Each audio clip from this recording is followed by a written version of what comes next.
This is a very nice young lady. I'm glad you met her. How are you this morning? Excellent. I have been beating up Jasleen. I want one of these for years, and I haven't gotten one yet. Yeah.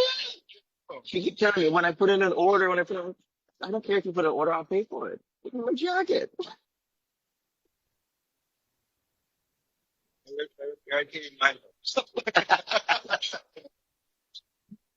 Oh my gosh.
ourselves and our community.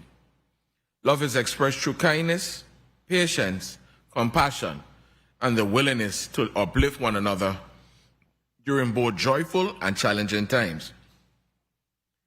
This month, we also celebrate the rich culture, agriculture, and traditions of our territory through the St. Croix Agriculture and Food Fair, taking place this Saturday, this weekend, February 14th through the 16th, right here in St. Croix.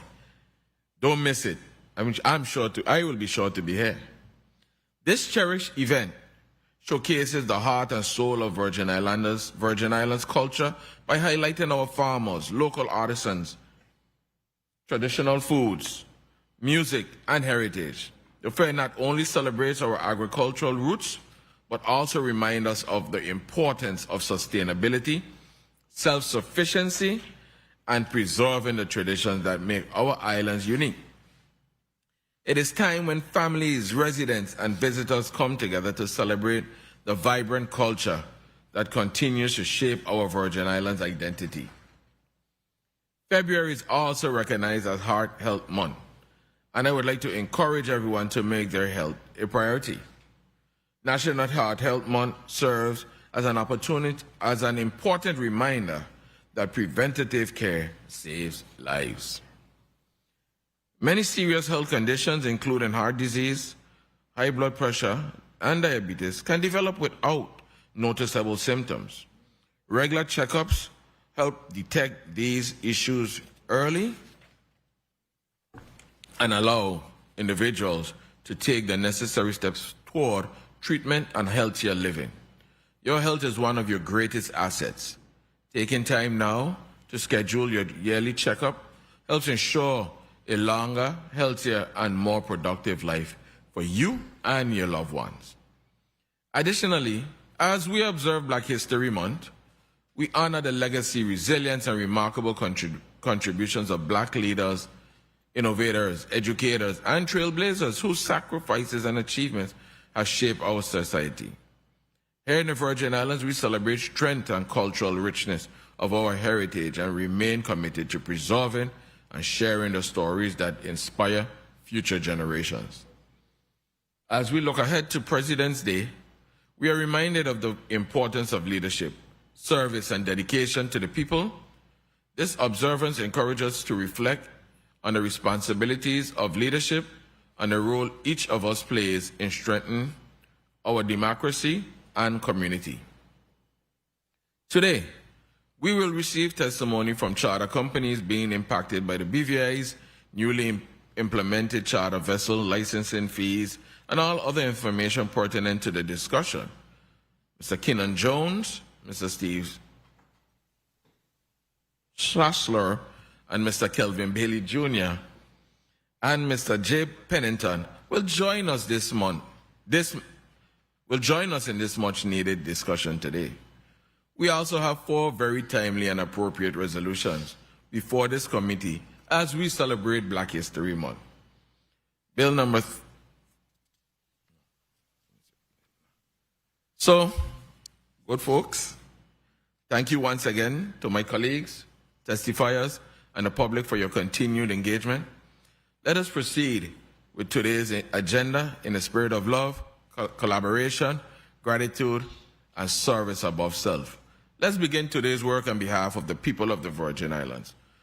Madam Clerk, could I please have a roll call? The mic. Yes, Mr. Chair. Senator Ray Fonseca. I'm here.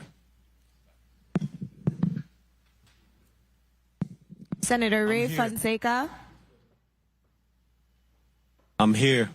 Senator Fonseca, present. Senator Novell E. Francis Jr. Here. Senator Francis Jr., present. Senator Alma Francis Heiliger. Present. Senator Francis Heiliger, present. Senator Kenneth L. Gittins. Senator Gittins, absent. Senator Franklin D. Johnson. Senator Johnson, absent. Senator Khaled J. Joseph. Present. Senator Joseph, present. Senator Avery L. Lewis, Present. Senator Lewis, present. Mr. Chair, you have 5 members present, 2 members absent. Madam Clerk, are there any correspondences from any committee members to be read into the record? Yes, Mr. Chair. You may Dated- proceed. Dated February 9th, 2026, the Honorable Senator Avery L. Lewis, Chairman, Committee on Government Operations, Veteran Affairs, and Consumer Protection. The Honorable Senator Franklin D. Johnson's excuse letter. Dear Senator Avery L. Lewis, please be advised that I will be unable to attend today's Tuesday, February 10th, 2026, Committee on Government Operations, Veteran Affairs, and Consumer Protection hearing, scheduled for 9 a.m. at the Fritz E. Lowitz Legislative Conference Room. I apologize for my absence and any resulting inconvenience it may cause. In the interim, I kindly request that my office be provided with copies of all circulating documents distributed. Thank you for your consideration and understanding. Sincerely, Franklin D. Johnson, Senator, 36th Legislature of the Virgin Islands. Thank you. Madam Clerk, please mark Senator Johnson as excused. Yes, Mr. Chair. Could you give me a note tally now? You have 5 members present, 1 member absent, and 1 member excused. Thank you, Madam Clerk. Are there any correspondences from any invited testifiers to be read on the record? No, Mr. Chair. Thank you. Madam Clerk, could you read the agenda for today into the record, please? Yes, Mr. Chair. Revised Agenda 1, dated February 5th, 2026. The Committee on Government Operations, Veterans Affairs, and Consumer Protection has scheduled a meeting for Tuesday, February 10th, 2026 at 9 a.m. in the Fritz E. Lowitz Legislative Conference Room on St. Croix, U.S. Virgin Islands, to provide updates on the following agencies and consideration of the following bills. Block number 1, 9 a.m. to 11 a.m. The committee will receive a comprehensive overview from charters being impacted by BVI's newly implemented charter vessel licensing fees and all other information pertinent to discussion, including but not limited to the following: how these new charter fees are impacting their operations, what challenges they are currently facing or anticipate in the near future, what practical solutions, policy adjustments, or forms of the support the legislature can pursue to help stabilize and strengthen the marine economy across the territory. Invited testifiers: Mr. Keenan Jones, Executive Director, Virgin Islands Professional Charter Association; Mr. Steve Schulzer, Paradise Yacht Management; Mr. Kelvin Bailey Jr., Virgin Islands Gamefish; Mr. Jay Pennigan, Waypoints Yacht Charters. Mr. Chair, this concludes the reading of Block 1. Thank you, Madam Clerk. We have the testifiers here, and we have 2 online that I'm seeing. The Schossler is online, and I think Mr. Pennington is online. Mr. Bailey, yes, Kelvin Bailey is here. Thank you. Just for media, please place your name and position on the speaking directly into the mic. Yes. Good day. Kenan Jones, Executive Director of Virgin Islands Professional Charter Association. Thank you. Online, place your name and position on the record, please, and the company you represent. The owners of Paradise Yacht Management, as well as a few other companies associated with the marine industry. Say that one more time. Speak closer into the Steve mic. Schlosser, Okay. owner of Paradise Yacht Management, as well as my business partner. We own several marine businesses here in the USVI. Thank you. Mr. Pennington? Yeah, my name is Jay Pennington. I'm the Director of Operations for Waypoints Yacht Charters. I oversee the base in St. Thomas along with several other bases. I'm also directly involved in yacht sales and placement in our company. All right. Mr. Bailey?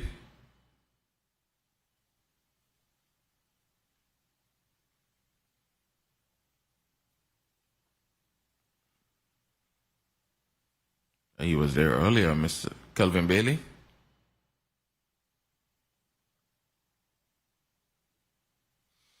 All right. In the sense of time, Mr. Jones, you may begin with your testimony. Sorry, before I begin, all your sports in here today, I have to recognize non-committee member Senator Marvin Blyden. People always forget the housing man. Good morning, Senator Blyden. Do apologize. I keep rehearsing it, you know. Blyden. Mr. Jones, you may begin.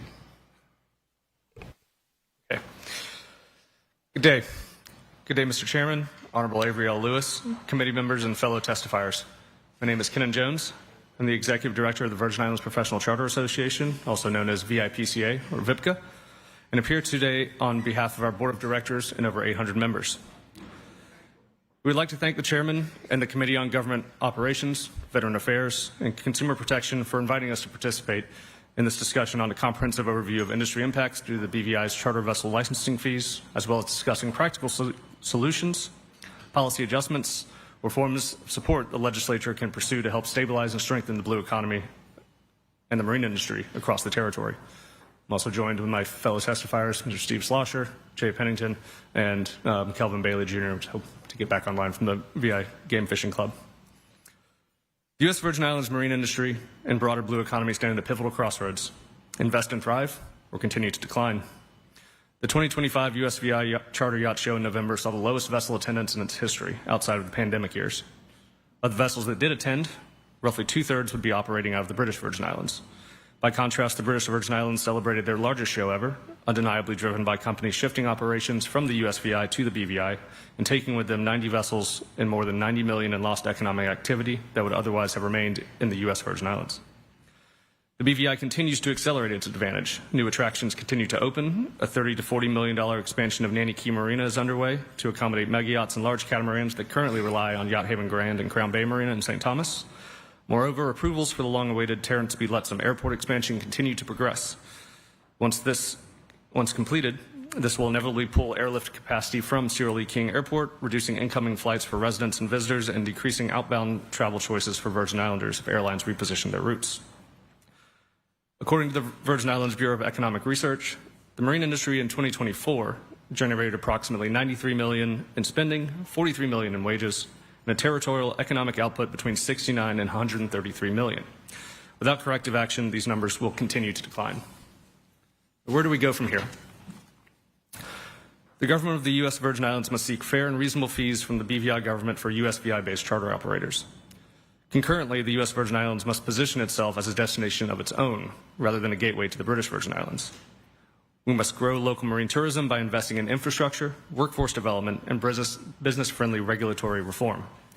On behalf of VIPCA membership and the marine industry as a whole, I propose the following actions to revitalize the marine industry and secure the future of the U.S. Virgin Islands. Number one, invest and build locally. Current DPNR and CZM permitting processes are prohibitive to growth. Limeout St. Thomas required 3 full years to secure approvals and navigate red tape to expand to a second location. How can we hope to compete with the BVI's diverse tourism offerings when even our most iconic marine attractions face such avoidable delays? Beyond new attractions, the USVI urgently needs basic dinghy docks and small craft access docks so that guests aboard charter vessels can easily reach shoreside businesses.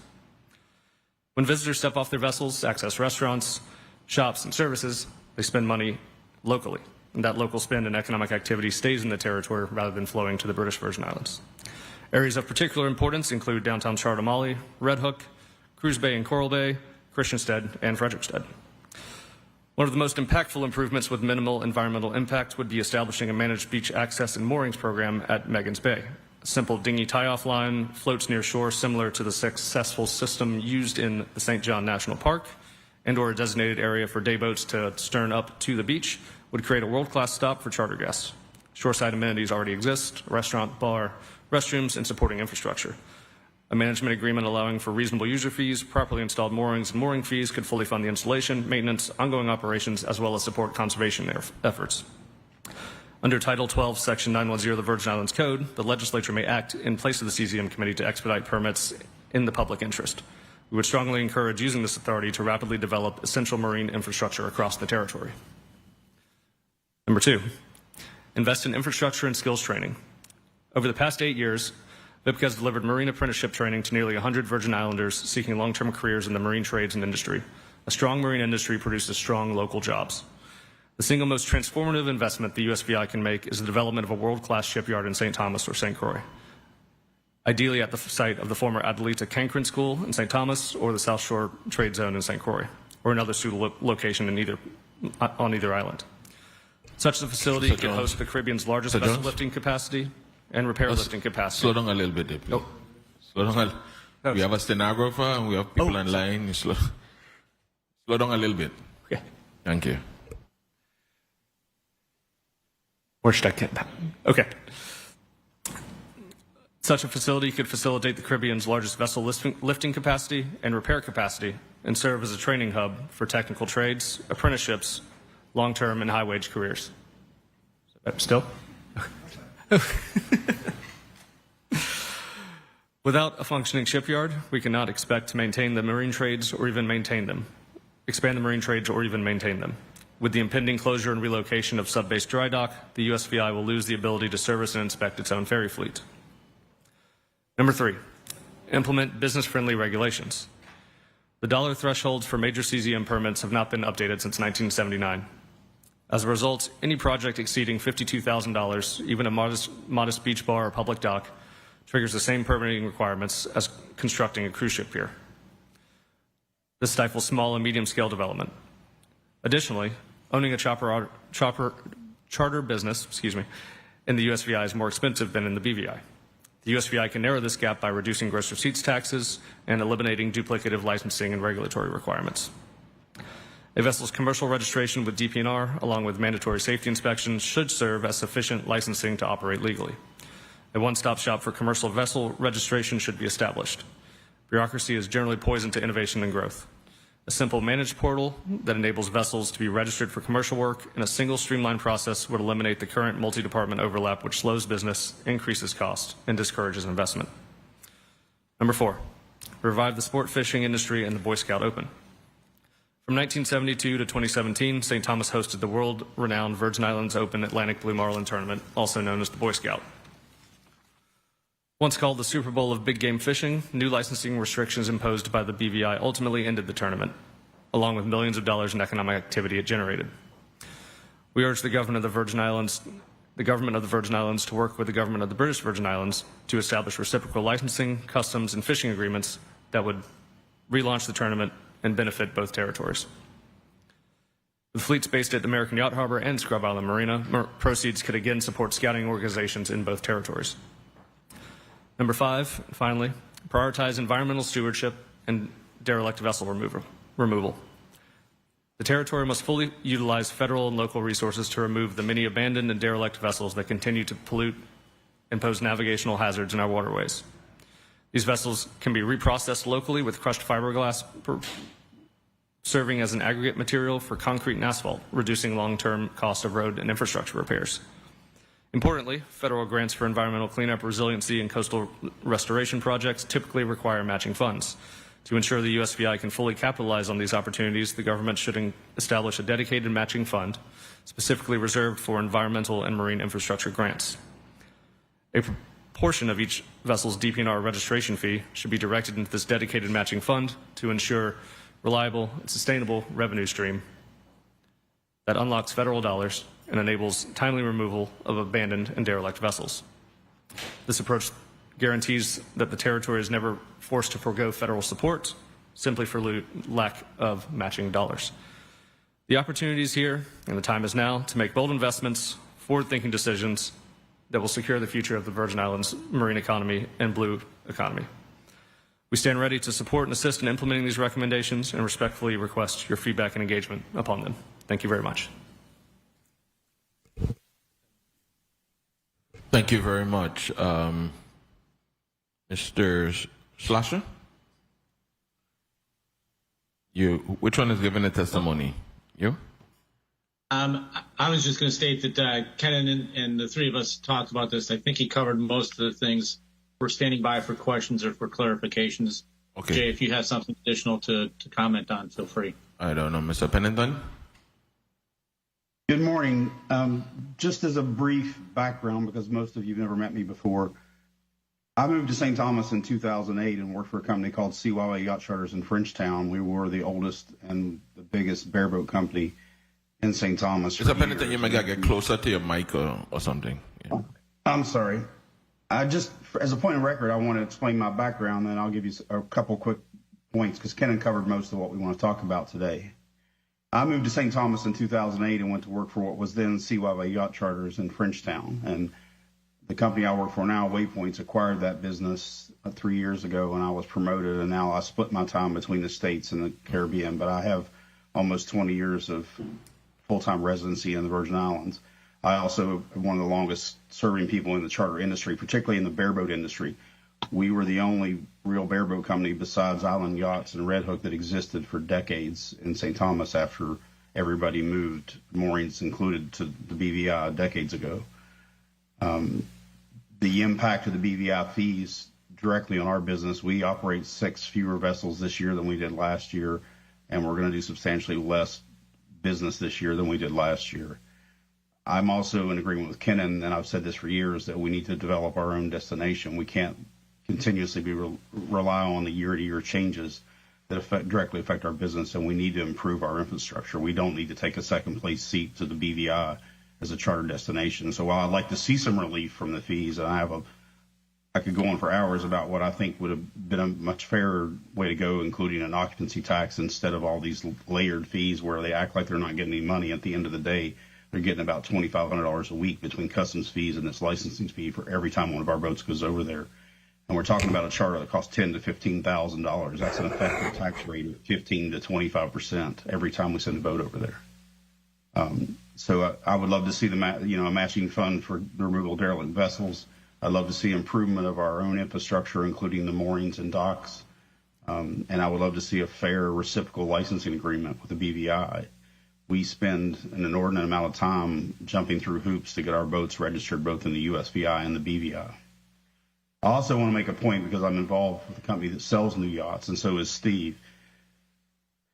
Almost all the charter vessels, crude or bareboat, that operate in the Caribbean are American citizens that buy them. They take advantage of American tax structure, and this industry would not exist without that. And I don't think we have to take a second base position for that either. The American dollar runs the BVI, it runs the USVI, and these boats run our industry. And we need to do what we can to protect that, both from a sales standpoint and a management standpoint. I don't know if most people know how the charter industry works, but the boats that Steve and I manage, along with several other companies that have left, are all privately owned. It's no different than buying a condo or a villa, and we're just the management company that runs them. And without the capital of those U.S. owners buying the boats and making it easy enough for them to do business, they'll simply go on to something else. They'll buy a villa on the beach somewhere, or they'll buy a boat in Europe. If it wasn't for the U.S. tax structure and what we have set up, we wouldn't have an industry. And we need to make sure that those owners get a reasonable return on their investment and they're not overburdened to the point where they just decide to do something else. Thank you for that. So, colleagues, that's all the testimony for this morning, and then we're going to go to a 5-minute round. The order today. I'm sorry to interrupt, but may I make one more comment? There's a differentiation between Jay's business and our business that I think is important for folks to understand. Go ahead. Thank you. So Jay runs a business where all the boats are crewed by people that are coming down and renting them. Our business is crewed by captains and chefs that are hired by the owners, and they run the charters for them. Our owners pay a significantly larger amount of money to run charters over in the BVI. It's about $24,000.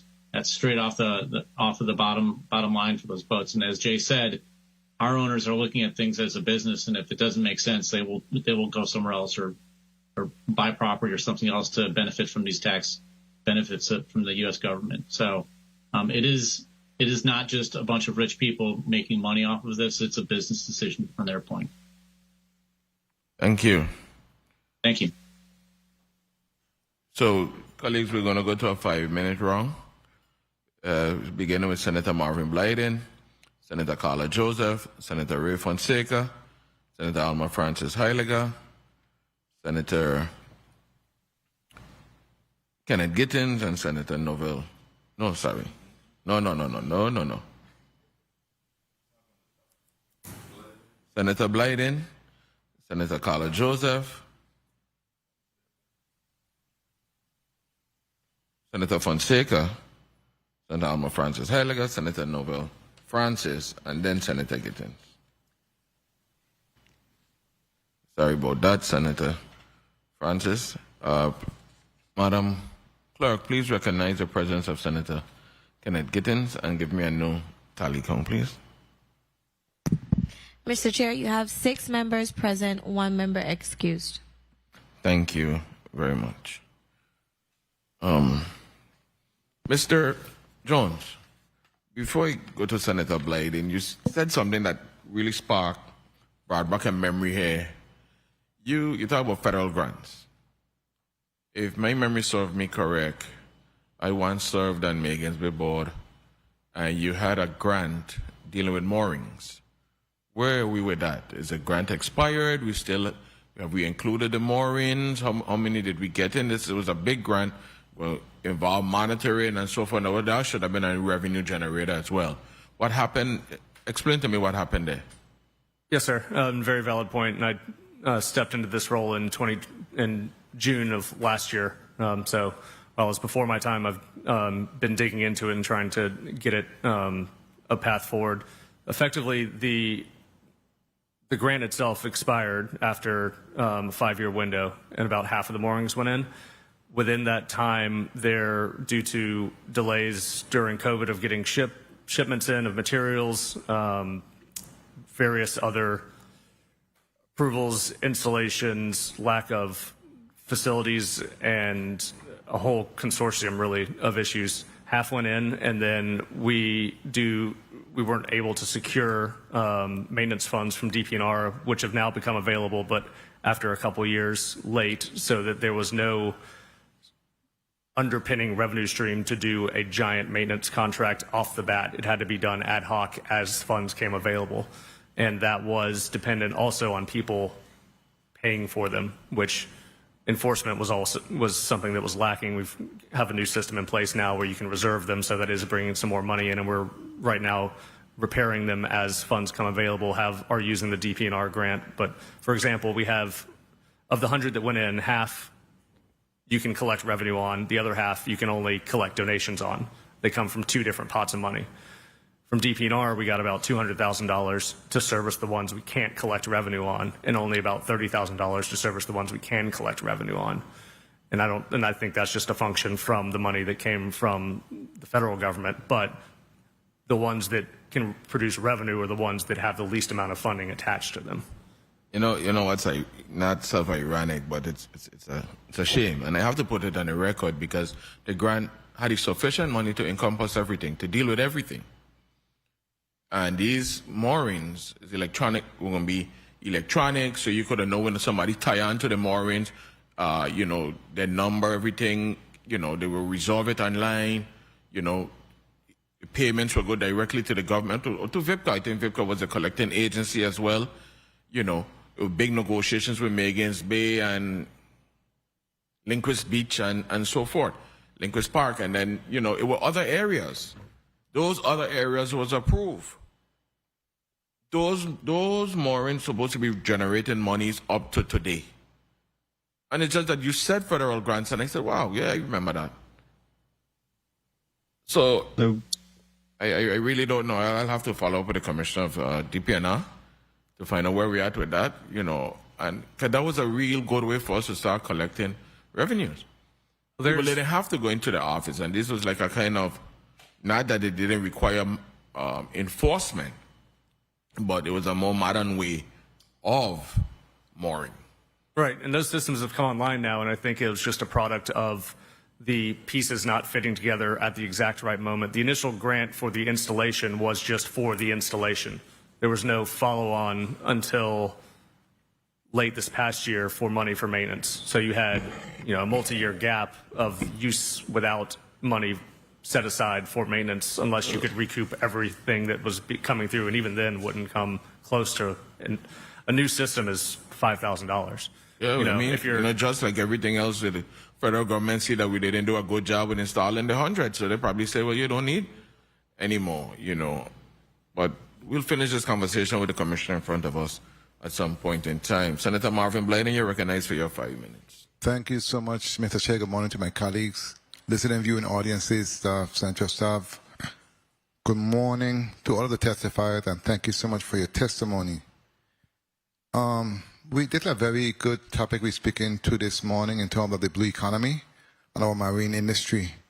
And I really do appreciate the testimony. Mr. Jones is on point. You not only talked about what the issues are, but you gave many recommendations and basically a blueprint of how we can get where we need to go. But I heard BVI about a dozen times in this testimony, also from the other presenters, and it says one thing, that the BVI is doing what they need to do and they're on point.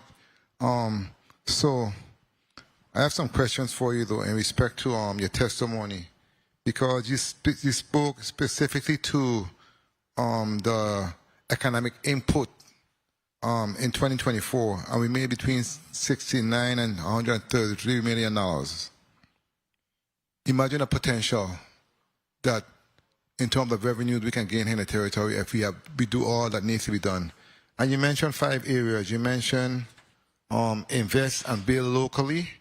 You mentioned invest in infrastructure and skills training, implement business-friendly regulations, and prioritize environmental stewardship and derelict vessel removal, right? But you spoke to one area I would like to speak to in terms of expound on when it comes to DPNR and expediting processes. And you said something about the legislature in respect to us acting in place of CCM committee. I am not too sure about that because they are the one with the expertise, but you're on point though, and you have a real good point in terms of how do we get there. We have to expedite processes. Time is money, and this industry where it's growing every day, and there are so many jobs, high-paying jobs, that we need to get our people into. That's why I'm happy to talk. You talked about the skills training, etc. But in terms of the legislature may act in place of the CCM committee to expedite permits approvals, it depends on the situation, I would say, in that respect, because I know we had a controversy with a permit on the island of Big Island of St. John in terms of the blue economy also that I think would have made a big difference in what you're talking about.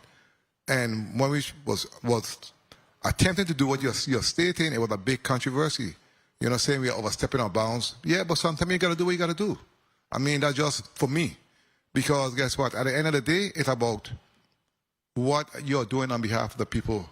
What the output in terms of the outcome based on your decision and what it means for the larger community. And that's why we're here, to make life more simple for our people, more easier to bring in revenues, and basically to win. And that was very controversial. I did forward a calling in terms of my sentiment in terms of we need to make it happen by any means necessary without breaking the law. You see what I'm saying? But nonetheless, let me ask you, in respect to you spoke to reducing the gross utility tax for charter operators and eliminating the duplicative DLCA requirements. Let me ask you about that. You're basically you're saying that too much steps in a process and when you make it streamline processes. What are you talking about in terms of what you need to get done in order to expedite processes? Yes, sir. Thank you very much for that. And I'll just answer real briefly, and then I'll like to kick it over to both Jay and Steve as they are doing this day to day. But basically, for a charter vessel to operate, and you've got a set of regulations for the USVI and the BVI, so you're doing double duty on both. But there's a business license requirement. There's trade name. There's a DPNR registration. There's a fire inspection that comes after there's a fire inspection. There's also a vessel safety inspection, but that vessel safety inspection includes a fire inspection. Business license per vessel is also just inherently a strange structure. It should be to the business. I mean, we've got vessels that come in. I mean, that would be saying like Carnival needs a business license for every cruise ship that comes into port, or every airplane needs a business license when they land in St. Thomas. It just seems strange. So I'd just say you have a single DP&R fee that's for, this is a commercial operation. It can be run through existing structures. Every government agency gets their slice, and it's just a single portal. Here's all the data we already have, and all the safety inspections all the vessels already have to do, and then we go forward. Are you saying all that should be done at the one-stop shop, basically, Time. which makes more sense also? And including, Mr. Chair, I know you also spoke to about the small craft access docks. So you're saying we need more of that throughout the territories so those individuals that come in can actually support the businesses that's there because they have to come online anyway? That's what you're saying, basically? Yes, sir. It's not always a fully, depending on the sea state and the maneuverability of passengers. I mean, there are elderly guests that are on charter boats. It's not always possible just to put them on the beach and have them jump out. It's a lot easier, and if you see throughout the entirety of the BVI, most every single place has just a simple, and we're not talking about a giant marina, we're talking about just a simple pier that goes out.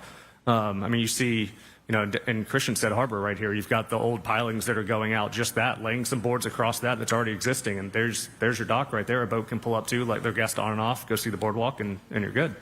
Well, I appreciate your testimony and responses, and Mr. Chair, thank you so much for this discussion.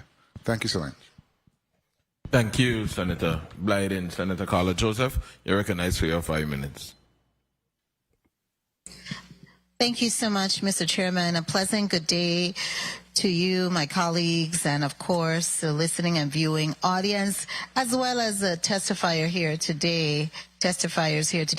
I really have to applaud you, Mr. Jones and Mr. Schlesinger, as well. I believe Mr.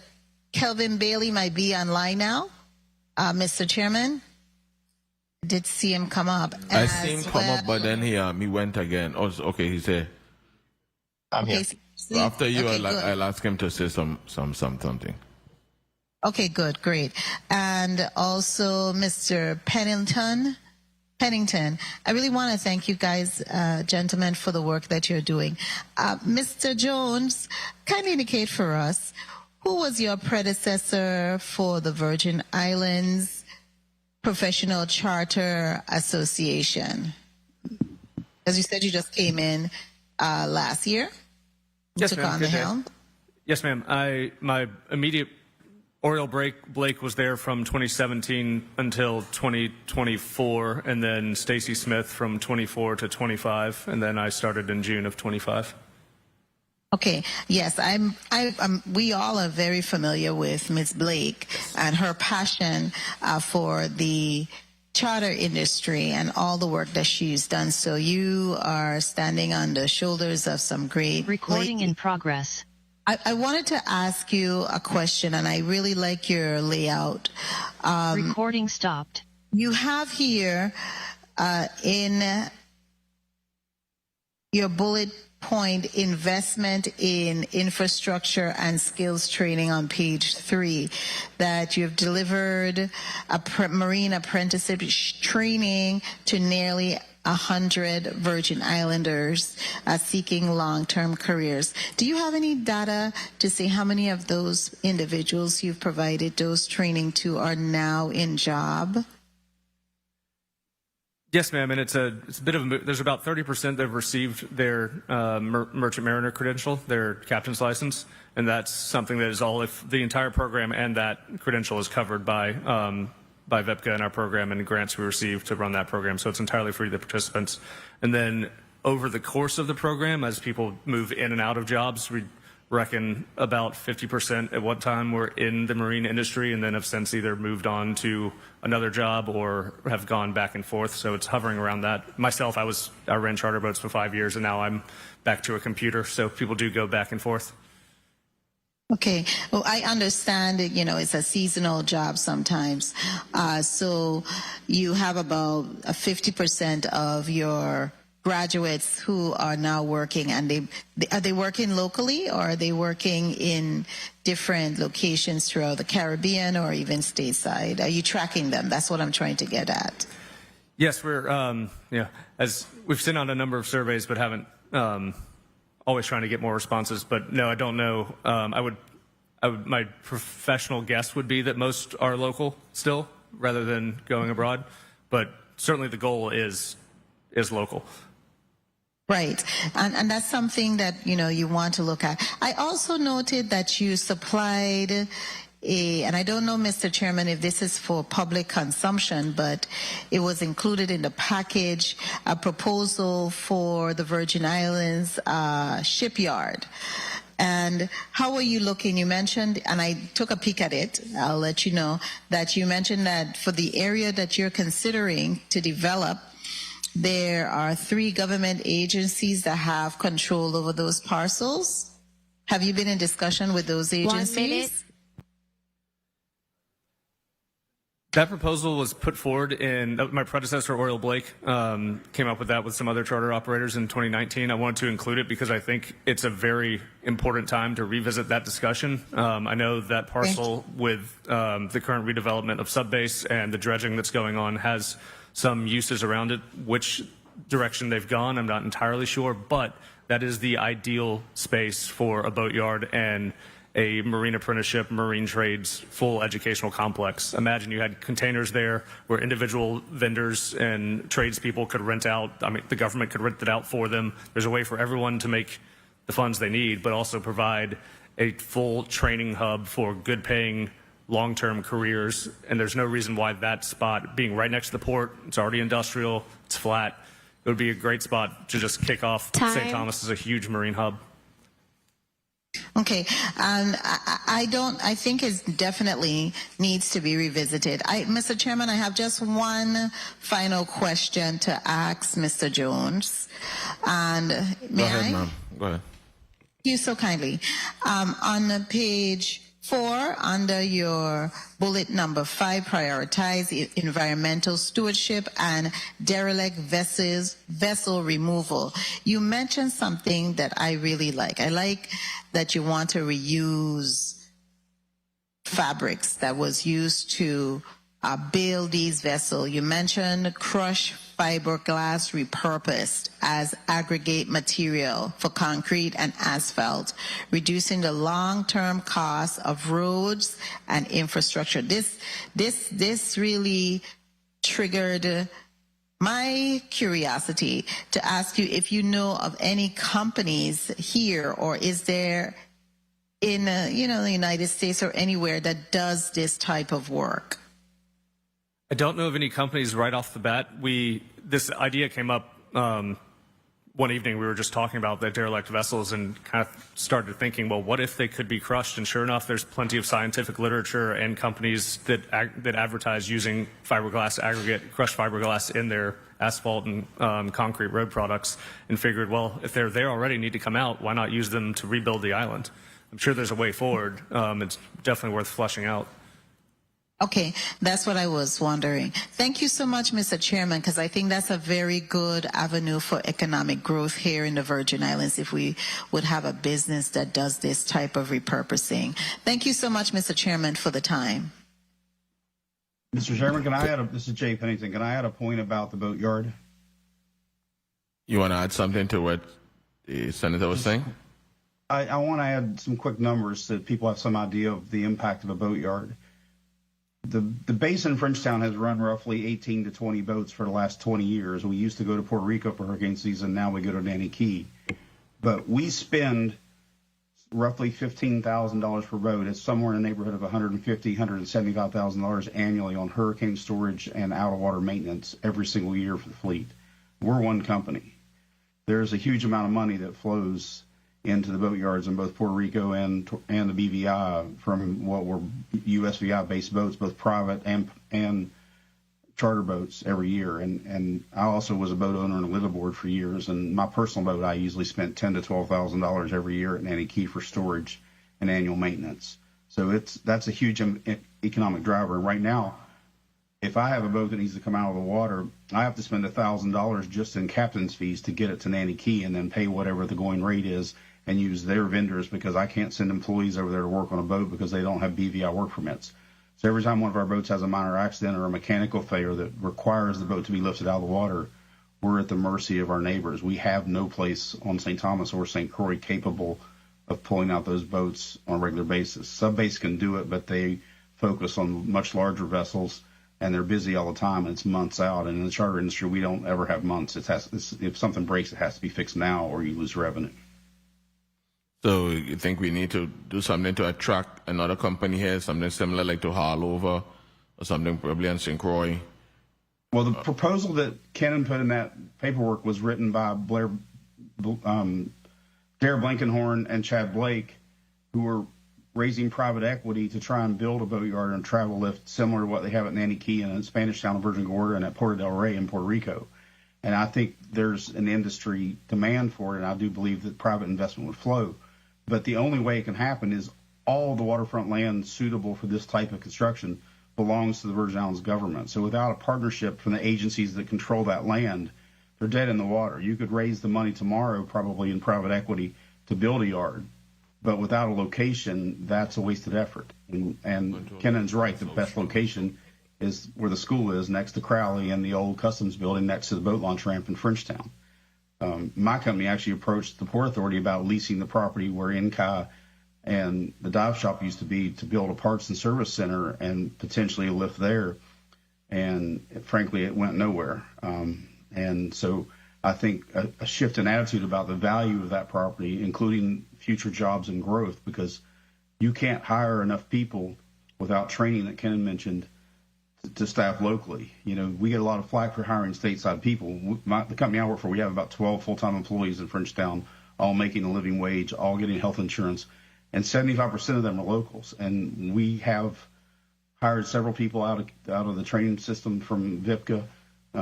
I've said for years that UVI should have a 2-year degree in some kind of marine sciences, whether not sciences, but applied sciences, mechanics, fiberglass, the trades that everyone needs. Steve and I were talking yesterday about, you know, some of the more skilled trades, electricians, water maker repair, engine repair. I know the Chillers family well. They have a difficult time keeping diesel mechanics hired because they'll hire someone who's been trained in Florida who comes down here and stays for a year or two and leaves. You know, we need to build those employees from locals who want to live in St. Thomas or St. Croix or St. John long term with family ties that stay, because it's expensive to hire and retrain and hire and retrain and hire and retrain. So the better the infrastructure, the better the opportunity for everybody. Well, I understand, and that's why we're having this conversation here today, so we could see how we could best help and intervene, and, you know, we could solve this problem. You know, my colleague here to my left, the chairman of the Budget and Appropriations Committee, several years ago championed a good bill, the South Shore Trade Zone, and I'm pretty sure he's going to talk about it a little more in a little bit, you know, so we could offer those opportunities. This is what we're about. Let the world know the Virgin Islands are open for business. All right? Good. While I have you here, Mr. Jones, before June 1 of 2025, it was approximately about $200 to $500 a year annual license fee for foreign-based boats, less than 115 feet. Now, it's $7,500 a year restricted, or $24,000 a year unrestricted. Is any of your vessels impacted by those fees at the BVI? And how are you coping with it? And I'll pose that question also to Mr. Schlossler as well. Yes, absolutely. The VIPCA as a whole is an organization representing the marine industry, so we don't have vessels per se, but I think I'd like Steve to speak to that. But just for framing the fees as they are, this is a fee on top of what you were paying to go in on customs and port fees and all that in addition. So this is just one of those many fees. So previously, as you said, your numbers are basically correct. Right now, for unlimited entries, $8,500 for a day boat, so any size, you know, a 30-foot center console. That's also the same fee that's being charged for a 200-foot yacht for unlimited entries. An over 250-foot yacht's only being charged $10,000. But to stay overnight, any of the boats based in the USVI or based anywhere outside the BVI are being charged $24,000. And that's under 115 feet. So $24,000 under 115 feet. $10,000 over 250 feet. That doesn't seem correct or fair. And I'll let Mr. Schlosser speak to the impacts on the business micro level. And that, before you respond, that even impacted your daily sale for charter operators, because you went from 400 to now 12,500. So, you know, that's a 6,000. Significant increase. 6,000% increase, if my little math serves me correct. And then from 400 to 24,000, that's like a 6,000% increase, right? That's right. Good. Mr. Shasta, you want to put something on it? Yes, thank you. As it was mentioned earlier, we don't actually own the vessels. We work with owners that do own the vessels, so it directly impacts them and their bottom line for their business of their vessel. How it affects us is the way the BVI government has set it up is that they've enticed or forced vessels to do their turnarounds over in the BVI, meaning they pick up and drop off over there. They get provisions over there. They fuel over there. They get dock space over there. The washdowns over there. They're cleaning inside and out, et cetera. So what it's done for me and my businesses is it has pretty much forced us to open up a business over there, open up a shop over there. We've got a couple staff members over there now to help manage crew and issues that go along with that. Here in the USVI, we're seeing less business coming in here to get maintenance done, both internally within our fleet and outside of our fleet. I know several businesses have, in the trades we keep on talking about, have shut down here in the USVI, which has put a burden on ourselves because we just don't have some of those tradespeople. We can't attract them. We can't hire up from local folks here. We've gone the route of hiring good people and trying to set them off to ABYC training, which is a certified training school. It's online to get certification and education. We're also working with a school up in Rhode Island. It's called IRIS, which is a trade school. So we are trying to get our local kids, adults, whomever, educated and trained in the trade industry just because we have to. We would love the government to help out in any way. I think it would benefit the territory immensely. I think either location for a haul-out facility would benefit the USVI. I think the St. Thomas would be better than St. Croix, although I think St. Croix is much further ahead in the development of that haul-out facility. We manage about 30 boats every year. I send probably 15 to 20 over to Puerto Rico, another 15 somewhere else in the Caribbean. I send a handful of maintenance technicians over to Puerto Rico to work on the boats over there. So I'm renting places. I pay taxes over there. I'm just paying a lot of money to outside entities, which I'd much rather go into the USVI government here. Yeah, thank you. I'm glad to hear that you prefer to do business in the United States Virgin Islands. And absolutely. And this body is going to make sure that we keep your dollars here and keep you comfortable. Thank you. Senator Ray Fonseca, you're recognized for your 5 minutes.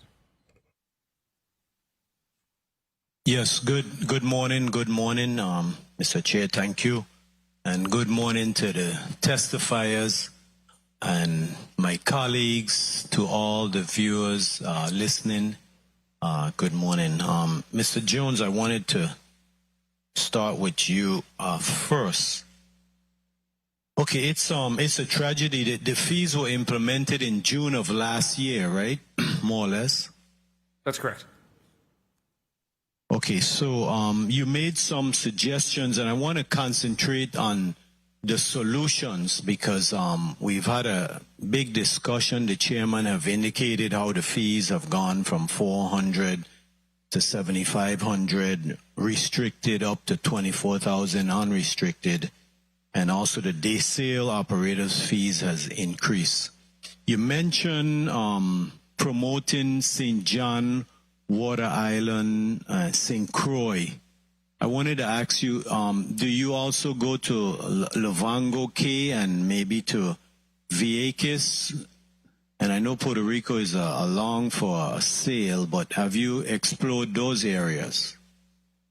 Yes, sir. In terms of Luongo, no, it's a great place to have. We love having it. It's a great destination. Same with Pizza Pie. Those are kind of the core offerings on the water at the moment. I know a lot of day charter vessels go to Luongo often.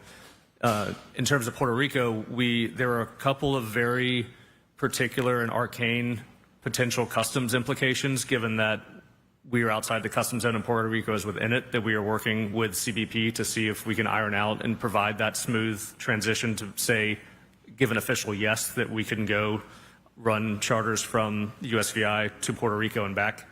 That's an open question, and we're waiting for clarification from them, but we are working that way and believe that expanding the cruising ground to include Culebra and Vieques would be a great benefit to both Puerto Rico and the USVI. Yes, and also St. Croix, because yes. You see, we can't, we can do two things. You suggested the matching the licensing fees with the reciprocal action of the entry limits. Explain a little bit more to me the entry limits. What did you specifically have in mind? Currently, there are, for Mr. Pennington's company, his boats are limited to 3 nights, 4 days per entry. With the unlimited entry on the term charter boats, you can be in for up to 8 days, and then day charters is unlimited entries. You're only there for 8 hours. I think while reciprocating and mirroring is one route to go, I think a better route to go is, rather than increasing fees on both sides, BVI and USVI side, you lower the fees and let the market decide who has a better business environment, who's got the better product, and compete on that field. That said, BVI water taxis come over regularly and price out USVI-based water taxis. Our water taxis, which have to have a day charter license, are $8,500 a year per boat. Every BVI water taxi that comes over and picks people up from the USVI and brings them back to BVI is paying $20, $30. I mean, it's pretty nominal. So there is that. It's a very unfair playing field. I mean, right now on the term charter side, to be frank, BVI has the product that people want to go see, and not to say that we can't do it here and we should do it here. But if you up that fee to be reciprocal, then it would probably just push out the remainder of operators here, because that's where the demand is. And there's much more to be said on promoting, doing all the investments we're speaking of, but also promoting and marketing the USVI as a marine destination in and of itself. Being at the trade shows, being at the Annapolis Boat Show, Miami Boat Show, all of those various marine events that the BVI goes to, and they're very heavily marketing, and we need to be there too. Vipica's taken upon itself to go. We're going to Miami. We went to Annapolis. We're going to Miami this week. We were at the Dive Expo in Orlando. There's just more we can do to bring this sector home. And speaking to St. Croix, which I'm so happy to be at and love coming down, I ran charter boats for the last 5 years before taking this job during COVID, when BVI was closed and the charter industry was just exploding here. We came down to St. Croix all the time, and I loved making that trip. Obviously with the weather it is today, it wouldn't be a week. It is weather dependent, but when we could get to it, everybody loved it. You spend, Dubuque Island, Christian said, Frederick said, the pier is the most phenomenal snorkel that you can offer somebody. But no, there's so much to offer. It's just putting it all together. Mr. Chair, can I just wrap up? Certainly. Go ahead, Senator. Okay, so you also mentioned stricter enforcement of the maritime safety regulations. So you're saying that there's a possibility that some of the vessels coming down from the BVI are not in full compliance with the U.S. maritime regulations? Is that what you're implying here? And if that's the case, what do? We do it through the Coast Guard, through DPNR? How is the enforcement? Through customs? Explain that to me. Yes, sir. It's really all of the above, with the various authorities and regulatory avenues that all of those organizations have, and they all have a hand in the regulation of the industry as a whole. I don't think it's any secret that that boats come over and don't clear in customs. I mean, that's an open secret. But, to that end, we also, one of the ways to move forward is to recognize just a greater Virgin Islands sailing zone. I mean, that would be the ideal, where all the, you're not getting to the Virgin Islands, BVI or USVI, unless you're coming by a boat or a plane. Everybody knows who's here. So if you just were able to check in online, go back and forth, pay your fees online, make it easy, and this is going both sides, then that really expands the whole market for everyone, and everybody can win. Ultimately, when it gets just too complicated on both sides, then, as we've said, then boats will just decide to go to St. Vincent and the Grenadines, or they'll decide to go to St. Martin, or go another destination. But no, I think it is fair to say that that not every single boat checks in when they come and pick up passengers from BVI to the USVI, and if the shoe were on the other foot, I don't think there's anyone that ever doesn't check into the BVI, because the consequences are very grave for not doing so. Thank you, Mr. Kenan Jones, for your input into this important discussion. Thank you, Mr. Chair, for the time. Thank you, Senator Fountain. Mr. Bailey, you're still there with us?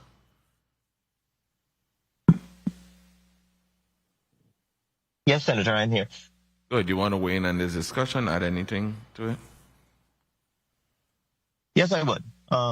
If I may, good morning, everybody. My apologies that I could not be with you. I'm at another engagement here on the mainland. Thank you for the opportunity to speak. This is a very important and dear topic to me. I am the president of the Virgin Islands Game Fishing Club now for over the past 12 years. I've been a member of this organization since I was a child. And this relationship that we've had between the USVI and the British Virgin Islands have gone back many, many years. From even my father, Captain Red Bailey, going back and forth with the Chief Minister O'Neill, working on these agreements as far as fishing is allowed. And that is going to be my primary area of focus.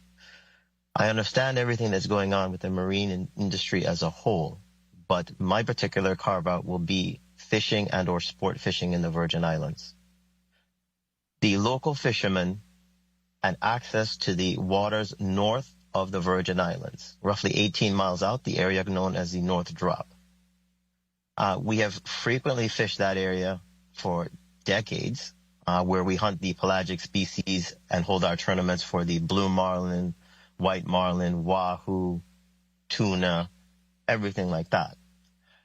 Over the years, the BVI has slowly increased their fees and requirements, which has caused us to cut those tournaments. For example, we have no problem paying their fees at the time. Okay, we understand it is your boundary waters, we share it. But then now they have added in this requirement. One, we have to clear customs on the way out, which means we would have to clear customs on the way back in, and then clear customs on the U.S. side before returning back to the dock. That, for a tournament, cannot work.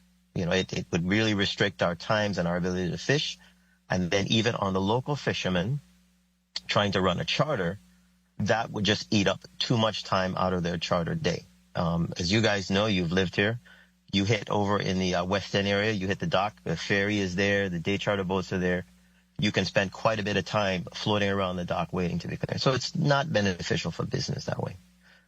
My ask to this committee and the Senate, help me have dialogue with the British Virgin Islands government and come to more of a resolution of these issues. We have gone over, I have participated in the administration, the Bryan administration, with the IVIC Council, 2 separate meetings going over. I'm still in contact with Mr. David Bourne and the administration and their further efforts through the State Department on this. But it would be very nice to have more local government participation in the communication and negotiations to help us with this area. And that is my ask of the community and the community in this committee right now. As far as what was said with the term charter boats, I know we've discussed this in different meetings. Not everybody was able to partake in those.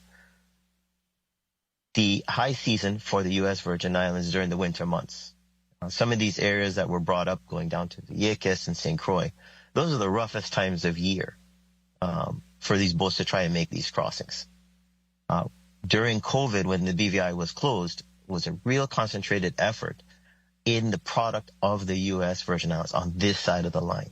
And the last thing that we had discussed was supposed to be a review of the CZM process and the ability to create more of these beach bars or stops for the term charter boats, the overnights. They need someplace calm to anchor and stay, or even the smaller center consoles as you're taking people around the local waters.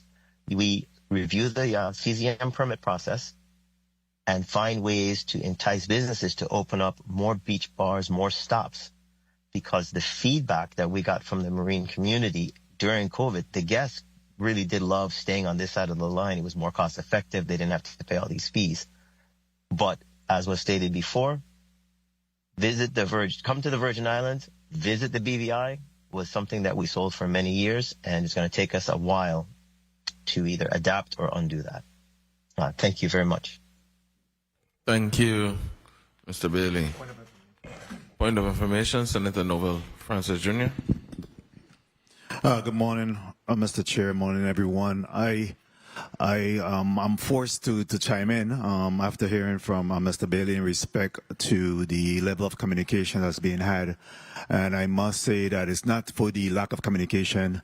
Truly, I've one of the several senators that have met with the Premier and his leadership in the BVI in respect to ask them to reconsider the implementation of these heavy fees that they were moving towards.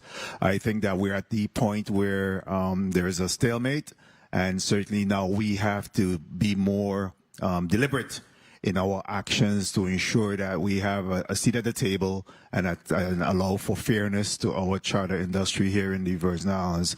I think it's important that we're able to continue the dialogue. I agree with that, but there seems to be a level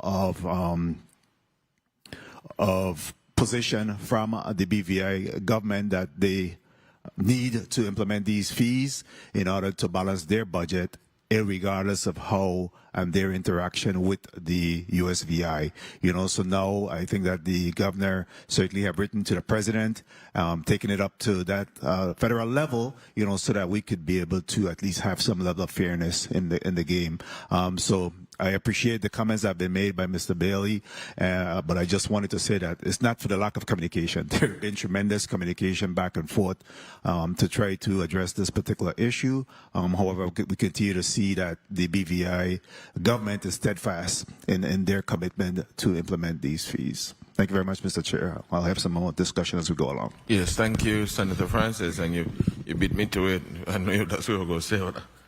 Get it in quick, but anyhow, just to piggyback off what the good senator just said, it was true. All things we talked about in the BVI when we had several meetings was one. I remember clearly the bottleneck we have at the long wait at the custom clearing in the BVI. We even offered to maybe the BVI have a body here in St. John to clear or pre-clear. Have to do some kind of online formatting, to help with clearing. Governor Bryan made that offer along with us here. Try to come with some compromises, and the good senator is correct. They were steadfast and adamant in their decision making, and we even asked for a gradual scale of implementation of the fees. So it does that. It wasn't that we just sat down and watched what was happening. We've been inquiring. It was for lack of talking. And there's only but so much we could do here. So now we kick it up the ladder. Senator Alma Francis Heiliger, you're recognized for your 5 minutes. Good day to my colleagues. Good day to the people of the territory. Good day to the testifiers. Good day to staff. I have a little bit of a different perspective as to how this needs to be resolved. What the BVI did is within their rights to do so. They are the British Virgin Islands, and we might not like it. I heard one of the testifiers say it's unfair, but let's be honest, it was a strategic move on their part to protect their industry. So the question I want to ask today, what are we in the U.S. Virgin Islands willing to do to protect our industry? And one of the biggest things as to why a lot of the individuals on the charter boats want to go over and cross those boundaries. It's not that we don't have enough sand, we don't have enough sea, we don't have enough ocean. We have more than enough to sail for a very long time. The problem we're having is the activities, the events, the beaches with events to pop into. I can't blame the British Virgin Islands for that. I can't. We have no control over decisions that they make. And if the best solution that we as the United States Virgin Islands is going to come up with is to go ask the president to give us permission to retaliate over a decision they made about running their government, why don't we use that same effort to figure out how we need to invest in our own product, develop our own product, to guarantee we have no need to cross these boundaries whatsoever? I mean, that's just a thought. I find that we spend way too much effort on trying to not realizing what our situation is and trying to fix it, as opposed to just trying to sometimes bully our way into getting certain things done. So I don't have the same perspective as everyone. When it comes to the fishing part, I understand that a little bit more as it relates to where the fishes might be. Some might be a little bit more over the boundaries, and I could see having a conversation in regards to that. But the sailing part, we need to step up and build our own tourism, our own charting, our own events, just like one of the speakers said, because when he said it, I agreed with him, because that's my same thought. We have to stop trying to think that if other people make decisions for themselves, what are we going to do to make ourselves better so we don't need them? It's that simple for me. And if we have to start looking at our laws, if we have to start creating incentives for people to open these types of businesses so people could stay within our territorial waters, why don't we start looking at those type of solutions? I'm not really co-signing on all the other stuff y'all plan to do, because I am a team U.S. Virgin Islands. It is what it is. Now, one of the questions I want to ask, you guys talked about the chart operators. Can somebody give me a number? I know from the organizer, Keon Jones is here. I want to know how many operators are currently available here in the territory. 1 minute. And has the number changed in the last 10 to 15 years? Senator, repeat your question. It didn't come in too clear. The question I want to ask is, how many charter operators are here in the territory that are active right now? And how has that number changed within the last 10 to 15 years?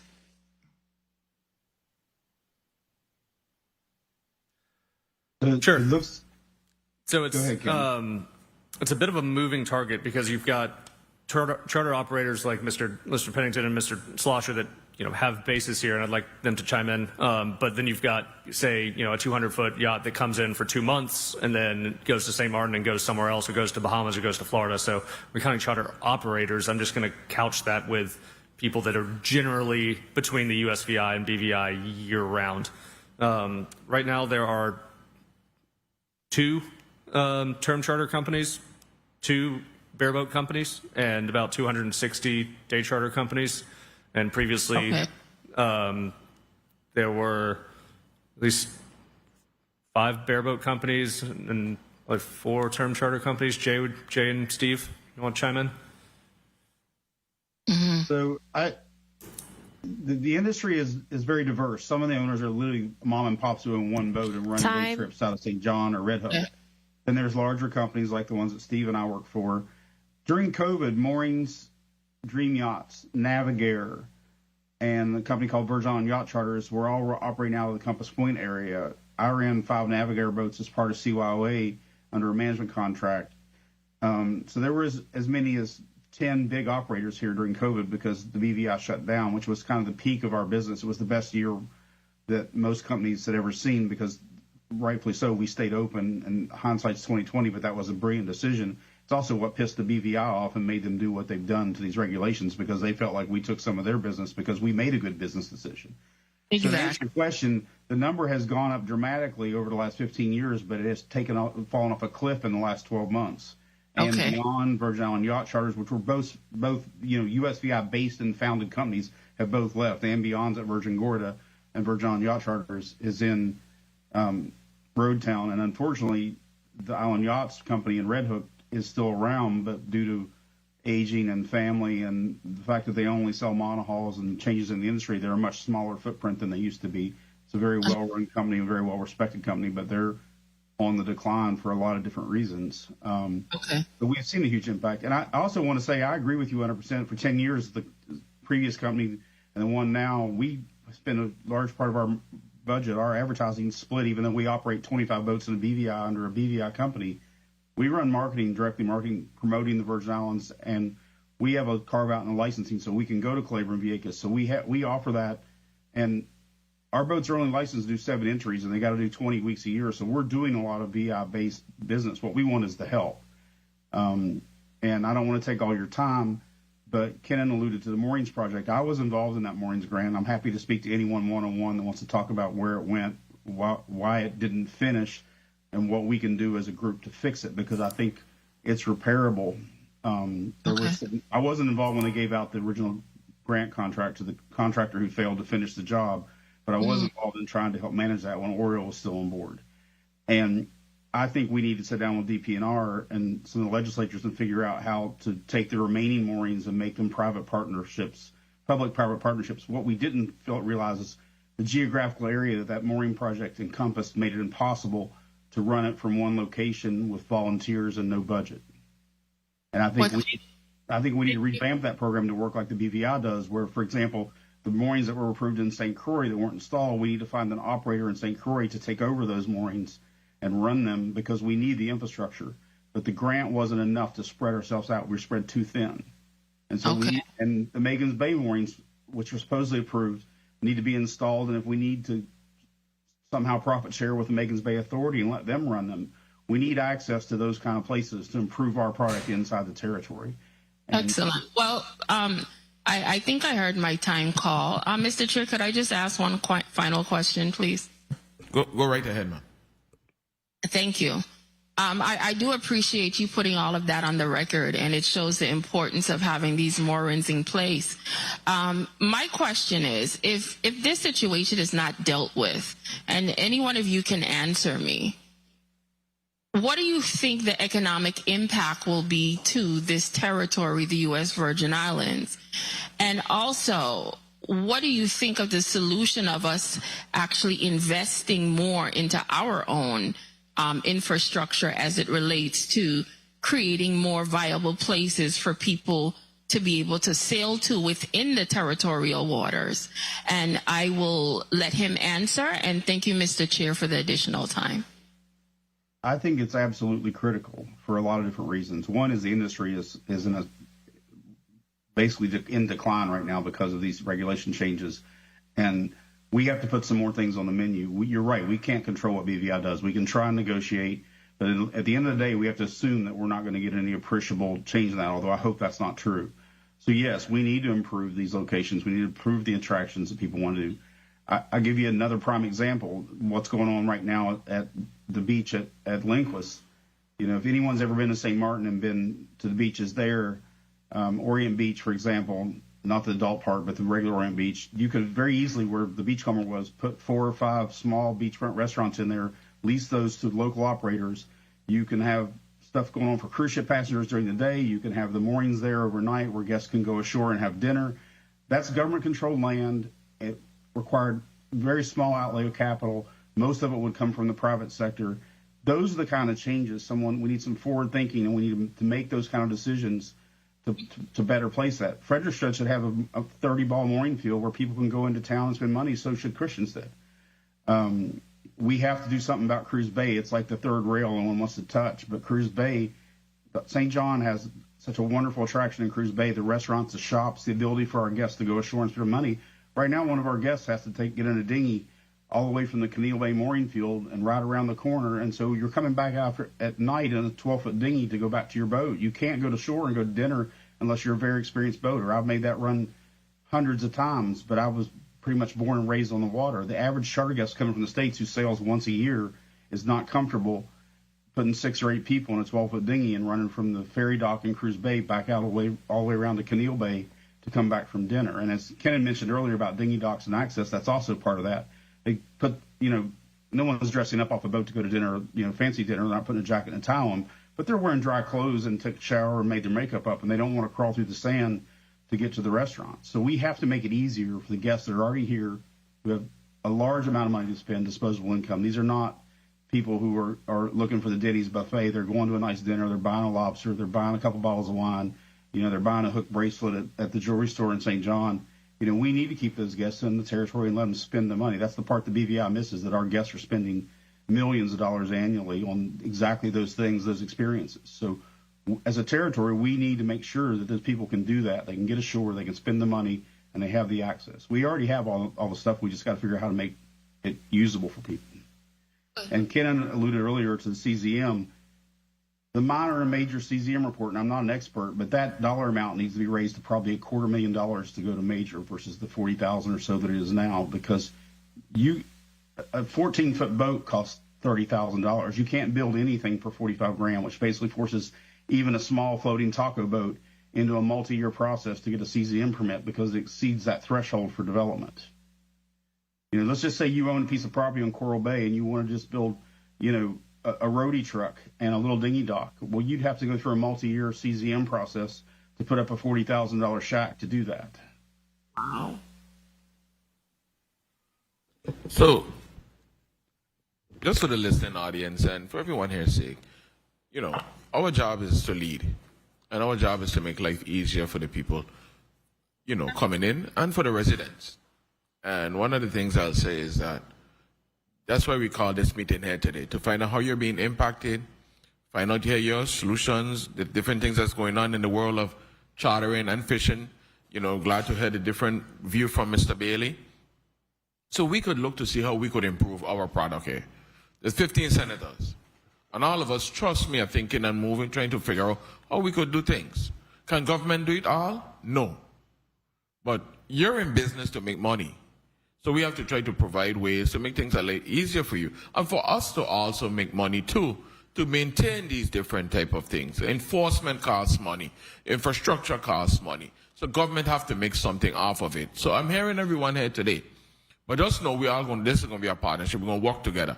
Because I can't just sit down here and say, well, I'm going to find a piece of land for you to put a slipway or a dock. And then we're going to reduce these fees for CCM, or we're going to do this. No, we have to put things in place that works for everyone, what's beneficial for the government of the Virgin Islands and for the people and the residents alike, the people visiting and the residents alike. So that's why I'm glad we're having this meeting here today, so we could get everything on the air, so we could sit down and we have this discussion, and not just for TV's sake. Trust me, something is going to happen after this here. We have a mooring law being drafted as we speak. We have different things in place. We've been meeting with the commissioner of DPNR. We've been trying to see how we could fast track permitting, not just on residential side, the commercial side, and the CCM side too. Putting different things in place because we realize the waiting process is really, the longer we wait, the more money costs. So we are putting things in place. Every senator in here, they're listening today, them and their staff. We're going to try to come to some amicable ground. But it just cannot be for the business side. The government have to make money as well, too, because we have to maintain these things and we have to put money in the car for us to continue investing. Yes, we need to improve on the product, but everything cannot be on government alone. Senator Novelli Francis Jr., you're recognized for your 5 minutes. Thank you very much, Mr. Chairman, and good morning once again. And before I start, I just want to say kudos to Bad Bunny for representing. So this I want to thank you, Mr. Chairman, for this discussion this morning because it's very, very important discussion that we have in here. Mr. Bailey alluded to the need for communication, and I think that is essential as we move forward. You know, we're hearing that the blue economy is at a pivotal crossroad: invest, thrive, or continue to decline. Declining is not an option that we want to consider. The tourism represents 60 to 70% of the Virgin Islands GDP. During tourism, trade, and other services, close to 2 million people, tourists, grace our territory on an annual basis. So it's important that we're certainly trying to ensure that we continue to support the marine industry and get this going. January collections, again, I'm the chair of the Budget Appropriations and Finance Committee. We saw a 7% decline in individual income taxes. That is very concerning to me because, again, that takes away from us being able to pay our vendors, provide services to this community, and I believe that a portion of that is really in terms of the testimony that you provided, Executive Director Jones, that we were seeing some troubles ahead. So I wanted to ask, I know that VIPCA is VIPCA the unified voice for the marine industry, so that we can continue to ensure that we're having all of the individuals have a seat at the table in this discussion? Yes, sir. Yes, VIPCA is it's a 501c6 membership association, just like a chamber of commerce, but just for the marine industry. Mr. Pennington and Mr. Schlosser have been on the board of directors for a number of years. We have a 14-member board of directors, about 800 members spread between crew membership, businesses, businesses, brokers, vessels themselves. And we also we offer health insurance to all our members, so we insure about 700 people within the Virgin Islands.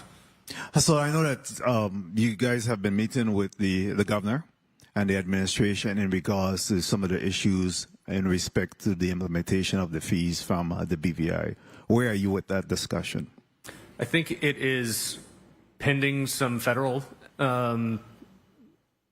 federal developments. I think there's been some notifications that have been sent on a federal level to their counterparts in the UK, and that's pending a response. And I think that is then what will move the needle on the next round of negotiations. However, we'll note that we are getting to it being time is of the essence, and from now until the end of March, beginning of April is when vessels will start to decide whether they're going to reposition back to the USVI or stay in the BVI. Now is when people are booking for next year, and when they're booking that I want to fly into St. Thomas, or we're going to start the trip in Tortola.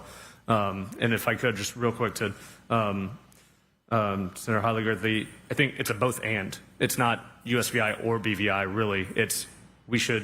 There's enough sailing ground, there's enough everything for people to experience both. I mean, it's totally, spend 5 days in St. John and want to jump over to Yost for a day, you should be able to do that. Conversely, the same.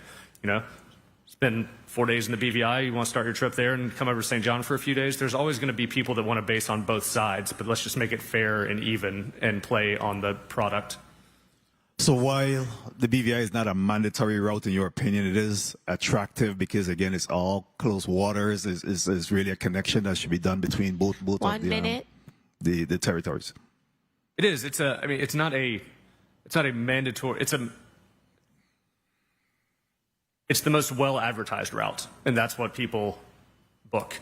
I could sell you my own brand of sneakers that only if some people have heard of, and then try and go against Nike. I mean, it's not this. I mean, obviously we have a massive amount of people that come in to the USVI. It's just when you're talking about chartering and charter boats, they're at every single show, convention, advertising, magazine. I mean, it is, the BVI is where you go to charter a boat. That's what they've focused their economy on. And the USVI has focused its economy on lots of things, also chartering. But it's just a question of, and we saw it during COVID. We got things here, and just a couple tweaks on the margins of expanding access and attractions and facilities, and we've got plenty of So Great product. I took note of some of the, if Mr. Chair, if I could just wrap up. Continue your thought. I took notes of some of the recommendations that you have made, in light of the matching fund recommendation. I think that's a solid one. Know that we have done a feasibility study in terms of establishing a shipyard. Certainly we did one on the South Shore Enterprise Zone. We definitely saw that being necessary moving forward. And it's something that we also want to consider there.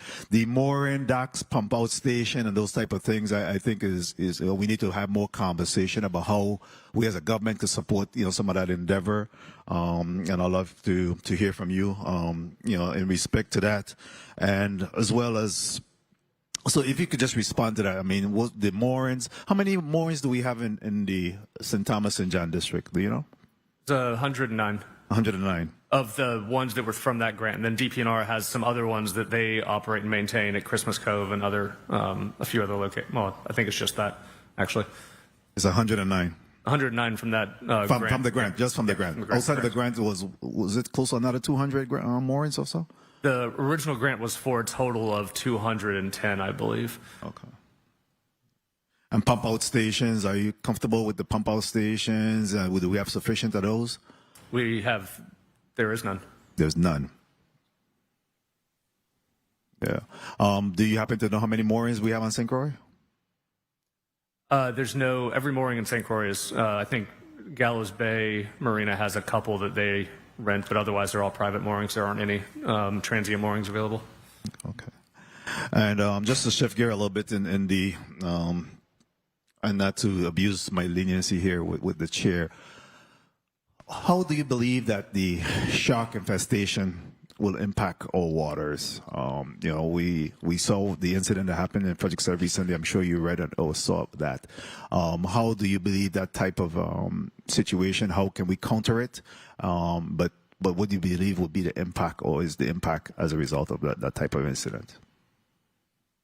To be honest, I really don't think there would be much of a long-term impact. I mean, you have the same odds of getting struck by lightning 10 times in the same spot as getting attacked by a shark. I mean, when was the last shark attack in the Virgin Islands? Previous to that, the 70s? There's still people that go to the beach in Massachusetts. Jaws was a scary movie. Very well. Very well. Thank you. Thank you for your response. Thank you, Mr. Chair, for the time. Thank you for that response. While we at it, in your testimony on page 2 of your testimony, you gave some locations that you think might be, if I'm reading correct, would be a good area for some ferries, some dry docks, not dry docks, sorry. Dinghy docks? Small craft docks? Dinghy docks. Right. That's what I'm seeing there, right? Downtown Charlotte, Mali, Red Hook, Cruiseway. Yes, that's correct. And St. Croix Boardwalk and Fredericksburg Cruise area. How would that look? How would that look? It could be as the more expensive end would be to have a full, piling or concrete setup. The most expeditious, quick, and lowest cost end would be just a floating interconnecting dock similar to the one you get on and off with a seaplane. It's the same material. And there's a few companies that make it, and you just put it together in whatever formation you want, and then put a few sand screws down. You can take it in and out. Storms were coming. That's the quickest way. Obviously, if it's there are various sizes there too. If you're talking about just dinghies versus if you want to be able to put, your 30 to 40 foot center console on it too, that's a different conversation. But just for quick access, those little floating docks would be great. But we also need both. You need some more substantial structures so you can put the bigger boats or the day boats on them. But no, it could take any number of forms. I mean, just allowing, Rhythms or the Fred to put a little floating dock out there, they could pull back up on the sand. I mean, that'd be an easy win just right off the bat. And then we can kind of look at the larger infrastructure down the line. And that's something, that we could look into that may be a little more doable and quicker to do to assist with some of the recommendations you're giving here today. But the one thing I want to put on the record and just make it clear before I go to the next senator is that I don't think it was George, but I think it was either Mr. Pennington or Mr. Slasher talked about, about local restaurants and the beach and so forth. And one of the things I'll say is that we do have some local vendors that are trying. But some of the bigger stores, bigger restaurants, are always trying to force the locals out whenever they try. And when the tourists come, they like that local flavor. They like to see the locals there with the blender and different things. So we have to work together. I'm not going to be sitting down in here saying I can work with you and grant you this and do this. And then when my locals come, we're chasing them off the beach. The locals could rent a tent too. The locals could rent a chair. That's what we talk about local. The visitors like that local experience. Senator Novel Francis and Senator Franklin Johnson and myself, we just sponsored Michael Nunn, second to none, World Boxing Champ, came in here. I came by the market. First time the man ever had a fresh coconut. You should have seen it jelly. Oh, big raw. Take it easy. That's a local experience. You can't beat that with a stick.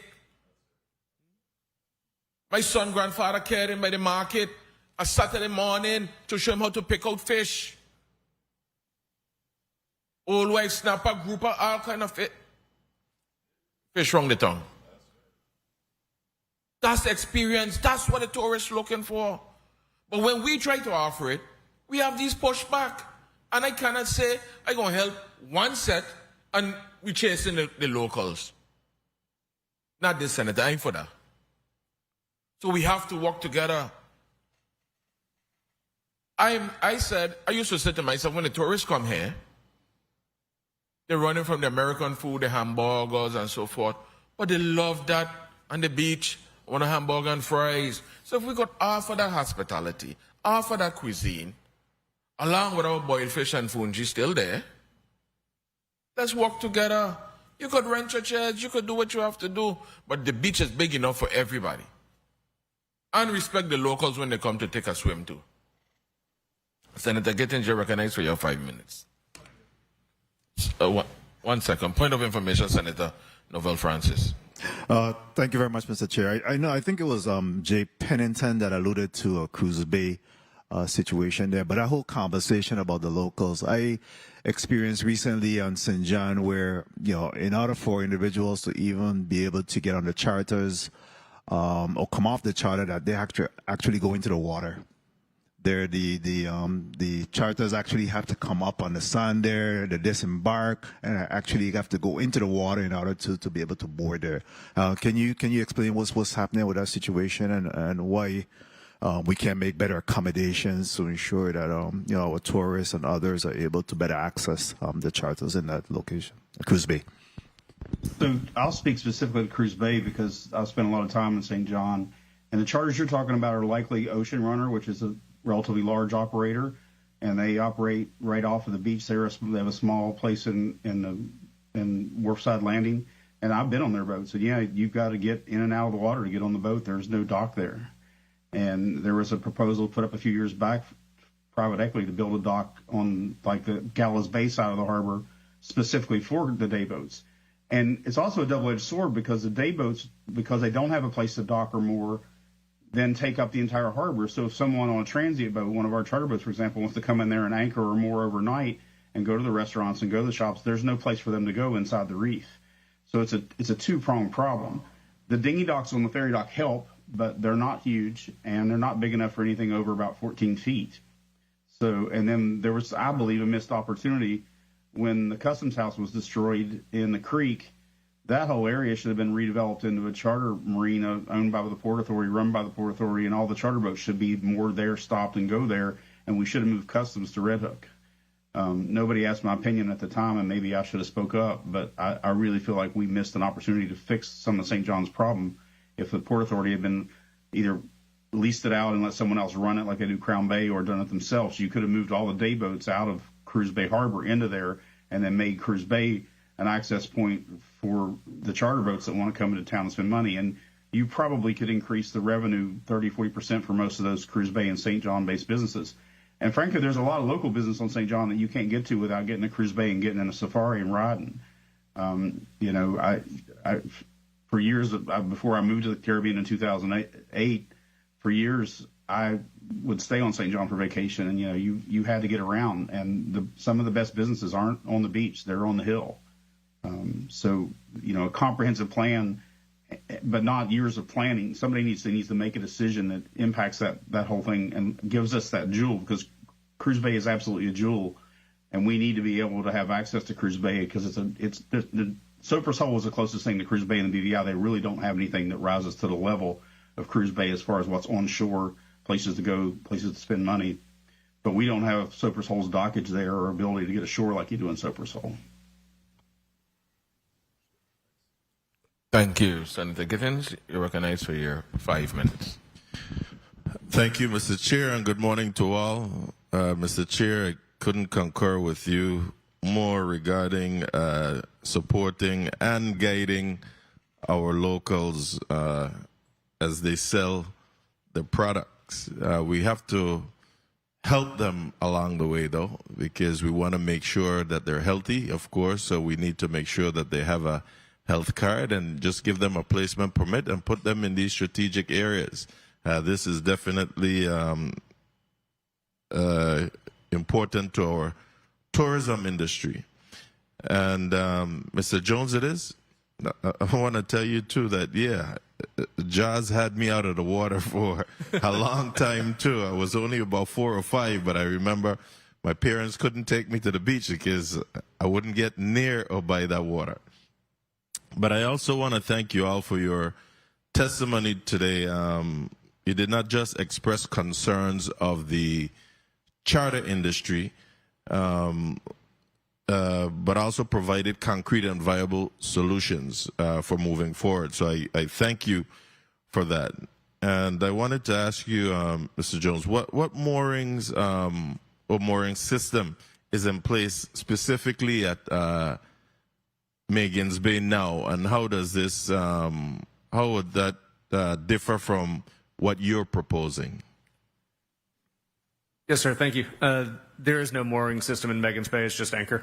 Okay. There's the swim line goes across the entire beach, and so there's one access point that's on the far eastern side, kind of by where the bar is, where you can go in and out by vessels. Okay. So, I mean, to your point about having some amazing local vendors, put them on the west side of the beach, open that side up where the poker run goes in up to the beach that way. Just have that a designated spot where boats can go up to the beach, and then you go over there and get, you know, all the best oxtail and goat water and stew conch and everything else and saltfish and everything. I would much rather go down there and have that than another pizza. Absolutely. Great. And what specific permitting or CZM changes would most quickly allow marine projects to move forward here in the territory, you think? I would say the most quick change would be just amending the dollar amount. You have amending the dollar amount. So the minimum threshold right now, which was set in 1979, is improvements to an existing structure, 52,000, development of one or more new structures, 75,000, and any other development, 66,000. So those numbers haven't moved since 79. If you just did them with inflation, you're looking at 231,000, 333,000, and 293,000 respectively. So it's a significant increase from 79. I would even say going up from that and just putting it at 300, 400. So you also spoke about eliminating duplicative DLCA licensing requirements. What are some of those duplicative licensing requirements that you're referring to? Sure. I'm going to, if I could, I'll kick that over to Mr. Pennington or Mr. Schlosser as they're in the weeds on that on the day-to-day basis. Okay. I'll give you a quick scenario of what happens when we bring a new boat in. So the boat's sold. We have to register it with the Coast Guard. Then we have to get... You're sounding a little muffled. I'm not understanding what you're saying. If you could get closer to the mic. So the current process when we register a boat to operate in the Virgin Islands has to be registered federally with the Coast Guard. Then we have to get a business license in the USVI for the boat, even though the management company, Waypoints Yacht Charters, is the one actually filing taxes. And we can't get our DP&R registration until the business license is processed. We have to have an inspection done, commercial inspection done under the CVLA law, and then we still have to get a fire inspection done. And then once we have all that done, they'll issue us the USVI registration. And we can't apply for the BVI license until we have the USVI registration with the business name on it.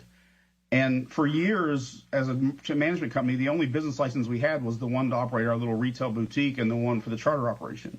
All these boats are owned by stateside corporations, and they don't file U.S. Virgin Islands taxes. All the taxes come from the management company. So this requirement to get the USVI business license, for example, and the fire inspection when we're already under another license that we pay taxes on, and it holds up a log jams the registration process. I can have a boat enter this territory in November every year, and it might not be able to do a charter until January because of the licensing and inspection requirements, and we can't do them until the boat's here.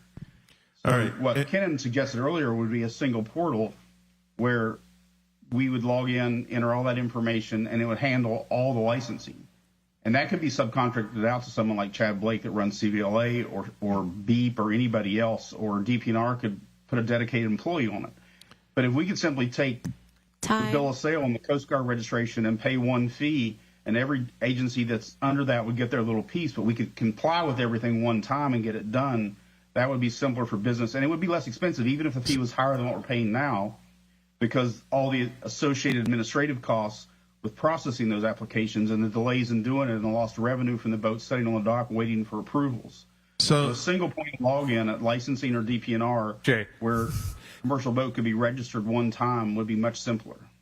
All right, so let's have a conversation offline with that, because I don't see a single portal being utilized when you're talking or intertwining federal and local governments. But I wanted to ask quickly, how do you see St. Croix fitting into the charter industry, and why don't more vessels travel from St. Thomas to St. Croix? Sure. It's, again, I'd repeat from earlier that when it was COVID, we came down here as much as we could. You are restricted based on weather and based on charter guests, depending on if they're up for the 5 to 6 hour sail from St. John. Usually we go from St. Thomas over towards the eastern of St. John. You have a little bit better angle on the wind, so you can come down. So depending on if it was guest specific, if you had divers, we would come, and people that like to fish, we'd come down here every single time we had those people on the boat. If you had a family with little kids and it was going to be rough that week, then you're just not going to put them through that. So you do have a little bit of weather dependency. It's also, there's not a whole lot of room to go in Christiansted Harbor. You've got that little bit on the north side of the channel coming in. All the mooring area behind Protestant Key is taken up with private moorings, and then over by Gallows Bay, but that can be a little rocky. And then Frederiksted is wonderful. You just have to time the cruise ship time so that if you wanted to snorkel the pier, you can't obviously snorkel the pier when you have a cruise ship in. So then if those schedules didn't align, then it might not work out. So, Mr. Chair, if I could conclude with this last two. Go ahead, Senator. Thank you. So, to that point, St. Croix has a fully enclosed saltwater pond on the western end of the island that is currently underutilized. Yet it presents a rare opportunity to support the marine charter industry. From your perspective of the marine industry, what specific regulatory infrastructure or policy steps would be necessary to activate this enclosed area for a marine park and a hurricane safe haven that can directly benefit not only the charter industry but also the local community? Are you referring to Salt River? No, no, down in Frederiksted, near the Frederiksted pool. Oh, in terms of a hurricane hole, or is that? So I'm saying, if you don't know the area, we could have a conversation offline. But I'm thinking that if we could open up that area on the south side, that will be an excellent marine park down there, and can serve as a hurricane safe haven and be utilized as a marine park where it can benefit both the charter industry and the locals. But I'll close off by saying I showed you a picture just now where you spoke about the Waiko dock location, right? And you spoke about the key concepts. Media, if you could just assist me quickly there. So the picture that you showed said that there will be zero impact on cruise ship operations, but I think you meant like it will be zero negative impact. But I'm sure that it could have a positive impact, because you see that picture that's shown there. So that's in your presentation here on page 2, if my colleagues are looking, with the picture with the Waiko dock location, and that's what you see actually when you come in there.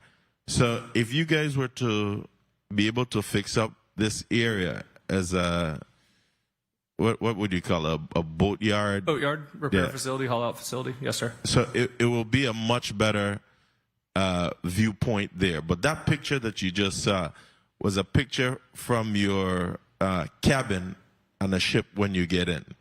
So I will support something that will redevelop this area, because what you're getting there really is just like a warehouse area. And when you go to a lot of the Caribbean destinations, you're seeing all these warehousing, but that big tank back there is just a sore eye when you get in there off the ship. So again, I just want to thank you all for your presentation, and I'm looking forward to the central government and the BVI government being able to get past this. Thank you, Mr. Chair. Thank you, Senator Gittins. One more thing about St. Croix real quick. 1 second, give me a second. Mr. Bailey, you still with us?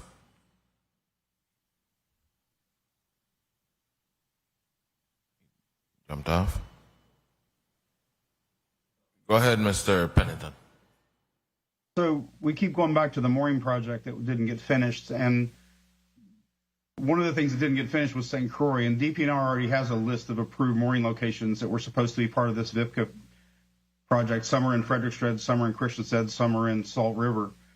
One of the fastest ways to get access to St. Croix and to add it to the menu would be to find a private operator that could install those moorings, maintain those moorings, collect the money for those moorings, and fulfill the promise of the transient access.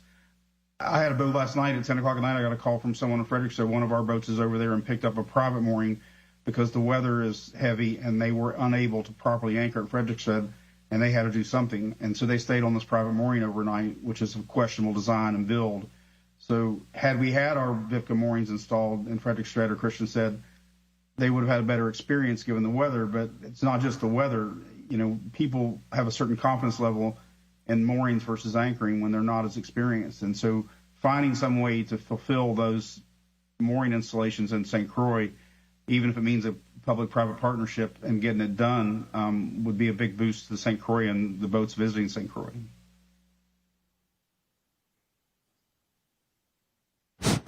Thank you for that. Mr. Chair, you know, we haven't had any much conversation about the derelict vessels in the area, but that is of concern as well, as we're talking about moorings. And currently the chair and I and a couple other senators are looking at the mooring and anchoring legislation currently in our books. So we can have further conversation on this after. Thank you, Mr. Chair. Thank you, Senator Gittins. And like I said before this conversation, it was the beginning. We have a lot more work to do. A lot more conversations need to be held. But one of the things I want to put on the record is that I recently had a conversation with Commissioner now Madarangas King, the Department of Tourism. And one of the things was I established that when our visitors come here, they're looking for an experience and they're looking for a time. So along with the chartering vessels, I would appreciate and would like to see that conversation start happening with tourism and with you guys, because people want those experiences and packages. Government shouldn't be the one to design a nature trail walk. Government shouldn't be the one to design a fishing tour. You know, that's where you come in, Mr. Bailey come in. You know, something with the yachting companies, you know, sales, whatever you want to call it. Those should probably be dealt. You know, tourism should have some kind of stake in it, yes, but originally and wholeheartedly, not all on tourism. I think far too long we've been relying too much on government, and we need to realize that we need to have these public-private partnerships to boost our product. Government can't do it all. So if government could put some skin in the game, yes, and you guys, you know, other entities, private entities come forward and start formalizing things. This is how we create young entrepreneurs and get our business going, thriving in this community. You know, I buy my fish from this guy in St. Thomas. But when I call him, I said I need $200 worth of fish. But when I go, my fish is clean. Well, first I text what kind of fish I want. Try his best to get them, plate size, clean. Those are the type of services people are looking for nowadays.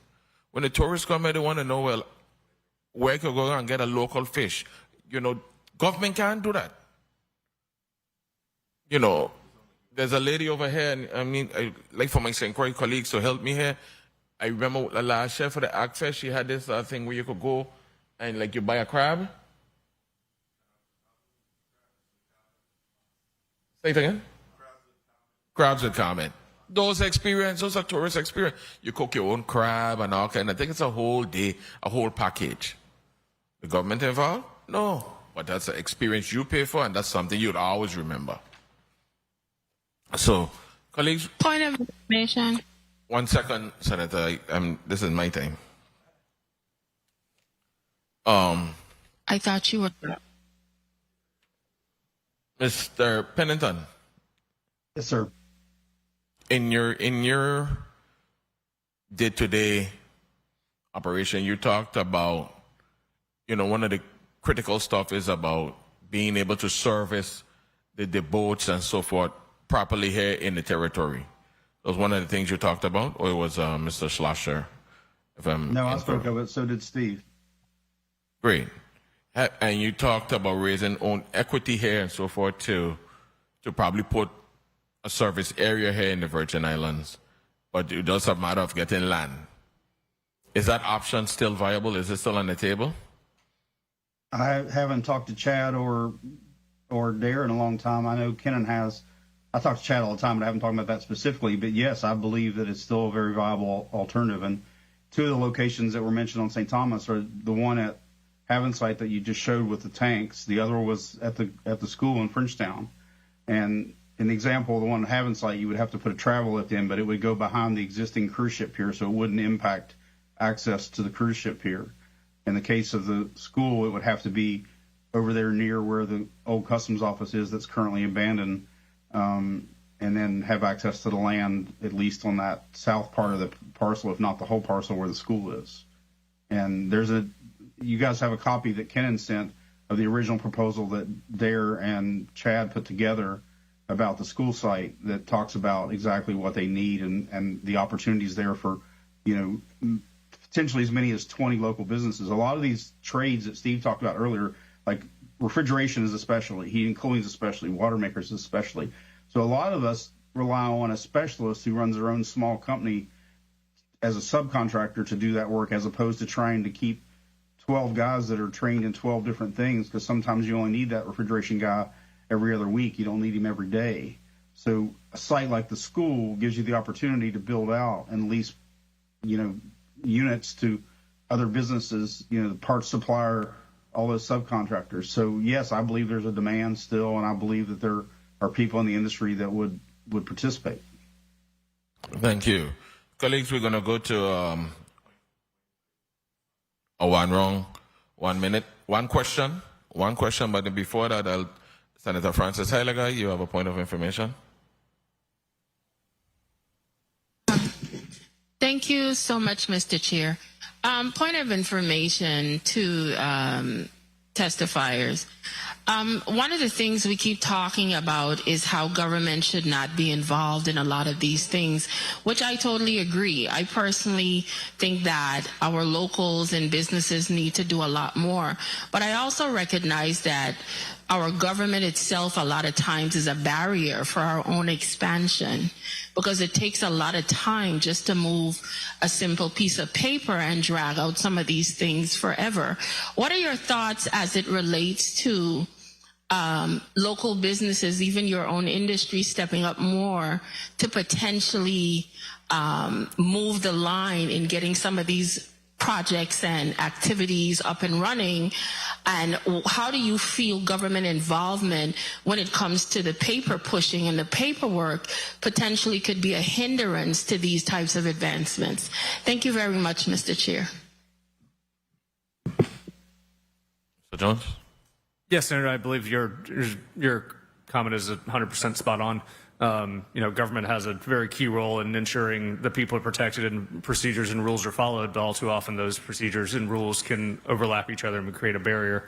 In the case of a major expenditure like building a facility at Waiko or Cancun, I mean, there would need to be some sort of agreement in principle from the government that this is something we want and we want to support, and then you go from there versus you're not going to be able to raise the funds and then get mired in paperwork and then investors lose interest. It's a both and it's a cooperation, and but the larger point is entirely valid. It's government creating the safe conditions whereby economies and businesses can flourish. Everyone plays nice in the sandbox and economic development increases. That's the goal at the end of the day. Thank you for your response. Senator Blyden, you're recognized for your one question. Thank you, Mr. Chair. Mr. Jones, in respect to the Virgin Islands Professional Charter Association, right? And I want to focus again on training. What are you guys doing in terms of collaborating or reach or initiatives when it comes to the blue economy and exposing our children to the blue economy from the public and private schools? What type of a partnership or collaboration do you have going on in that space? Sure. Yes, sir. It's a great question. We have two long-standing programs in the summertime. One is the Junior Swim Sail program that we run in partnership with the St. Thomas Sailing Association, the St. Thomas Yacht Club. That's for ages 13 to 17. They get a free week or two of swimming lessons if they need it, and then have a free week at the yacht club learning to sail, and that culminates in a very fantastic graduation where they take their parents or guardians or loved ones out for a sail to great hilarity and great fun. And then we also concurrently with that program during the summer as well have a 5-week marine apprenticeship program. These are all free, and that's for 5 weeks of intensive marine training, includes your STCW certification, and that's for ages 18 to 29, and you have to have graduated from a VI high school. So you don't have anything in St. Croix similar to what you're doing in St. Thomas, St. John District? We would love to. We would love to include St. Croix. The question is, and I think we could find housing either through UVI or someone, but the program is open to anyone from St. Croix, absolutely.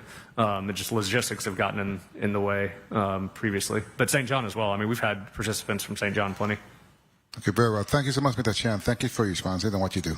Thank you. Senator Carla Joseph, recognized for your one question, if you need it.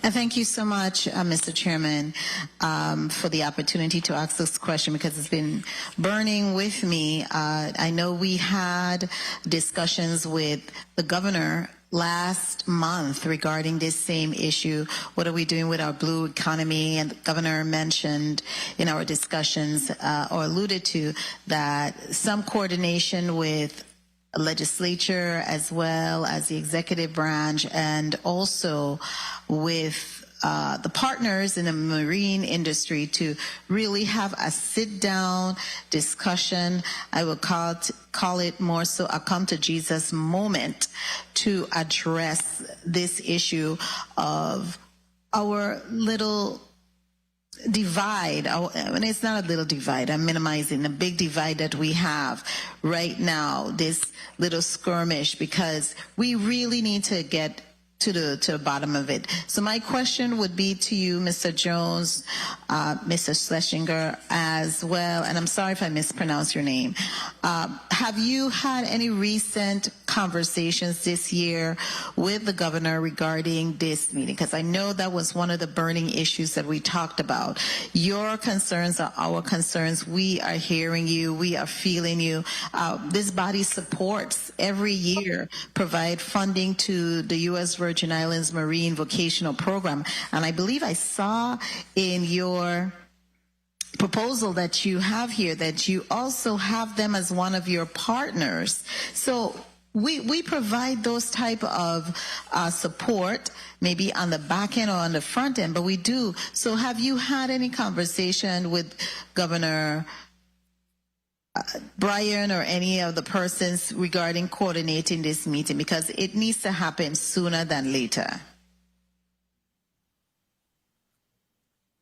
Yes, Senator, absolutely. We've met with the governor's team, and I think now is the time to do exactly that and get this body together and all the key players that are in the executive agencies as well that have equities within the industry and hammer out what a path forward. I mean, ultimately, it's a say yes and go forth and create thing, and that is we to a certain degree are waiting for that nod that say like, yes, we're behind you and we want to do this, and then say, okay, well, let's go, let's get down to work, and let's move forward.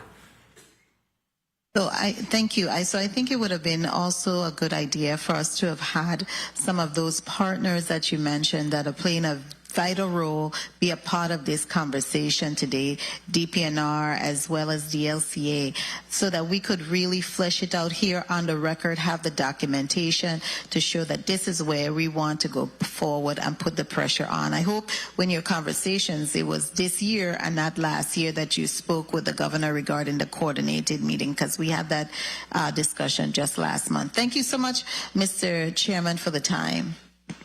Thank you. And I don't want to make the assumption, but have you ever asked the government to lease any property? I'm sorry, could you repeat? Have you ever asked the government to lease any property? Whether for a shipyard or a docking space, have you ever? I myself have not, but I would assume that anyone, again, I've only been in this job for 7 months, and then we're the industry organization. I don't want to assume, because a lot of talk have been throwing out here today as if like the government haven't been a good corporate partner.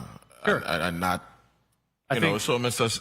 Pennington or Slasher, have any of you guys ever asked the government for property or anything? Because we just can't assume. Yes. The president of our company and the chief operating officer actually came down after some back and forth with the governor's legal team and talked to Port Authority about leasing the property in Frenchtown, where Nkau Sushi used to be. And we're considering, our parent company is Fontaine Pajot, which is one of the largest boat manufacturers in the world, and they were considering, they're French based. They were looking at a site to do long-term maintenance repairs, not just on our charter boats, but on the private boats we sell and boats that are in other charter fleets. And they were considering building a travel lift for service and a parts department that would distribute parts all over the Caribbean and North America. And frankly, after their meeting with the Port Authority, they are looking at sites in Florida now. Okay, so that's the old Concrane area you're talking about, right? No, I'm talking about on the peninsula by the radio station, where the buildings that are saying they're destroyed, where High Tech Scuba was, Nkau Sushi was there. Janice, who's done our upholstery work for decades, is still somehow surviving in the attic of that blown out building. There used to be a commercial laundromat there that's been closed down. And we looked at the leasing and redevelopment of that property. And frankly, after the president of the company and the CEO met with Port Authority, they scrapped any plans. I went as far as having a diver dive the shoreline and do some early research. I walked the property myself, and then they set up meetings and came down and were pretty much told it wasn't available, and that was the end of the conversation. What I'm thinking is, if what you're talking about, if my memory serves me correct, I think that property belongs to Port Authority. So I think it's time to get you in front of the executive branch, Commissioner Alejandro at Property and Procurement, DPNR, and DLCA, so we could try to have some more concrete conversations and more pointed conversations, so we could start getting things in place to see how we could make things happen on this end. Because Port Authority, that's a semi-autonomous, but we still could have some conversations with them because, brother and sister. Mr. Jones? Well, if 1 second, Mr. Pennington, if I could, Mr. Lewis, Senator Lewis, I think that's a great. The comment is exactly correct and 100% right, and why it is because I think the result of that conversation needs to be, and this goes back to the point of information that we just went over, we just want to know, okay, which zones are, this is okay to develop, this is not okay to develop, and then let go from there. Because right now, even in the 2024 executive plan, there was a sentence in there saying no one knows what's available and whose jurisdiction it is for anything water related.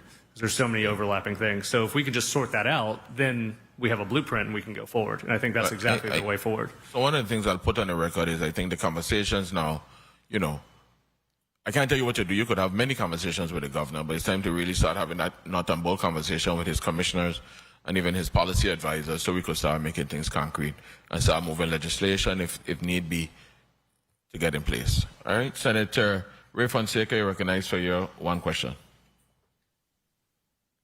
Yes, thank you, Mr. Chair. You know, I concur with the Honorable Senator, female Senator from Wrong the Field. The BVI does have the authority to implement their own rules, regulations, laws so that they can be competitive. And of course, you know, last year there was a big meeting at Harbor 360 in Yacht Haven Grand where a lot of the stakeholders came together. And so now that the fees have been implemented, you and the government of the VI, we have to respond so that we can save our industry. So one of the items we promoted earlier was to give some alternate destinations, like promoting Water Island tours, Luvango Cay, maybe even Vieques. You know, all of those are short day tours. You can go to those areas and come back to St. Thomas. I wanted to ask, though, Mr. Kelvin Bailey, specifically as far as the game fishing, are you being directly impacted? Because do you operate from St. Thomas, the Virgin Islands, out to the North Drop? How is that impacting you, those new fees? Tell me how that's impacting you.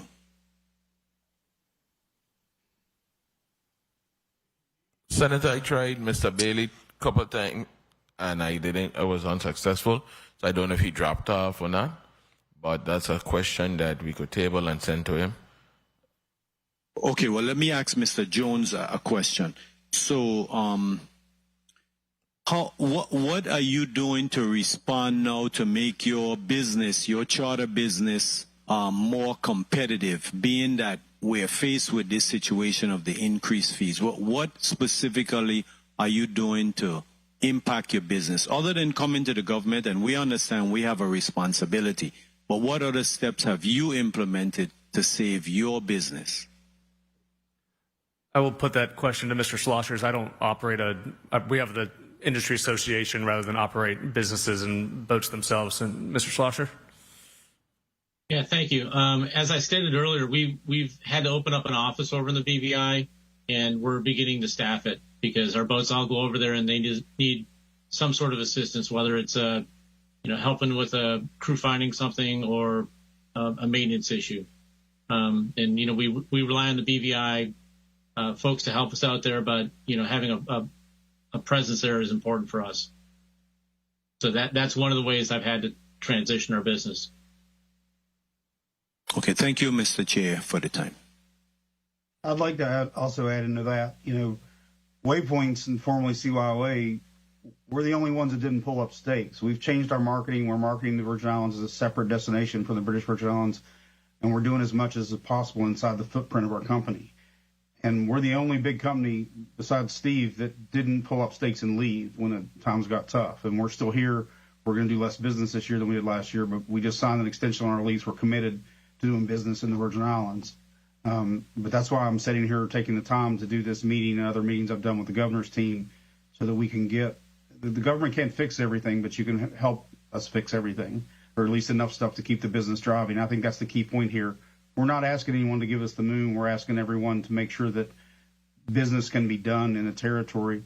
And I'm sorry, the lady senator that talked about us as a destination, she's absolutely right. We got to finish these infrastructure projects. We have to make permitting possible. And, we talk about food. Fish and fungi were mentioned. My favorite restaurant in US Van Dyke is Gertrude's, and God bless her, I'm sorry she's gone. But we'd get off the boat and head straight for a roadie. And, I lived in the territory for almost 20 years, and that's still one of my favorite meals. And I've been blessed enough to go to a lot of fancy restaurants in my lifetime. So some beach vendors with that local flair is absolutely one of the things that we need to compete with the BVI as a destination, not just as this butting heads thing we got going on right now. Thank you. And before I go to Senator Francis Heilega, I have a question. Right behind you, we have the Director of Division of Festivals here today, and his boss, the Commissioner of Tourism, were invited to be here today. And in each district, In each district, we hold 3 wonderful music festivals in my book. 3 big, dynamic festivals. One in St. Croix, one in St. Thomas, one in St. John. December, April, July. A lot of the guests participate in these festivals. Have you ever donated any of your resources to sponsor any of the events? I think that would be a good partnership. The yachting companies, VIPCA and the yachting company join with tourism to sponsor a night in the village, sponsor the beach run, the poker runs. Those are things, those are good community sponsorship. We here today, we had a lot of ask on government. I have an ask on you as well to contribute to our product as well, to be a part of this community. So, when you guys meet again, let that be one of the conversations. I saw Mr. Turnbull would raise his hand and said that he welcomed your dollars to be part of our program. Whether it's St. John, St. Croix, St. Thomas, it don't have to be during our festivals. You could sponsor, Senator Bulker just sponsored, along with us here, Blues Cruise in St. John. You could do your own thing, but we have to work together. Okay? So when I call you, because I'm going to call and I say, hey, tourism say Wednesday could be yours. Next Friday could be yours. Let's work together, please. Senator Francis Heiliger, you're recognized. Good. I wasn't sure if I was dealing with a legislative hearing or a shakedown. But at the end of the day, what I will say right now is I support corporate sponsorship. I support any of the thousands of businesses that wish to sponsor our various activities in the territory. We all welcome them. And if these participants here today ever choose to volunteer, I am sure it will be up to them to make that decision to do so. What I wanted to ask as my final question to the testifiers here, what would be your top 3 things that you would ask of this government that could potentially assist the industry to advance in the direction it needs to go? I'm speaking about top 3 asks that we could potentially see a pathway to help solve some of the issues that you have brought here to us today. Because our job as a government, we might not step in and build these things for you, but our job is to make sure that the pathway to get there is as, I wouldn't say it's always an easy road, but not as a barrier as much as possible we've seen sometimes over the years, not only with your project, because what you've said here today is not unique. We've heard this from many different businesses over the years. So my goal today is to find out how can we help you to get your job done better. Top 3, that's all I need to know. Thank you so much, Mr. Chair. Thank you, Senator. I'll start with the top 3 and then go to the other testifiers. And I think your overall point is, again, exactly right. Top 3 things would be a clear plan and direction on where development is available and where, and the routes to get it. Reform and updating of the CZM amounts from 1979 to current day dollars at least. And number 3, I would say now that I have it in front of me again, I'd say an expansion of the Marine Scholarship Bill that was already that was implemented in 2024. I'd love to learn more about that and see how we can get more of those for Virgin Islanders to take some of the already existing courses. I know right now it's 10 scholarships at $10,000 for $100,000, and that would be something that we would be happy, and we already do contribute to and have done multiple scholarships for almost 10 years now and be happy to contribute to that more. Thank you for your response. Senator Before I go to Senator Novel Francis Jr., I was not implying or explaining or alluding to any kind of shakedown. I'm just asking these good gentlemen in front of us here and their entities that they represent to take part and sponsor some of our local activities. Whether it's Carnival, Little League, Boy Scouts, whatever, just take part in the community. Senator Novel Francis Jr., you're recognized. Would the other testifiers be able to add their 3 points, Senator? Sir Jones, we really strapped for time at this time, so sorry. Thank you very much, Mr. Chair. I also were inclined to ask about the 3 priority items, and you certainly talk about the plan, the CZM, as well as the training.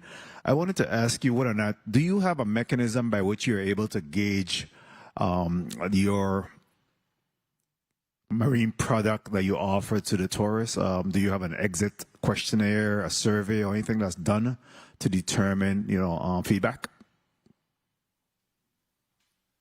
Put that to Mr. Schlosser, Mr. Pennington.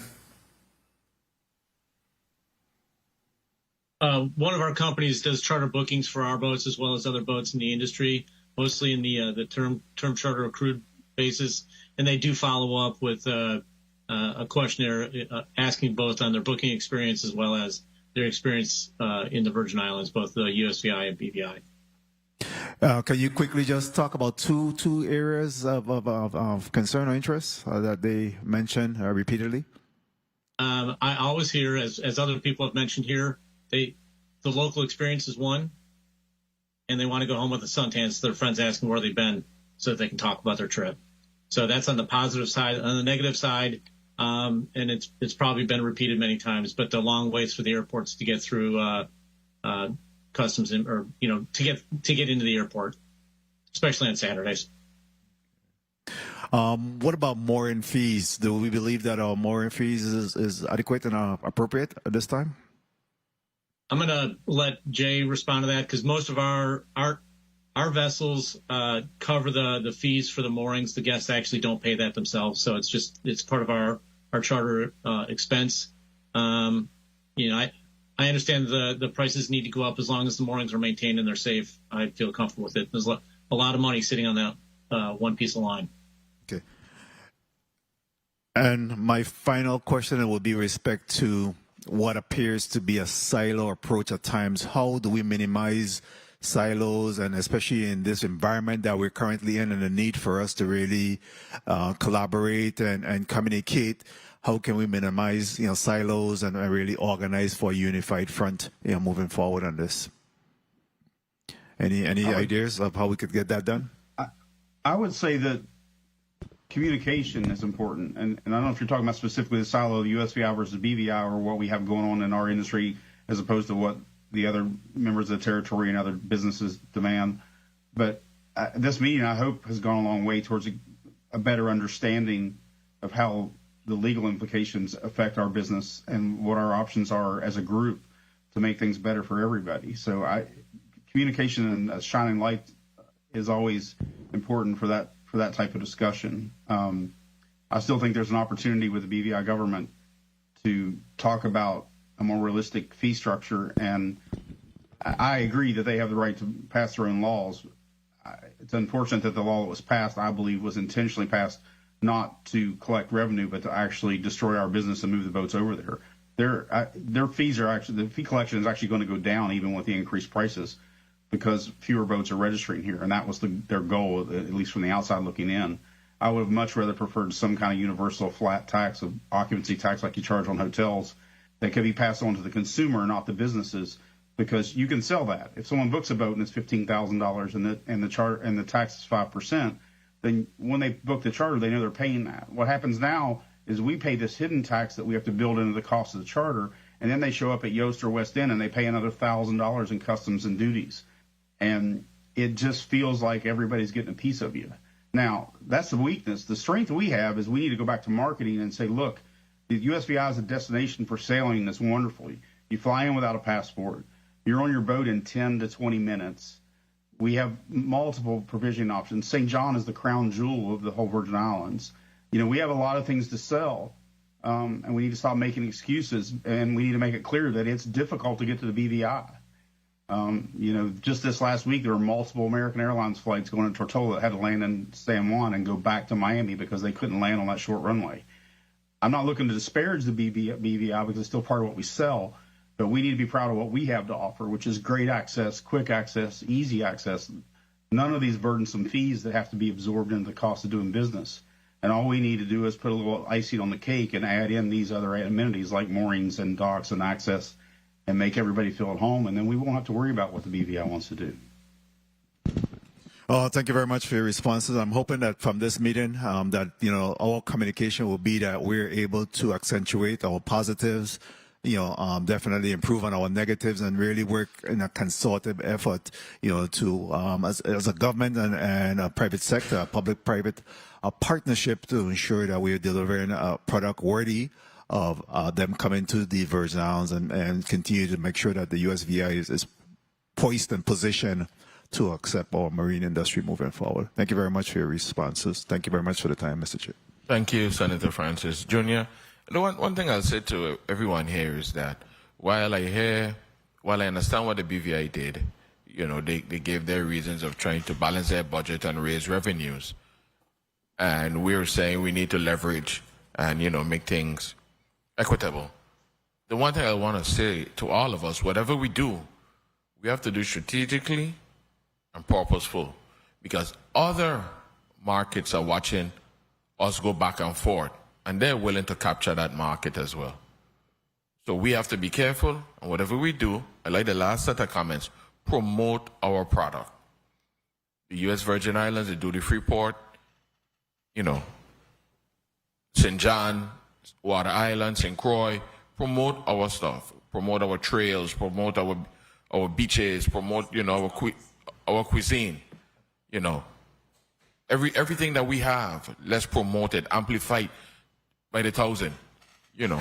So that way, we'll be in the market, so we'll have our own trending and so forth. Promote our hotels and so forth. So we coming up. You know, we just started with horse racing again. Let's start promoting these different things. Car racing is picking up. A lot of the things the local does as well. And we could start adding our own added flavor in between. You know, like I said, Division Festival is coming up now. So we start having some night parades, different things. We have ideas. But we need to start putting it in motion. So at the beginning of the year, our calendar is already printed. People know, well, I'm going to St. Croix for jazz days. I'm going to Christiansted because they have whatever, you know, Calypso in the night. You know, those are the things we're going to have to start marketing so people would know. Where is my next vacation spot? The Virgin Islands. The second vacation spot? The Virgin Islands. And if all else fail, we are going to vacation? The Virgin Islands. Senator Gittins, you're recognized for your one question. Thank you. One, you get 3 of them, man. And anyway, as you've heard in the passion of the chairman and through the line of questioning by my colleagues, especially the last 2, you could tell that the body supports the industry and would like to help. So that said, I wanted to ask you, though, between St. Croix and St. Thomas, are there any sites that you can think of that has derelict vessels that are posing serious problems to the industry? And while I ask you that, would you support legislation that will require minimal insurance for all boats mooring or anchoring in territorial waters? Thank you, Senator. It's a very good question, very good point. The largest concentration of derelict vessels is certainly in Compass Point, Binner Bay area, which is within the St. Thomas Easton Reserve, which is already environment. Okay, slow down for me there. Where is that? Excuse me. Compass Point, Binner Bay, east end of St. Thomas, the St. Thomas Easton Reserve. It's the mangrove area that goes back towards Independent Boatyard, Compass Point Marina, Oasis Cove Marina, that whole right eastern section. There's still derelict boats out there? There's hundreds, and DPNR just got a grant for $1 million to remove a number of them, I think 40. So there's definitely progress on that front. But no, it's a shame that you had mentioned earlier, when cruise ships pull in and see that rusted silo, it's a shame that people take off from that marina and see a littered field of derelict boats. It's not a great first impression.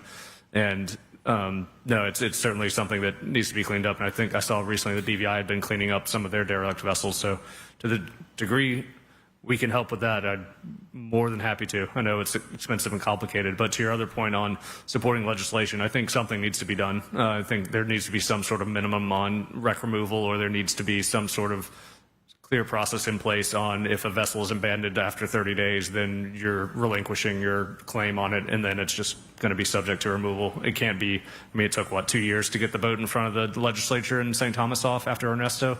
Exactly. That's just not a way forward. Exactly. Because it shouldn't be on the backs of the people of the Virgin Islands to have to remove these derelict vessels. So I'm happy to hear that you would support that. So I will keep you in mind as this legislation comes forward for further discussion. Thank you so much for your testimony. Thank you, Mr. I want to add one more thing about the derelict vessel and funding it, because I know I'm not an advocate of higher fees or higher taxes, but and I'm going to get shot by some of my friends for saying this out loud, because I was a liveaboard and I had a legal mooring in Elephant Bay for years. The mooring fee needs to have some kind of fee attached to it, and the boat registration, specifically to fund the fee the fund that Ken talked about earlier to draw down federal funds. There's almost always a 10 or 20% match for these kind of cleanup funds. And if you tack the $50 a year addendum onto the current mooring costs, which are not high, even a liveaboard or commercial mooring is only $20 a foot. So it's basically we have 10 moorings in Frenchtown that we own as a company that we pay $1,000 a year per permit. So tacking on a fee specifically earmarked to go into a fund used for nothing but derelict boat cleanup and matching fund drawdown for derelict boat cleanup is a relatively simple change that you guys could make that would make the funding available to not have to wait 4, 5, 6 years after a storm to clean up boats. Thank you for that. And it's a little difficult to understand everything you're saying, but I want to invite you and encourage you to come down. And once you get down, let's get with Mr. Jones here and let's have a thorough conversation. Thank you so much again. Thank you, Mr. Chair. Thank you, Senator Gittens, and you're spot on with that, because far too often we see the burden becomes the government's responsibility for these derelict vessels, and either the general fund or by the stroke of luck we get a federal grant or something to pursue these. Mr. Jones, I'll give you 30 seconds to give some closing out remarks. Thank you, Senator. Thank you, Senator Lewis, Chairman. Thank you all the senators present. Thank you to my fellow testifiers. I think, as has been mentioned, I think this is wonderful, and I hope it's the start of a wonderful partnership. I know there's a lot to do together. I'm so thankful for your support, and want to make it clear that we're asking for your support on the legislative side. We can find the money. We can get the private investment. We're not asking for, to be a burden on the general fund or the public finances. We just want the clear path forward and the support so that legally and regulatorily we can move forward and have that regulatory certainty to bring in that private money and to bring in that environment, that economic development. Virgin Islands, again, I will say, stands at a crossroads, and from this conversation, that road is looking up, and I hope that we can continue to coordinate. I would love for us to set up some sort of way in which there's a point person from the legislature and the various regulatory authorities and business, and we have some sort of our own marine council that we can continue to regularly convene and coordinate and share information. The goal is a shared goal. It's ultimately economic development for the Virgin Islands. It's good long-paying jobs for Virgin Islanders, and it's a solid financial and economic footing to grow over decades. Thank you very much, Mr. Pennington. 30 seconds. I just want to thank everybody for taking the time. I appreciate that people are paying attention. Sometimes I feel like we're yelling into an echo chamber, and I do feel like we've got some traction here. I also would like to see if Ken can set up a boat trip. I think it would be good for some of the members of this committee and any other of the senators that might be involved in legislation to maybe take a hot lap around St. Thomas, St. John, and look at some of the things and some of the access points we just talked about so you would know firsthand exactly what the opportunities and the challenges are in our industry. And then maybe even an operator on St. Croix, we could try and find someone that's running a day boat over there. But it would be good to have that firsthand experience. Plus, it's not a bad day. I've never had a really bad day on the water, so it would be a fun time. But also would give you an opportunity to pull up to the beach in Cruz Bay and see what the difference is between climbing off the bow or stepping onto a dock, and looking at a hot lap through Benner Bay and Compass Point to see what the current state of the boats and the mangroves are. So, if we can try and facilitate that for you guys, we'll find a way to do that as an organization. Thank you. And Mr. Pennington, before I go, I want you to be welcome back into the Virgin Islands. So please do not forget St. Croix and Water Island, okay? So you have 4 islands to compete with, okay? I lived on my boat at Water Island, yes, and I was just there a week ago. I'm still there 4 or 5 times. So don't forget St. Croix, because I don't want no problems with you coming back in, okay? It's a duty-free port, but I don't want your picture down there. You can't come back in. So do not forget St. Croix. Nah, we'll send some information specifically about the mooring project in St. Croix, because I think we need to bring that back and get that plugged in and get it done. Thank you. Mr. Slasher? Again, thank you for allowing us to speak here.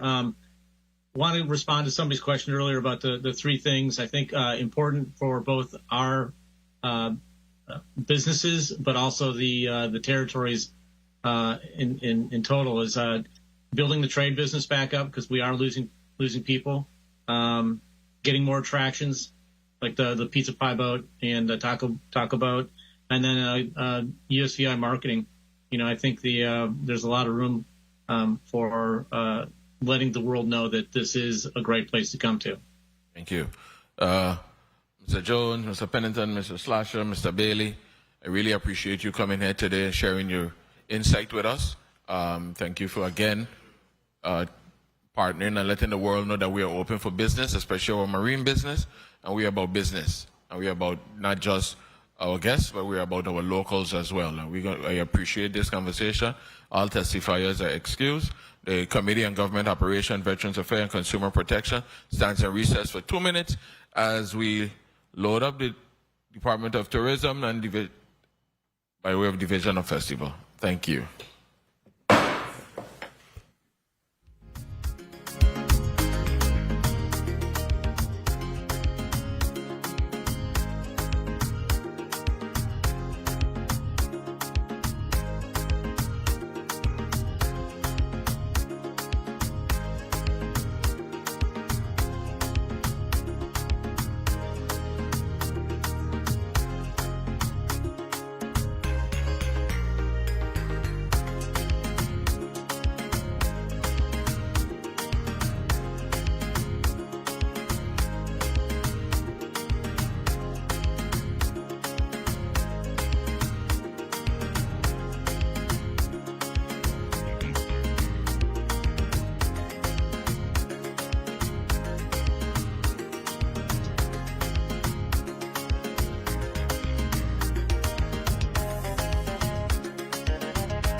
Committee on Government Operations, Veterans Affairs, and Consumer Protection is back on the record.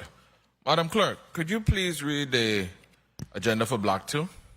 Yes, Mr. Chair.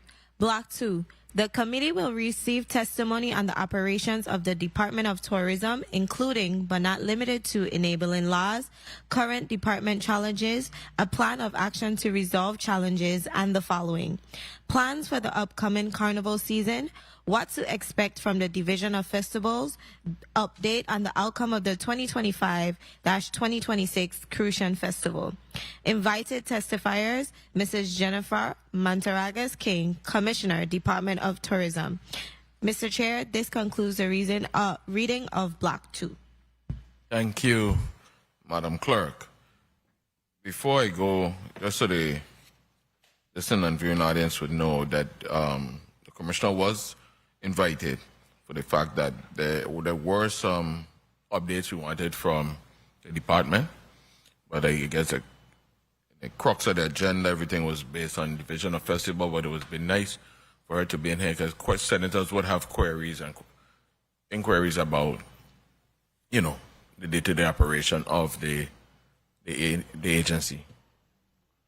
Mr. Turnbull, please place your name and position on the record.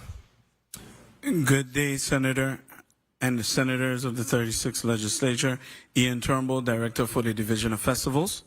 Mr. Hart. Good day, Alva Hart, Assistant Director, Division of Festivals, St. Thomas. Good morning to all. Good afternoon. Alvin Burke Jr., Division of Festivals, Assistant Director, St. Croix. Thank you. Mr. Turnbull, you ready with your testimony? Yes, Senator. You may proceed. Good morning, Government Operations, Veterans Affairs, and Consumer Protection Committee Chairman, the Honorable Senator Avery L. Lewis, members of the committee, senators of the 36th Legislature of the United States Virgin Islands, legislative staff, members of the media, and the listening and viewing public. I am Ian Turnbull, Director of Division of Festivals at the Department of Tourism. Pursuant to your invitation, I am here today on behalf of Commissioner Jennifer Mantaragas King, joined today by Assistant Director of Division of Festivals for St. Croix, Alvin Burke Jr., Assistant Director of the Division of Festivals for St. Thomas, Mr. Alva Hart, and not here in the well with me, but in the building today with us is the Chief Financial Officer, Mr. Kenneth Milligan, to my rear. We are here to provide an update on the Department of Tourism and the Division of Festivals' current status, core functions, and key initiatives. Before addressing the specific items requested by this body, I would like to present 3 new marketing visuals that highlight the work of the department, recapping the Crucian Christmas Festival and teeing up St. Thomas Carnival, and showcasing the impactful local efforts of our team. Media.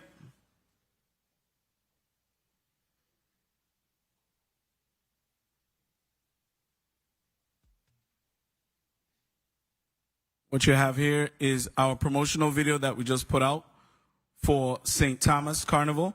I know that one of the cries has always been to do a specific promotion geared to the kids, geared to Children's Parade. This is the first video content piece that we put out that's going to be promoting St. Thomas Carnival, specifically the Children's Parade. It does have sound with it.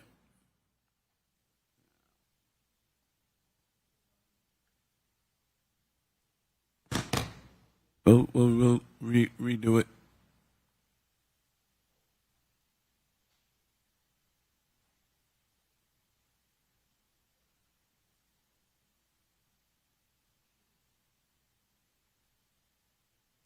One second, it's coming.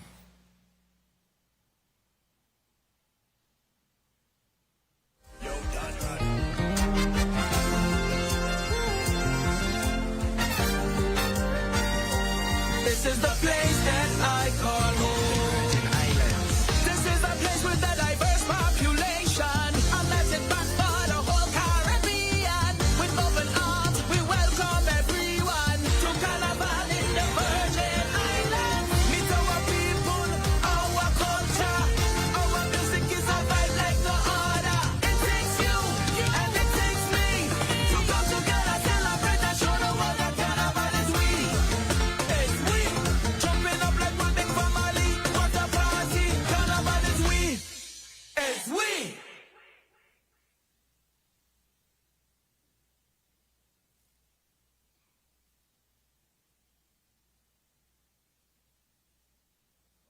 Yes, we do have two more.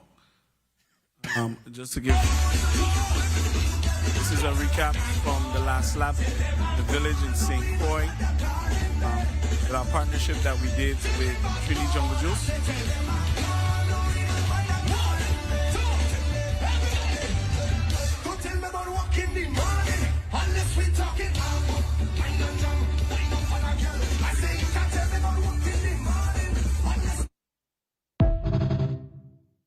This last one is a recap that we did with our internal media team, just highlighting the entire Crucian Christmas Festival.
Thank you. Again, big kudos to Kalahari Brian, new part of our team. He put that together.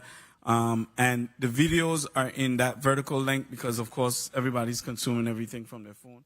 So that's pretty much why we put the videos that way. The outlook for 2026 is bright for the U.S. Virgin Islands. Anchored by continued growth in the tourism sector, we are excited about a year of elevation, showcasing the people, culture, and the natural beauty of our home to the world.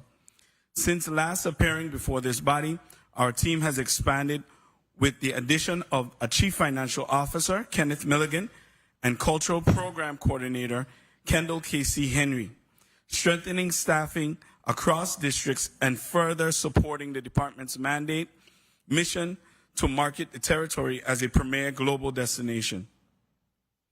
Territory-wide, we welcomed more than 2.5 million travelers by the close of calendar year 2025 and emerged as a regional leader in the 2026 Caribbean Travel Awards, earning honors including Experiential Destination of the Year, Caribbean Cruise Destination of the Year, and New Hotel of the Year for the St. Thomas St. John, for the St. Hotel in St. John. Apologies.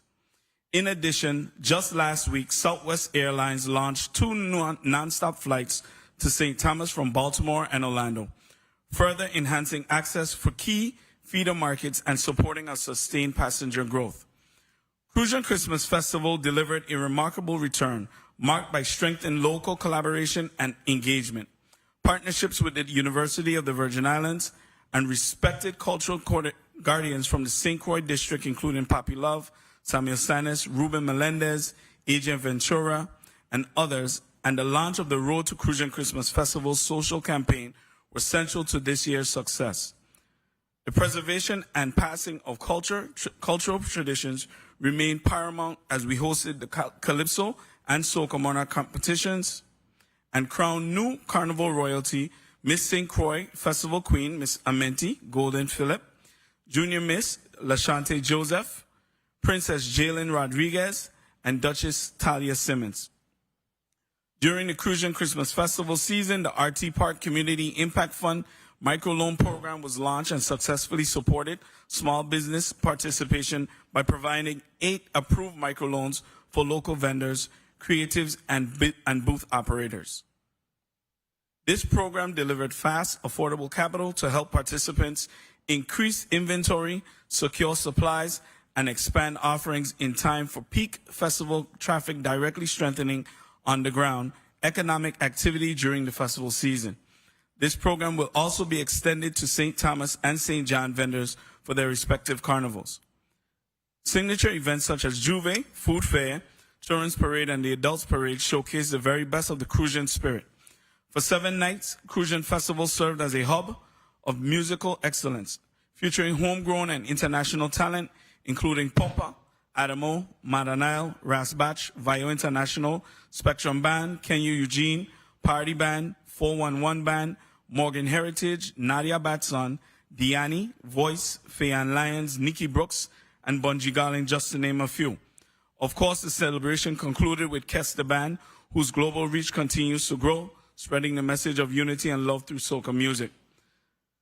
The success of the Crucian Christmas Festival extended beyond the island through a strategic media familiarization trip, what we call FAM, featuring Virgin Islands diaspora actress and singer Naturi Naughton, who's from St. Croix. Her family is from St. Croix. Influencer Danny Sierra Leguela, also from St. Croix, and rapper Mano. Additionally, the group included radio personality Angela Yee, comedian Donnell Rollins, chef and influencer Cassie Young, radio personality Swaggy C, media outlet The Jasmine Brand, and renowned carnival media company Trini Jungle Juice, among others. This initiative generated a reach of more than 12.4 million social media impressions and resulted in over 18 million in earned media value. As we look ahead to St. Thomas Carnival and St. John's Celebration, in partnership with our community and industry stakeholders, we continue to evaluate and refine our offerings to ensure optimal experiences for both residents and visitors. Planning for St. Thomas Carnival under the theme Where Culture, Rhythm, and Good Times Mix is well underway. Collaboration with district-based cultural leaders and innovative industry partners continues to guide our work with a strong emphasis on highlighting the uniqueness of the U.S. Virgin Islands, our people, our sound, and our revelry.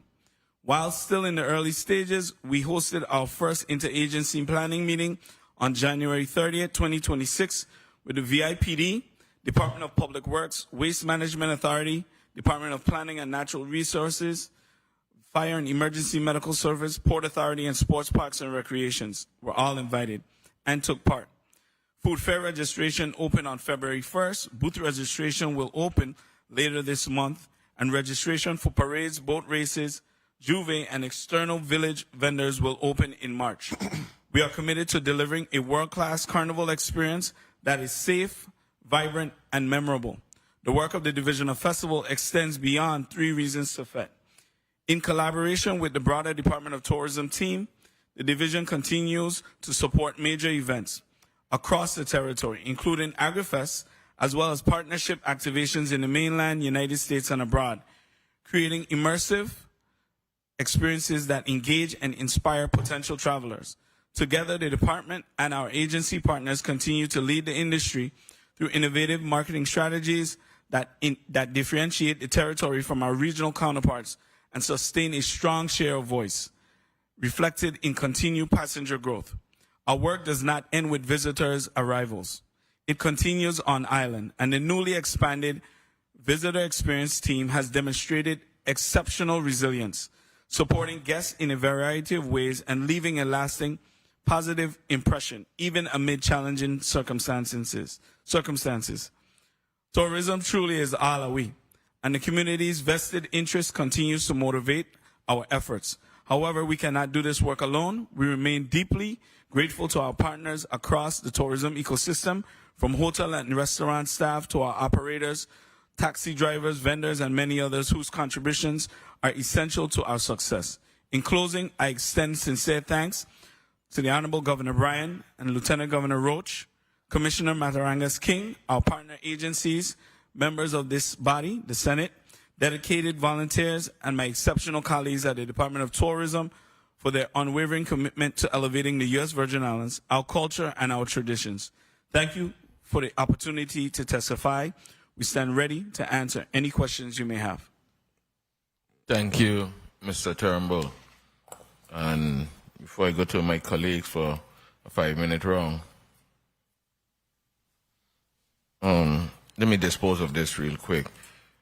Mr. Turnbull, are you familiar with a letter dated February 2nd, 2026 from the Virgin Islands Carnival Committee to Commissioner Matarangas King? I am not aware, no.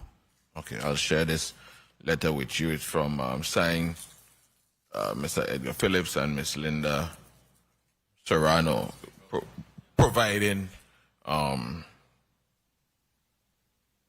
they're saying, they're promoting a fun and memorable kind of activity. They're giving suggestions about different activities. I guess they would like to revive and work in partnership with you. So I'll have my office send you a copy of the letter. Since you don't have it in front of you, we can't discuss this letter, but I'll have a copy forwarded to you. Now, getting into the crux of this meeting, real quick, what's the cost? Do we have a cost associated total of what we spent for this year Crucian Festival? Yes. The number for Crucian Christmas Festival, budgeted number is 2.8, and the cost is coming right around, the cost is 2 million, and that's the budgeted cost, and the cost that was actually expended is around 2.5.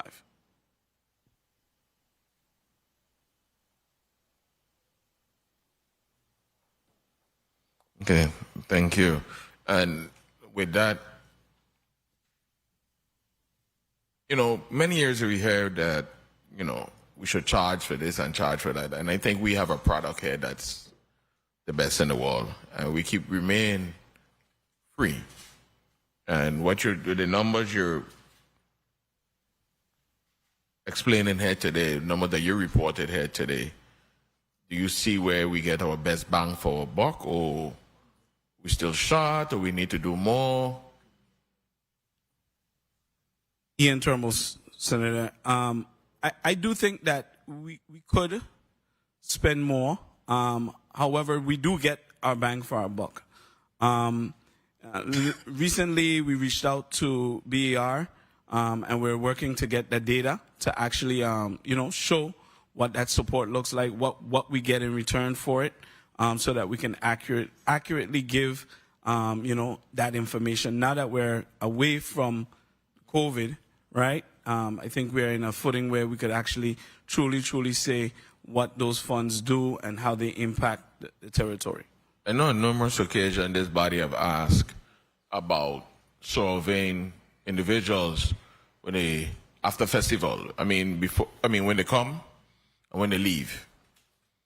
How the experience was, anything we should add, any takeaways and so forth. Did we do that this year? Did we ever survey as they come, or throughout the festival, after the activities? How do we collect our data to make sure that we're actually getting our best bang for our buck? And, our product is viable. We need to cut out something, add something. We need the feedback from the people who participating in it, not just the people who hosting it. Correct. Every year that we've actually hosted this, we've actually done surveys. This year, we actually had a unique partnership with Crucian Point, specifically the MyVI app. I'm pretty sure people saw that, where there was an opportunity. People didn't even know they were taking a survey, but they were essentially taking a survey during the whole entire week. Every night, we gave the opportunity where people could win money. And we tied $200 to it, and people filled out a survey, did not know that they filled it out because it came off so, it didn't seem like you were taking a survey. We had 1,260 entries, and about 473 unique participants. We definitely got a lot of great information with regards to various questions, various concerns in the community. We even got information on how much spend, what is the average spend per person during the festival season. So we have some great data. It's similar to what the data we've had in the past, but definitely something that we will continue to do. And the one thing I add, you said that thus far you budgeted about 2.8 and you expended about actually 2.5. Or am I correct? No, I got confused with that 2.8. It's 2 million. 2 million flat. Yeah. Okay. 1 second. And the one thing I'd like to add, though, when we throw the number of, we budgeted 2 million, right? and we expend 2.5, we also have to take into consideration the in-kind contributions. Waste management, we have to pay for that. Police overtime, EMS overtime, fire overtime, those participating agencies, those, all those other agencies that add, we have to take those things into consideration already. Also, so that comes with a cost. And we need to start putting that cost out there so people could know the true picture of what it takes to put on these different music festivals, these different festivals and activities. Point of information, Senator Noel Francis Jr. Thank you very much, Mr. Chair. Of course, as the budget chair, I have to ask, you had a budget of $2 million, 2.5 spent, you had a delta of $500,000. Who you owe? We do have some individuals that we are working to finalize. Of course, the procurement process here, we have to review invoices, make sure that deliverables were met. We now have a new CFO within the office who's been working with us feverishly to get these bills paid. But I am super confident with the new team, the new financial team we have in there, our communication that we've had with OMB and finance, outstanding sponsorship funds that have not came in as of yet. We'll be able to clear this out well before St. Thomas even arrives. The new team, they'll be able to make money? Huh? They're able to make money, generate money? I don't know. So I'm concerned about, one sec, I'm concerned about the $500,000, of course, where that money is going to come from, because, that's very concerning to us here. So as I mentioned, we do have some outstanding sponsorships that have to come in that have not came in as of yet, as well as, we still have to transfer and do some internal transfers from our escrow accounts and so forth to make some of those payments. So we will definitely be able to cover those bases. Very well. So you won't be coming back to the legislature for the additional money. You say you'll be able to cover it. Yes. Thank you. Thank you, Mr. Chair. Thank you, Senator Francis Jr. for that question. He didn't say who he owed, but he gave a good political answer. But Mr. Turnbull, yes, make sure you pay the locals. I'm tired of walking around town saying the outside people getting paid and the local them ain't getting paid. Please pay the locals. Thank you. Senator Vele, recognized for your point of information. Please recognize Senator Vele, non-committee member, and Senator Clifford Joseph here present with us today. Thank you. Thank you, Mr. Chair, and good afternoon to the people of the Virgin Islands. Good afternoon, colleagues. Good afternoon, testifiers. Good afternoon. Just going back to the $2.5 million. So there was an internal discussion within Division of Tourism that they were okay with the $2.5 million budget. So when we say 2.5, it says 2.5 is what was spent, right? But there is, of course, like I mentioned again, sponsorship monies, right? There's revenues from what was brought in from the various events, right? So the budget was $2 million, but it did not entail or include some of those fundings from sponsorships and from the event. So that's why. So the monies from the events and sponsorships exceed $500,000? No, it does not. No. Okay, so that's where I'm getting back, because the delta must be covered. The delta can be covered internally from the Division of Tourism, because the budget, Mr. Finance Chair, that we give to tourism is more of a lump sum budget, and not one that is line item. So based on how much they plan to put aside for festivals, there is a possibility that within that 28 to 30 million that was earmarked for Division of Tourism, that it could cover whatever delta you're missing. Thank you, Senator. That is correct. Additionally, there is a line item in tourism that works towards marketing for the festivals, that assist in the marketing efforts. There are some things that was a part of our planning and execution that took it over because of marketing. And so those things are covered within, like, as you mentioned, that delta of difference is within tourism on a total whole. Yes. Okay, and I just want to end, we're putting on a record from the Tourism Revolving Fund, which is primarily made up of the hotel occupancy tax. we collected over $50 million last year, this government. Over $50 million, I think it was a banner year. And in looking at the collections this year, it seems like we might be on target to collect a little bit more. So we need to, from the tourism standpoint, take an overall look as to exactly how we spending those monies and how we also spending that 28-30 million that's allocated to the Division of Tourism. That's exactly how the money is being spent on the ground. Thank you so much, Mr. Chair. Thank you, Senator Verley. Point of information, Senator Clifford Joseph. Good afternoon, and thank you for the time, Mr. Chair. Good afternoon to the people of the Borden Islands. Good afternoon to the testifiers. Mr. Turnbull, going back to the sponsorship, are these sponsors that sponsored before, or these are new sponsorship? This year, actually, we got one sponsor that came back via Larry. Big kudos to them. And of course, we also had Captain Morgan, Miss Cynthia Arna, her team came in as a big sponsor this year. So, some of them have been around before, but we have not had them in prior years. So this has been a renewed sponsorship. Okay, that's what I wanted to know. I wanted to make sure it's some new revenues coming in to make sure. Yes, it is a new revenue, yes. Okay, good. Thank you, Mr. Chair. Thank you, Senator Joseph. Senator Marvin Blyden, you're recognized for your 5 minutes. Thank you so much, Mr. Chair. Good afternoon again to my colleagues. Good afternoon, testifiers. Mr. Hart, Mr. Burke, and Mr. Turnbull. And thank you for the testimony.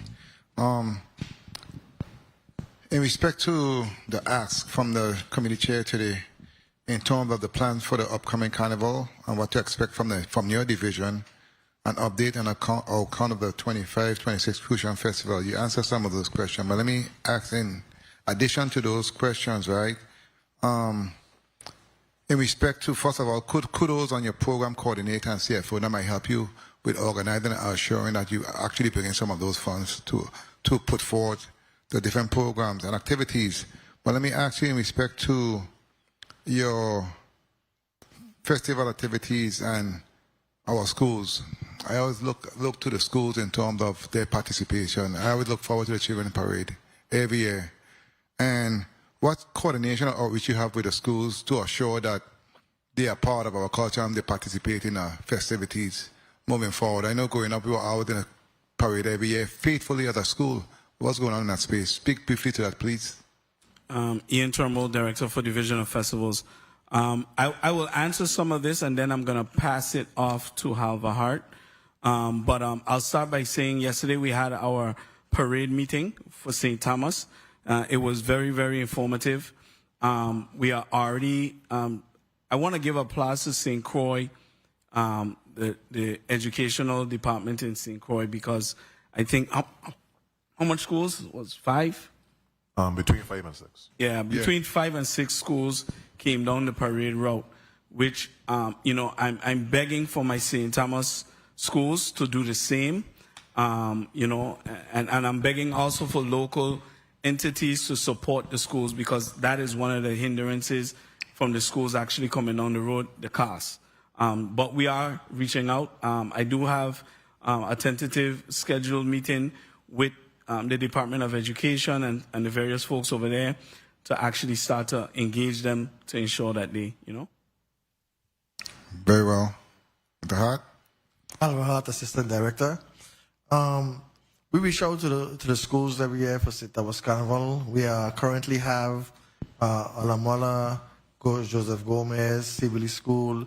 We have the private schools of Antilles and Montessori.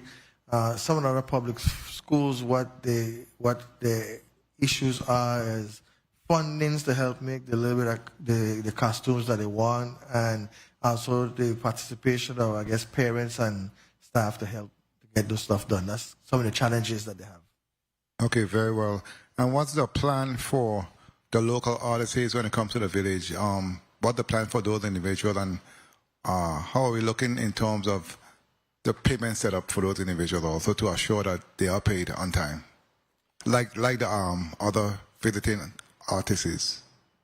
Well, with our Halbert Assistant Director, with the acquiring of the new CFO and the financial team, they have a plan in place to be able to, that everything should run smooth on this go-round of Carnival St. Thomas and should flow over to St. John and St. Croix. Okay, very well. And also, let me ask you, in respect to the village itself, I know last year we tried a thing with fencing in the village. We did one night, it went pretty well in St. Thomas District. You plan to do something again this year, or you're not? Speak to that, because people have been asking. The only show that we basically fenced in is basically the Calypso show. You know, that's a paid show. The rest of the village is going to be basically open. Okay, good thing. Now let me ask you your return on your investment. You say the budget was $2 million. You have other sponsors of the sector that you didn't have before. Let me talk about the Christmas Crucian Festival. What do you think was the return on your investment in respect to not only what was spent, but everything exclusively estimated? What do you think that number looks like? I don't want to put something on the record because I literally just reached out to BER about this because I want to be succinct with that. But just in my estimates, I know estimated $6 to $8 million in revenues back to the territory. Because you spoke to the value of $80 million and $40 million in also. Earned media value. Correct. So what I mean by the return on investment, because most of those individuals in terms of media, we don't know who, what, when, why in terms of them coming to our festivals and carnivals as a result of that exposure. So I think the number is a little more than that, in my opinion, because we have one of the greatest products, our carnival and festival don't play, we on point. All three islands. So again, thank you for what you do, and I look forward to more accountability, more in terms of reporting, which is good. You're on point where you see a your program coordinator, and I look forward to budget season in terms of the outcome of that investment. Thank you so much for what you do, and thank you, Mr. Chair, for the time. Thank you, Senator Blyden. Mr. Director Turnbull. Yes. The previous speaker spoke about children involvement. I don't know what happened, but I know what I'm hearing. Let me ask this question. Do we have contestants for the Prince and Princess in St. Thomas this year?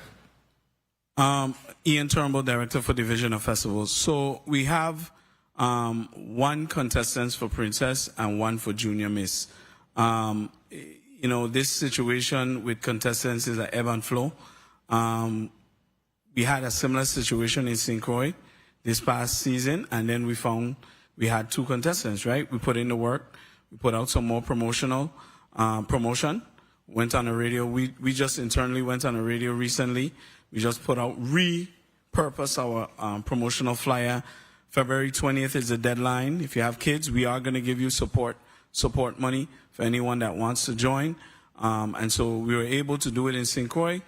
My fingers crossed, we'll be able to do it again here in St. Thomas. So I don't know what happened, and I don't know what changed. But let me tell you about my era. It used to start out in the schools. That's what changed. So who take it out of the schools, put it back? You in charge now, put it back. Let the schools them have the in-house competitions. And then the winners from them come out and be in our product, our festival product. I waited to hear when I talk about involving the schools. We reach out to them. That's right. Yeah, we reach out to them. Offer them a change. Some kind of incentive, some bonus, I don't know. Start within the schools. We carry up the price of these competitions so exorbitant. Nobody want to participate. People buying dress for $7,000 with 20,000 alterations and all kind of thing. Let's put it in a pageant. I can't tell nobody how to spend their money. That's on them. God bless them. But let's put it back in the schools. I remember I went when I went Corwin Terrace, then I went to Gladys Abraham. It had 5 teams, but it had 6. And my mother told me join out, so I had to come out.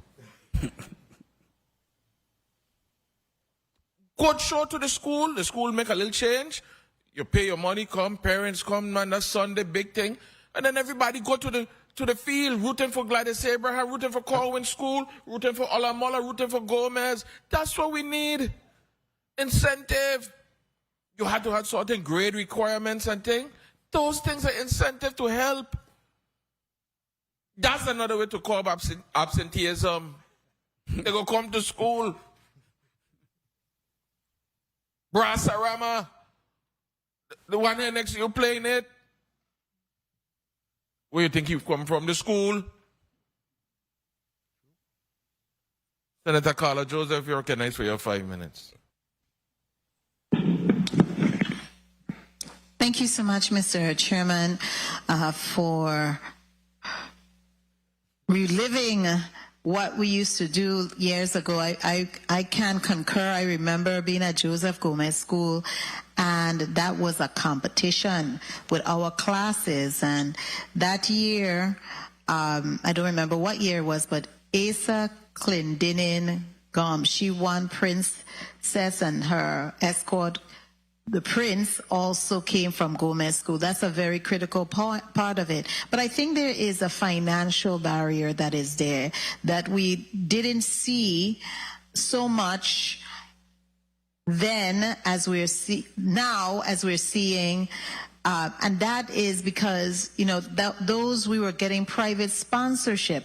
Do you, Mr. Turnbull, and a pleasant good afternoon to you and your team, Mr. Hart and Mr. Burke, do you now get private sponsorship for the contestants? Are any of the contestants privately sponsored by, say, a company or organization?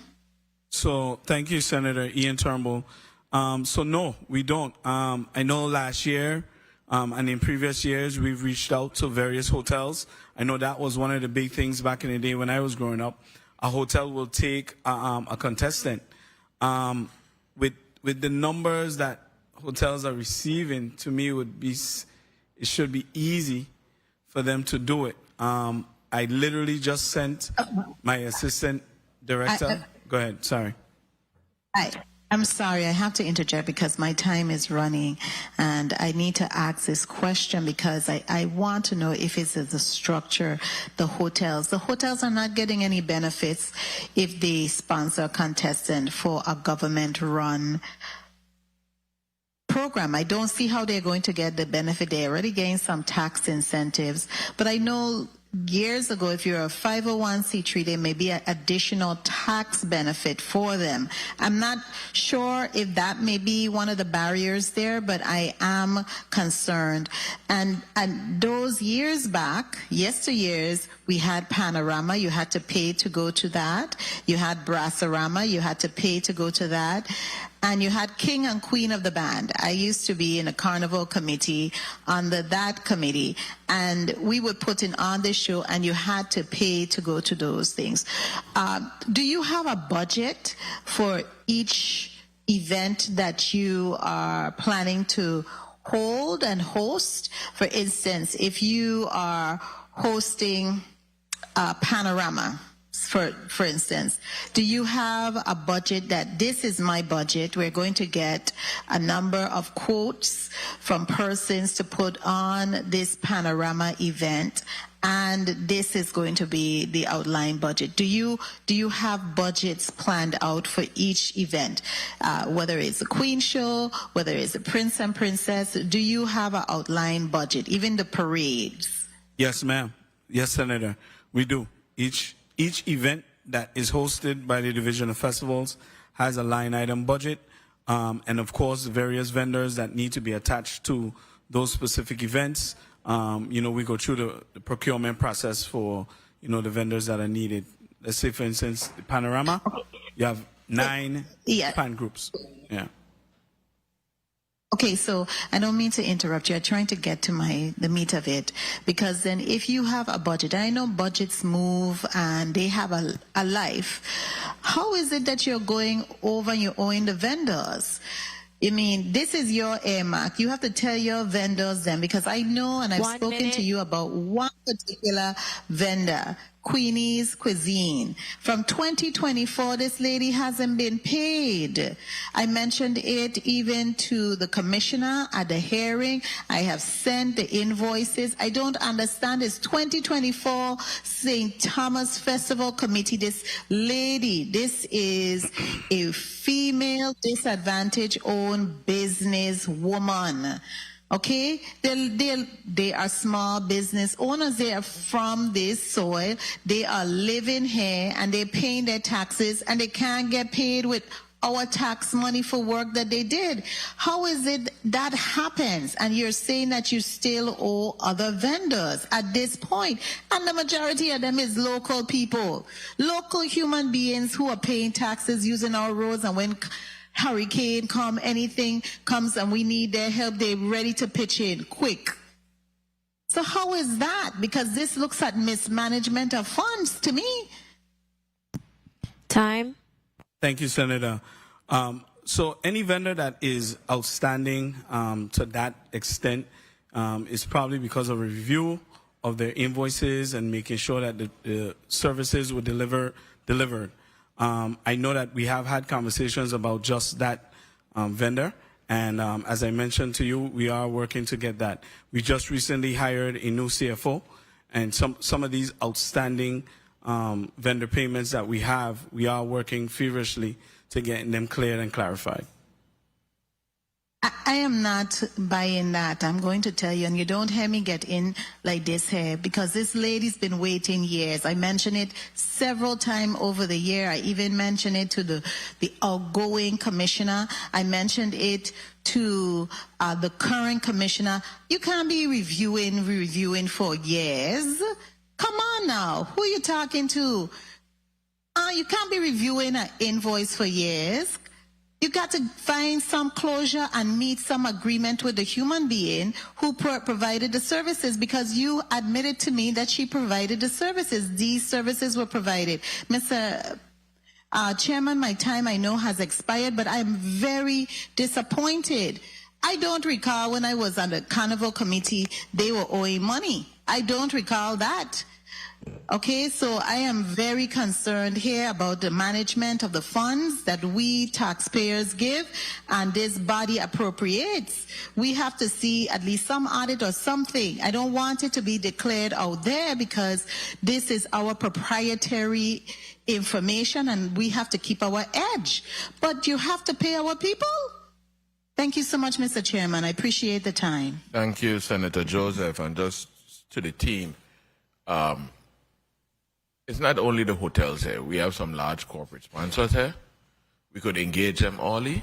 You know, nothing wrong with having a Miss Banco Popular, nothing wrong with having Miss Oriental, Miss, I don't call it Plaza East. Nothing wrong with having them.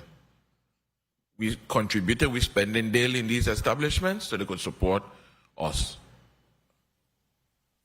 You know, Miss Coca-Cola. Something. We've shared with all of these agencies. The hotels are receiving our EDC benefits. Those are tax breaks that we can't talk about. We'll never see that again. You know, where we put the heads in beds. And the same guests coming to the products, coming to the events. So we got to look at things in a different light sometimes. Senator Ray Fonseca, you're recognized for your 5 minutes. Yes, thank you, Mr. Chair. Good afternoon to the viewing and listening audience, colleagues, testifiers. Okay, Mr. Ian Turnbull, thank you for your presence here today. We're discussing some important issues. Quickly, on Saturdays at the Cyril King Airport, I think between like 12 to 3 in the afternoon, there's thousands of passengers that are sitting at our airport that's either arriving or departing. It's a good idea, or it's a good area where tourism can have a last grab at these passengers that have had an experience here and are now leaving. So I was just, letting you know that while they're waiting, if the tourism can continue to provide that product, because I know we greet them when they come in, but while they are leaving, especially being that they are captive audience on Saturdays, thousands of persons are leaving our airport. All of us know that because Saturday it's a bottleneck. Okay, so I wanted to ask you specifically on what authentic local experiences, foods, etc., do you promote in your packages? Can you discuss that? Good day, Senator. Ian Turnbull, Director for Division of Festivals. So, you know, of course, the food fair, when you speak about carnivals, the food fair is that local, authentic experience, something that is a pastime, 70 plus years that we have had here, a tradition that we've had here in the territory. So that is something that in all of our promotions, we make sure we make that a staple. Of course, we are in talks internally about, you know, culinary events that the tourism department can bolster up. However, of course, St. Croix has had a plethora of food events, Coquito Festival, Lechon Festival, help me out, AgriFest, of course, that's coming up. So there's a ton of events that we have given our support, Tart Wars, that tourism department gives their support to, not just financially, but marketing-wise as well. Okay, but I wasn't speaking about carnival. I was speaking about the tourism product. We know of these cultural events for carnival, but I would like to see where in the promotion of the islands, you notice it with Jamaica commercials, for example. They are real locally promoted. Our carnivals is not what I'm discussing. I'm talking about the product. Okay, so I want to get to another issue now with Main Street. You know, we're developing the Crown Bay facility. It's going to be a full-service facility. Of course, you know, we've opened the Waiko, expanded, etc., and business is kind of like slow. And I'm looking at where, with the new port being developed in Crown Bay, how are you promoting the Main Street? You know, Main Street offers a lot of unique cultural, historical experiences. What are you doing for Main Street? Good day, Ian Turnbull, Director for Division of Festivals. So the promotion that we currently, in terms of our commercials that we put out, we don't show those commercials where we say, hey, come here for the jewelry. Most of the commercials show our beaches. They show some of those culinary effects that you mentioned before. And internally, we put these promotions on digital platforms that go across the various medias, Netflix, Amazon, Peacock, and so forth, that promotes coming to the territory. Right now, one of the things that we are looking to engage with EDA is, of course, the Made in U.S. Virgin Islands promotion. They're going to be doing a joint space with us down on the Main Street by the Enid Bar Library, and so that made in the U.S. Virgin Islands shop is a big culinary factor, and we're going to be speaking with the different taxi commissions and taxi organizations to basically encourage pick up and drop off on that end of the route, so that individuals who are coming to Main Street don't just go on the one end, you know, but they actually can start from the other end of the Main Street route and actually be directly engaged with something that's totally all inclusive and all authentic to culture. Mr. Chair, let me just wrap up if I may. Okay, so because, you know, Main Street used to be the central attraction to St. Thomas, and I'm kind of concerned that Main Street is dying, but I want to go specifically to Sea Trade, since you're talking about the local dishes, cultures, etc. Because I remember to Sea Trade last year, there were some other Caribbean countries where you were able to sample, you know, the coffee, different tarts, different things that they provided. What are we going to do differently at the Sea Trade? What are your plans? They're going to get a little limbo and thing. What are you going to do differently at Sea Trade this year? Well, C-Trade in the past, I know that we have had cultural edificates and delicacies. I know that we've had hot sauce, local hard candy from Outer St. Croix, local tarts. So we have actually provided those things. I know that we'll probably increase that number and potentially even add on some, a little bit of Crucian rum, some Captain Morgan, Mutiny, add some of those components if that is allowed, because I know C-Trade is an event where event space that does not necessarily allow for alcohol, but definitely we'll be enhancing and increasing those things that we have done in the past, and of course showcasing Moko Jumbis and our local cultural dancers. This year, one of the things that we definitely want to do is take up our royalty, our queens. We want to have our queens actually in attendance, so that they can get that first-hand experience with being an ambassador in that space. Okay, awesome. Thank you, Mr. Chair. And of course, the steel pan and the Moko Jumbi is good. I'd like to see a little limbo added too at the C-Trade. Thank you, Mr. Chair, for the time. We'll ask you to go first, Senator. I think I have actually seen limbo, but Me and Gittins. Okay. We do a little. Here and Gittins do limbo. Okay, I ain't doing no limbo. But anyhow, maybe you could bring somebody there, somebody on the Crucian side, somebody on the St. Thomas side, making some parties and some Johnny cakes, They're saying St. Thomas we got Gucci Link Johnny cakes, and over here they don't have the Gucci Link, Let's show off. Senator Alma Francis Heilager, you're recognized for your 5 minutes. Thank you so much, Mr. Chair. I appreciate it. Good day to my colleagues. Good day to the people of the territory. Good day to the testifiers, staff, and the listening audience. My first set of questions has to do specifically, what currently, as of right now, do you see is the biggest challenge to our tourism product? Ian Turnbull. It's a tough one, but I would say inflation, right? The cost of doing business, the cost of executing business here is costly when compared to other Caribbean destinations. And because of that, it makes it hard for vendors. It makes it hard for anybody to be a part of some of these activities that we have.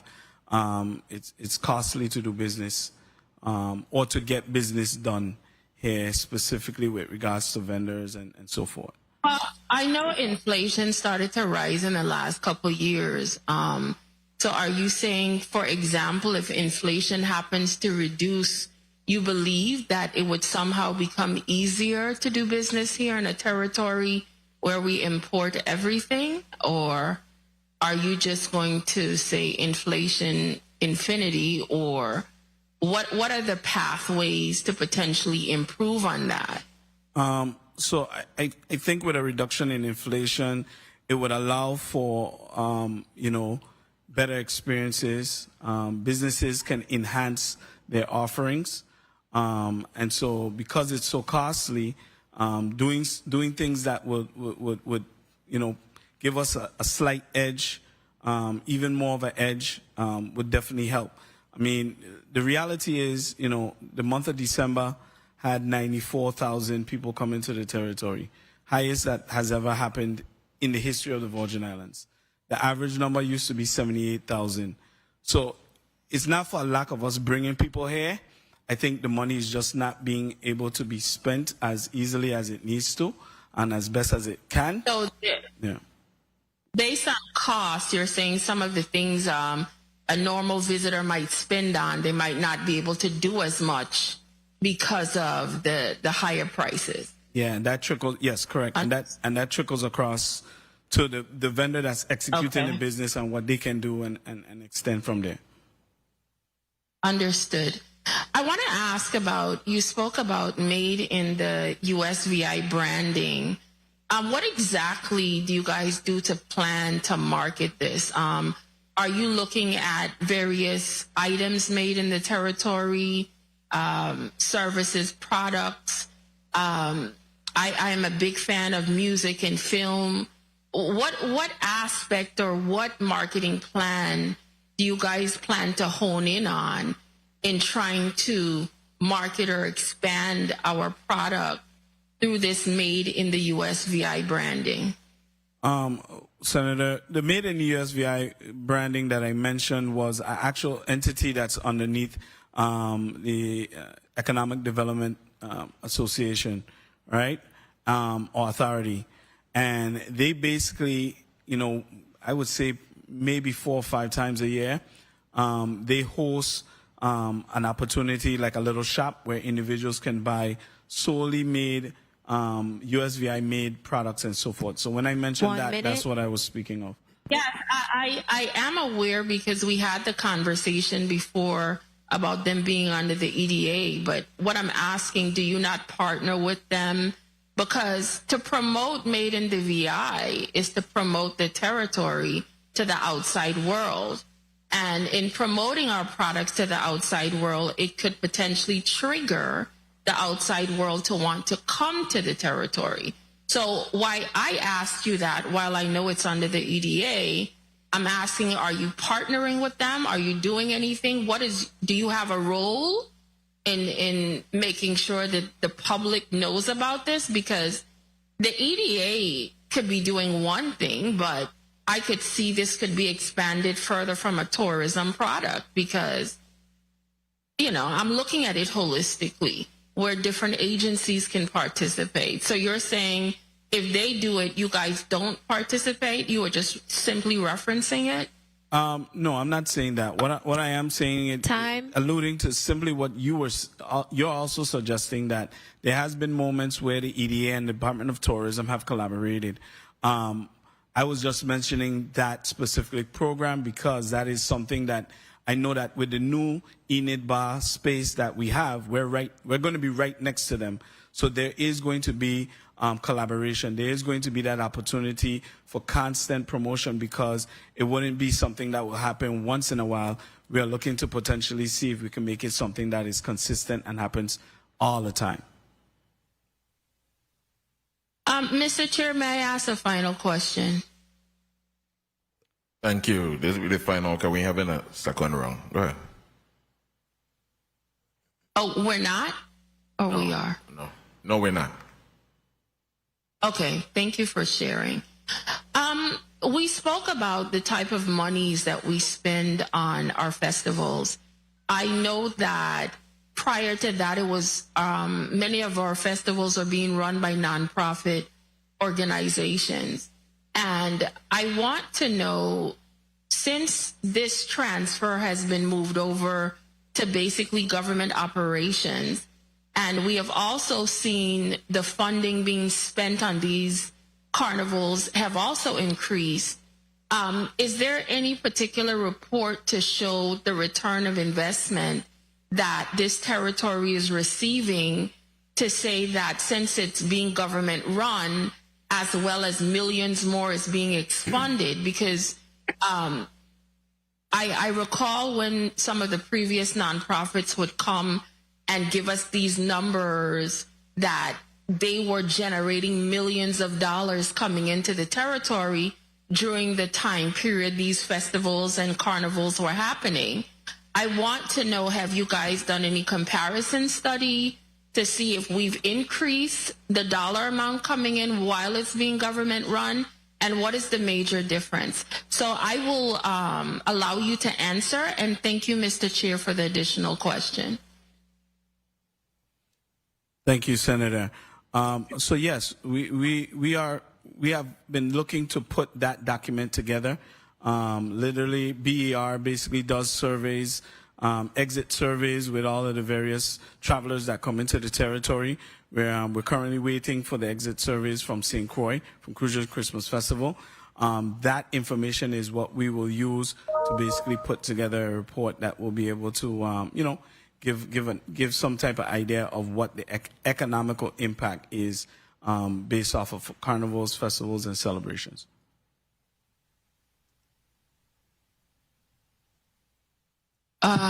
You're saying that the exit survey is somehow going to share with us a dollar amount as to what we potentially bring in? The exit survey. The exit. Hold on. Yeah, explain. Sorry. Yes, the exit survey, and of course, Excuse me? the exit surveys and our internal platforms that we use for our own analytics and data. Put that all together, and we are working to put together a report with regards to this information on how impactful. Okay. Well, you just added that part because you initially only said exit survey. And also, do you work with the internal revenue? Because I'm sure when we have these festivals, we could see if there's any increase of funding coming in during this time period as some of these very vendors that we have and products being sold. Do you also work with them? Or are you going to add that on as well? Thank you, Mr. Chair. Thank you.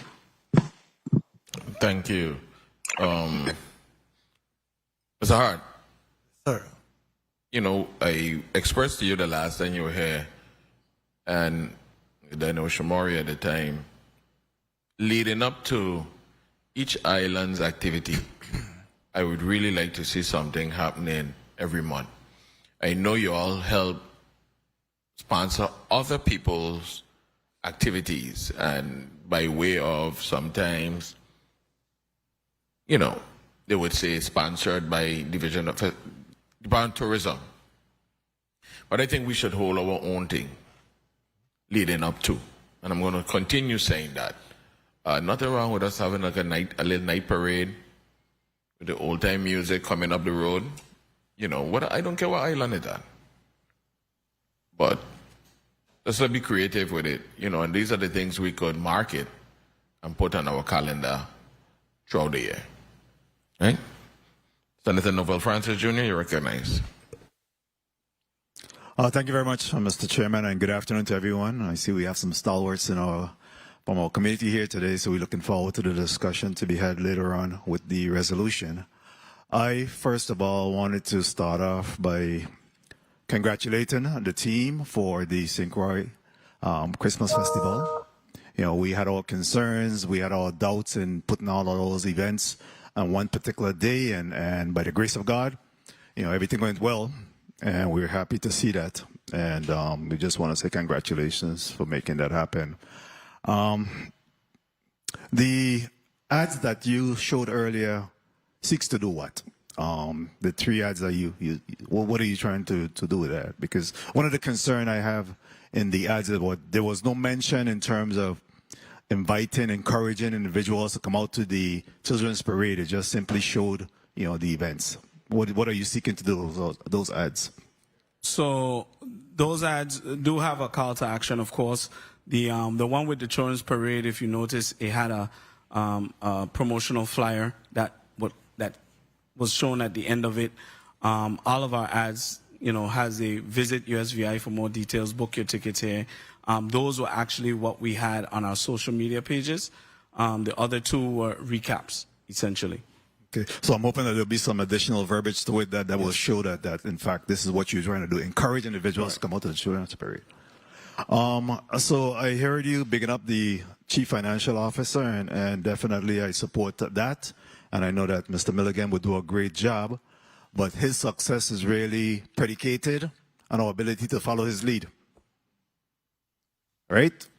He has the responsibility to make sure that he's keeping the ship upright during rough seas, that there'll be fiscal discipline, and that individuals follow whatever mechanism is put in place to ensure that we're running within the budget and not going over budget and all those type of things. Otherwise, his work will be for naught if we just simply have a new Chief Financial Officer and we continue to spend money like drunken sailors. So I'm hoping that he have the full support of the team to make sure that we're following the lead so that we could be able to be solvent. Correct. Internally, we call him the biggest component of our team. Very well. Have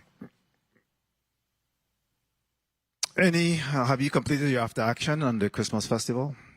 We did internally with our team and externally with the agencies as well.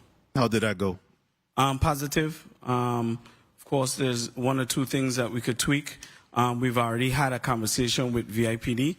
AD Burke and myself has already reached out to VIPD for next year to make sure that we don't have any crossing dates with Juve and Food Fair. So we've already had those confirmations. I'll pass it to AD Burke so you can kind of give everyone an idea of what the schedule will look like next year. Good afternoon again. I'm Alvin Burke, Jr., Assistant Director, St. Croix. We've already started the most of the planning phases for St. Croix Festival already, so trying to get ahead of the curve, more particularly with our partner in government agencies, more so Virgin Islands Police Department. We work very well together with Sergeant Felto, Police Commissioner Mario Brooks, and Chief Cornelius. At one point, I felt like I was part of VIPD because of all the constant conversations we've been having, trying to coordinate timing and everything, as well as Waste Management Authority, Fire, Department of Health with Director Harris. We in constant communication to make sure our dates align with Juve Food Fair. I'll also like to add that with the government agencies and the conversations that we have, we also do have great conversations with our booth owners too as well, our vendors. They are a critical part of what we do for festivals, so their feedback in terms of entertainment, what they would like to see and what we need from them and what the government agencies need from them too as well in terms of compliance, that we have those type of open communication. We had a meeting like right after festival this past January, and we'll be having one this upcoming March too as well. Just to have a constant communication to implement what we basically need for the upcoming St. Croix Festival, and I'm pretty sure that we do the same thing for St. Thomas Carnival too as well.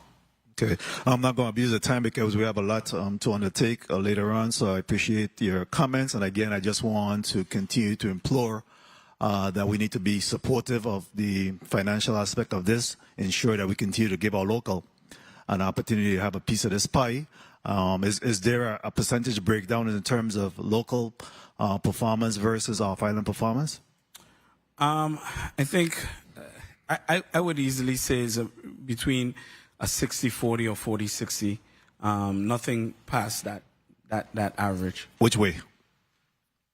It depends. No, 60-40 which way? 60-40 local artists. All right.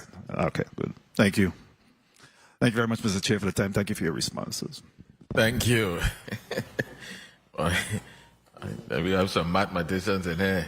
But anyhow, Senator Gittins, you're recognized for your 5 minutes. Thank you, Mr. Chair, and good afternoon to all. Good afternoon, testifiers. How are you doing today? I'm well, Senator. Good. I wouldn't beat a dead horse by going back to that 0.5 delta with the budget, nor the fact that I'm going to ask you again to please pay attention to our local artists as well. They too must eat. But as we gear up to celebrate this year's 54th annual, what we call today, AgriFest, how specifically is tourism working with the Department of Agriculture to promote and support AgriFest 2026? Ian Turnbull, Director for Division of Festivals. This year, we've actually, what we've done similar to the past in sponsoring them, we actually are going to be including a similar step that we took with the Crucian Christmas Festival with the MyVI app, which will be laid out to give people an application that they can go and find out where their favorite vendor is, ask questions, have survey inquiries, and as well as, of course, assisting with the promotion of AgriFest on our various platforms, sending out a press release and putting it on our pages and so forth, for the world to see. In addition, anything promotional with the airlines, with the limited flights we have coming into St. Croix? I don't have that answer, but I'm pretty sure we can make something like that So happen. something for us to look Think into. about, yeah. Thank you. And I heard you spoke of a survey earlier, but how does tourism track the economic impact of each carnival or festival here in the territory? Thank you, Senator. I think the other senator kind of was mentioning this. This is something that we are working on internally to put together so that we can have an accurate understanding of the impact. So you're working on that through? Using various means. Of course, BER. Who specifically is working on this? Tourism team. Internal tourism team. Yeah, but what entity specifically within tourism? Is it Division of Festivals? Is it your new CFO's office? How are you doing this? So it is something that's going to be led up by the tourism department specifically. Let me show you something. I'm asking you this because it's so easy. You know what a lot of people like to say at times? They like to say government house say. Government house don't talk. I want to know specifically what entity within the Department of Tourism will be working towards this. Division of Festivals will spearhead this, of course, because Okay. it's our knowledge to try to procure. Thank you. And what are your biggest challenges in managing the festival or carnival schedule? And I'm talking about the annual schedule that will happen every year and not specifically to the entertainment lineup. What's your challenges? I would say that the challenge would be varying agencies and adjustments, that might happen because of varying activities. That might be that would be challenging. But I think being proactive in terms of confirming what we would like to do, comparison with different agencies and how their support can be done, is how we can make sure we rectify those issues. So I don't understand your response because, for instance, the parades remain the same. It's the first Friday and Saturday within January for St. Croix Festival, right? And it will be the first Friday and Saturday for St. Thomas as well. And the St. John parade always happen on July 4th. That's standard. What's wrong with getting out your basic schedule ahead of time so that travelers can know what's taking place? To include, the food fair usually happens on what now? A Wednesday now, correct? So that we don't have that fiasco again with food fair and Juve, when it'll be scheduled and whatnot. This is what I'm asking you about. If I may beg your indulgence, Mr. Chair. Continue, Senator. Thank you. Just tell me what, if any, are your challenges so we don't have those type of challenges. So I know that's where I think you were going or leading to. In St. Croix, because of the Old Year's and New Year's date, right? There is a challenge of, expertise, manpower, specific things to that nature, where we can't just carte blanchely say, hey, this is going to be the date every every year, and just run. However, it's imperative for us, as A.D. Burke mentioned, that we have the conversation early with the varying agencies, making them aware of what dates, and then collaborating to ensure that we do not have issues of, counterproductivity in terms of dates that are put out. I hear you, but I don't concur with you, okay? Whether Old Year's or New Year's, we make things happen and adjust accordingly. But hopefully we can get this scheduling challenge ironed out so that people can know how to prepare for travel. If we're saying tourism, is our number one industry. We want to make sure that we're able to accommodate people traveling to and from the territory and able to attend the events that they really want to attend. Thank you for your responses, Mr. Chairman. Thank you so much. Thank you, Senator Gittins, and I kind of have to concur with you. I feel that when, in 2026, when somebody pick up those brochures or magazines on the plane, they could see our schedule, our lineup for 2027, and then people could plan accordingly. It should be the dates, just like how we just not save the dates and those so forth, and those type of things. Those type of things should be out, not in the year, before the year. So thank you, Senator, for that. We actually have done that. I think the first post Crucian Christmas Festival content or promotion that we put out was specifically that for the year of activities for all three. So the dates for St. Croix are already out. The main week of activities. A more robust schedule will go out, in the coming months. Yeah, and I mean where? Those would be on the Division of Festivals website, usvifestivals.vi, and the festival's Facebook page and social media platforms. Thank you. Senator, Instagram, USVI Festivals. Point of information, Senator Kurt Valley. Thank you, Mr. Chair. We just got to make sure the dates are coordinated with public safety, that you don't have a change come November. So if you put dates out from February or March, those are the dates, because people book the flights based on that. And this last year, we had a change in November, which wasn't good for Crucian Festival. So let's try to firm that up.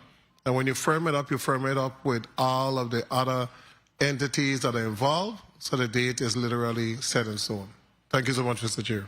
Yes, and just to add to that, I think we should try to see if we could get with the cruise line in the industry, so Waiko and Viper and so forth, to see how their schedule is looking like as well, so we could plan accordingly. Thank you. We have, and we will continue to do so.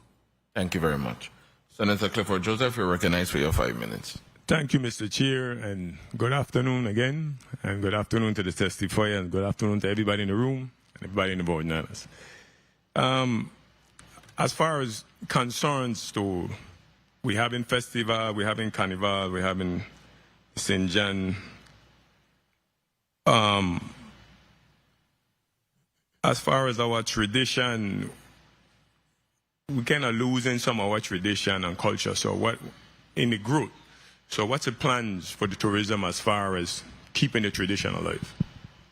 Thank you, Senator, for that question. So recently we've hired a cultural program coordinator, Mr. Kendall Henry. So during the planning and execution of our festivals moving forward, we will have him in the room to ensure that we are, on task with keeping traditions and cultures tied in and making sure that we touch those bases as best as we can. Okay, and I heard you started off already for the St. Thomas Carnival, so are we trying now to make sure we stay within budget most going definitely forward as we start? Yes, most definitely. Okay. I know he's back there looking at me. Okay, as recent as Sunday, we're looking at the Super Bowl and we're looking at our local talent out of Puerto Rico did an outstanding job and a big floor. What are we doing locally to try and get some of us, even if not living here in the Borden Island, that talent to kind of capture more folks to come in here in the Borden Islands? Thank you, Senator, for the question. Over the past 5-6 years, the Department of Tourism has done actually a great job at tapping into our locals. Pompa, Adam O. We actually used to go take artists or take bands on the road when we go to visiting areas. It's a plethora of various artists that we've actually taken on the road recently. Most recently, what we did was the Uber Soca Cruise, where we had our own night, and it was a U.S. Virgin Islands night. We even brought along our fellow friends from Tatola. We thought about them and brought them in on the mix. So we are constantly supporting our local artists. Maybe not as much as they might think we are, but we are definitely supporting them in a big way, more so that has ever been done before. Okay, the legislature have passed a law to have a music fest in December 2025. The Department of Tourism stated that they're doing a survey. What's the status of that survey? They have actually completed the survey, and now they are going to be doing a report based off of their findings, so that they can better have an understanding and then put out an RFP for the public for execution of that music festival. So how soon will we get this released on the survey? I do not have a date. I mean, because I still kind of questioning why a survey when the legislature already passed a bill to have the music fest. So I like to know in what details does the survey go to? The survey kind of guides you on the type of artistry, what individuals be looking for in terms of entertainment, the number of nights, what time of the year, all of those various questions should be answered and could be queried by the community. And so that's why the community was tapped for that. Community is who's going to be taking part in something like that for the most part. 1 minute. So they should play a big role in how that looks. Is the Department of Tourism working with any nonprofit when it comes to especially the town of Frederiksted, in helping repair any of those homes and to uplift the look for when you have the cruise ships coming in? Yeah, that I am not aware, but I know that we worked with Crucian Point or our town, Frederiksted, Mr. Shamari Moorhead. We do work with them with a specific event that is hosted, I think it's either bi-monthly or quarterly in Frederiksted. So do you have any other goals to share with the people of the territory as this the Bryan administration ends? Just continuing the efforts that we have. The Department of Tourism has done better than most of its competing island competition. Our numbers have just been great. So we just need to hone in and do and get everything down and precise. Okay. Thank you for your response. Thank you, Mr. Chair, for the time. Thank you, Senator Joseph. Mr. Turnbull, let me pick an activity. Let's use food fair. You have a committee? Yes. Each island have a committee? Yes. Locals on the committee? Yes. Okay. People in the community? Yes, sir. On the committee? Yes, Senator. Because I go to a watch, I got to ask it many different ways. So the locals, the natives, giving the input on how the activities should be run or how we would like to see, how the product should be done? Correct, Senator. Good. So in everything in Ian, Alva, Alvin, Shamari. No, it's us. It's always going to be us. Is always you? That's the part I'm running from. I'm being funny and facetious, sorry. Okay. So, let's be real. The people in the community are giving input in the product. Correct. Yes.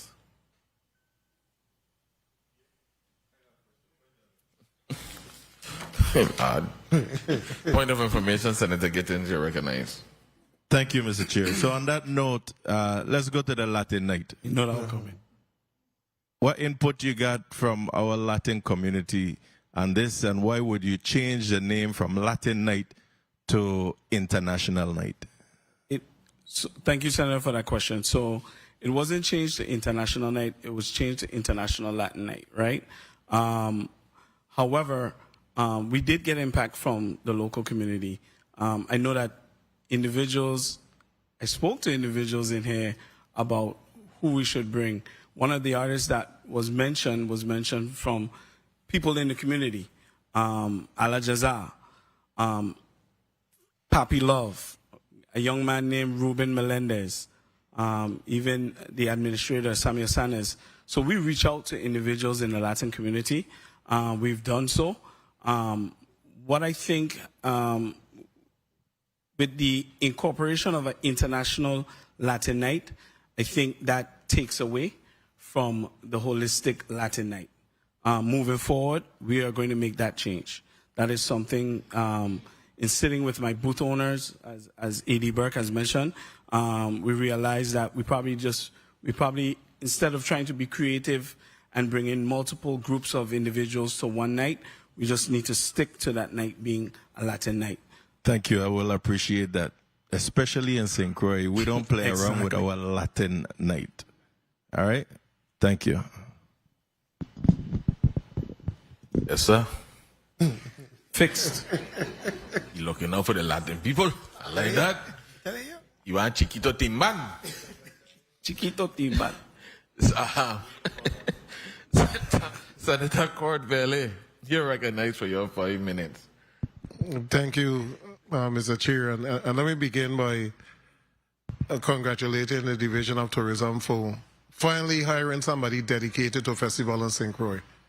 Because we had an individual there before, but he had multiple positions and was not dedicated to Festival in St. Croix. So now that you have hired Mr. Burke, the whole island is looking forward to your leadership and your ability to analyze what took place and what need to be maintained and what need to be improved. And I know that you will hit the ground running and make sure that that is done. So I'm glad that you have already had some of the preliminary meetings, and shortly we should be having discussion about how the schedule is going to take place for this upcoming year. Are you up for the task? Good afternoon. I'm Alvin Burke Jr. Hit the ground flying, to be honest with you, hit the skies. Okay. We, in conversation with Ian and Commissioner Matarangas King, and we've had these talks just about every week in terms of what can we fit best into the authenticity of St. Croix Festival. I meet people every day in terms of what they would like to see, what they would like to come back to St. Croix. That's not for Frederickstead, but for the entire island. So you probably have more people going from Christiansted going to Frederickstead for the village, and vice versa, depending on what you have to do. But I won't necessarily say a survey, but like just the common pub you're going to or restaurant you're going to, there's always that conversation of St. Croix Festival. This is 70 years of data that we have to work with, and we take everything serious. Listening to the public and do what we have to do. And we got to keep that in mind. Okay, it's St. Croix Festival, and we need to make sure that we have activities that encompass St. Croix as a whole. The Division of Tourism have taken a different path in the last, I would say, 7 months. Because previously before, Division of Tourism only had about 4 employees on St. Croix. So it was impossible for anything to take place. It was very, very limited. We now have Mr. Burkhan, we have Kendall, who command as culture, we have Sharon. We have a number of individuals that have been hired to be able to promote that St. Croix product. So I'm looking forward to St. Croix being able to move forward, and not only tourism, but in all the other areas, because now we have representation. And before we just didn't. It was a reality. St. Croix was neglected for donkey years. There was barely any conversation in reference to the tourism product on St. Croix. And now we have a commissioner that is from St. Croix that is really making sure that St. Croix is involved. So hats off to tourism for that. In reference, there's so many activities, even around the carnival time or festival time at St. Croix. Do you have a local marketing director? I know we use firms for the overall tourism product, but in reference to all of these activities that we have in the Virgin Islands, do you have a marketing director from the Virgin Islands that coordinates all the different activities, make sure that advertising and marketing is done? So the marketing is done internally. We do have an individual who is lead on marketing. Who's that person? It's between the assistant commissioner, of course, Alan Henneman, and there's about 2 marketing coordinators that work in tandem with her. Yeah. Marketing coordinators that are contracted? No, that are hired. That are actually hired in office. Okay, who's that? I know you said Alani, Assistant Commissioner St. Thomas. 1 minute. Who else? So you have, of course, and it's actually more than two. You have, of course, Miss Ayana Hiss, who's newly hired, Kalahari, Brian. They're both dealing with our social media leg, a promotion. I think you saw the Road to Crucian Christmas Festival series. And then on St. Thomas, you have Wanda Arbane, as well as Kizzy, Kizzy Pinney. Apologies. Okay. Now in reference to the sea trade, and I mean, sea trade is an opportunity to have an audience of thousands of individuals to be able to market the product of the Virgin Islands. Are you going to be marketing Carnival, St. John Celebration, and Festival at Sea Trade with dates where people could get a brochure as Celebrate Carnival in St. Croix? Are you going to have that ready for Sea Trade this year? Time. Yes, Senator. So that content piece that I was mentioning before that has all the 3 dates on them, we've actually already printed some of those, distribute them in Miami during Miami Carnival, distribute them on the Ubasoka cruise. We'll definitely be able to do that again and distribute them. I think we might have to change the St. Thomas date on it because St. Thomas would be passed. No, it won't be passed. It won't be passed. Yeah, it's right there. So yeah, no, that content piece can be put out. Yes. And last, when you visit the other jurisdictions at Sea Trade, the other countries, the other islands, they make sure that they carry the players of the tourism industry from their jurisdiction. So you see taxi drivers, you see tour operators, you see individuals who own stores, but you see the stakeholders across the realm, not just government officials. So we met St. Martin Taxi Association there that were running apps and all different type of stuff to get individuals to come and payment, different mechanism to pay. I mean, we met a lot of individuals, but we don't have our taxi industry represented at Sea Trade. We don't have a lot of our tour operators. How are we encouraging them? Because it's not the government's responsibility now to pay for them to go. It's their responsibility to really go to learn the market. But how are we encouraging them that in order to grow the tourism product in the Virgin Islands, they need to go and see what is taking place in other jurisdictions? Thank you for that. And I heard the senator overhead said 2 words that my commissioner loves so much: vested interests. People have to be vested, right? You can't want to make the money and then don't want to invest into what you need to invest in. However, we do have internally Assistant Commissioner Watley. She's our lead with the tourism department. Well, not with the tourism department, but taxi commission. And I'm pretty sure, we'll pinch her again to make sure that she makes her rounds with them and encourage them to, if they want better, they gotta be a part of the game. Mr. Chair, I'll finish now. A lot of the taxi association actually have contracts with the airport, with the cruise ship docks, etc. At some point, you got to mandate certain stuff. You can't just be running a free-for-all on a regular basis every single day that individuals doing what they want, when they want. I was just coming out of Frenchman Reef, and the bellhop downstairs said that they were sick and tired of tourists coming to the hotel and then being told that they have to pay in cash and getting into an argument back and forth to the taxi operator. Senator Gittins was there. And they were like, at some point, they're saying that this is the only jurisdiction that still have these archaic rules. And either we're going to expand the product or we're going to get a lot of complaints.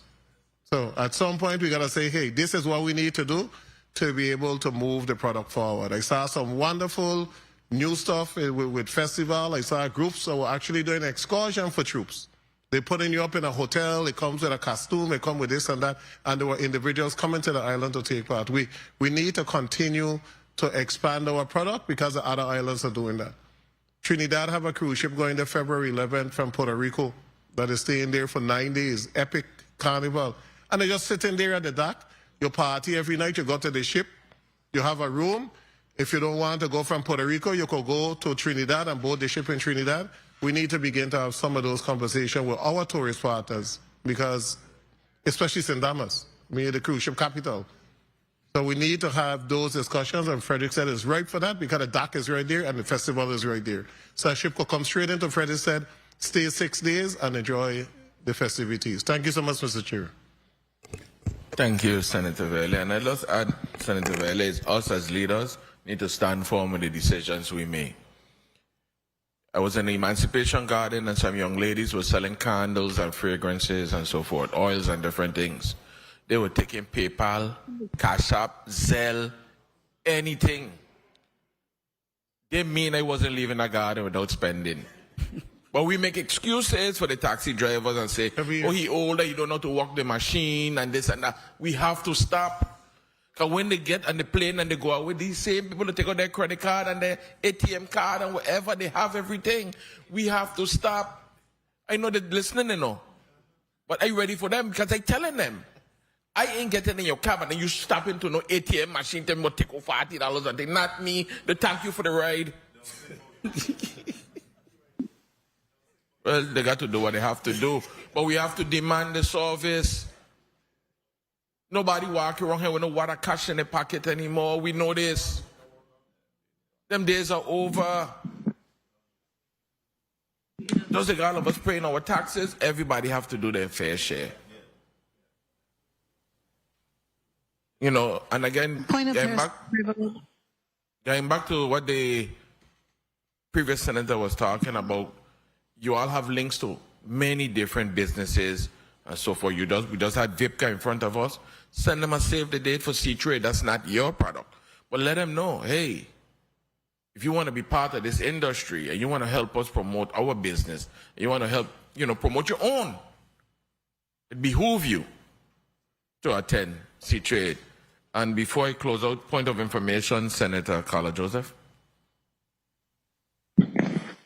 Thank you so much, Mr. Chairman. It's actually a point of personal privilege. Go ahead. Mr. Chairman and members, I want to take this opportunity, and if media could slide a little bit to my right, that's my left, yes, here we go. Yes, wonderful media, excellent. I wanted to highlight my 2026 intern, Ms. Delea Pamphile, and Ms. Pamphile is a 12th grader attending the illustrious and territorial tackle football champion, the Ivana Udoraken High School. Ms. Pamphile is on the business career pathway track at Udoraken, and we all, I know a number of my colleagues, we support the Ivana Udoraken and the Charlotte Amalie High School with having interns work with us so that they could learn from us and as we pass the baton on. So I really appreciate Ms. Pamphile. Ms. Pamphile started on Monday, and she will be giving a lot more about what her career plans are for the future, and we're all here to support her. So I really want to thank you, Mr. Chair, for allowing me this point of personal privilege. Thank you so much, and thank you so much, Ms. Pamphile, as well. Thank you so much, Mr. Chairman and colleagues. Thank you, Senator Joseph, and welcome, Ms. Pamphile. I hope your experience here at the legislature is meaningful. Point of information, Senator Gittins. Thank you, Mr. Chair. To your point that as leaders, we must take the bull by the horn. And he did say that those were the days. Those of us on St. Croix could remember as well when they had to take the bull by the horn. In St. Croix, we used to be wondering, we're going to the village in Frederick said, or we're going to the village in Christian said. If Christian said had born in flames, you want to have Jamban and Frederick said because you didn't want the village to flop. But again, those were the days. We had to make a decision, and now we have one village, one festival.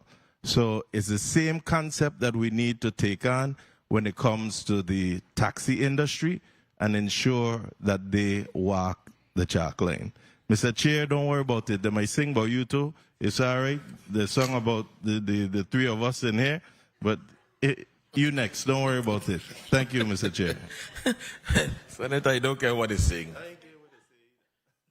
That's a good song, really. Yeah. Mr. Director Turnbull, sorry about that.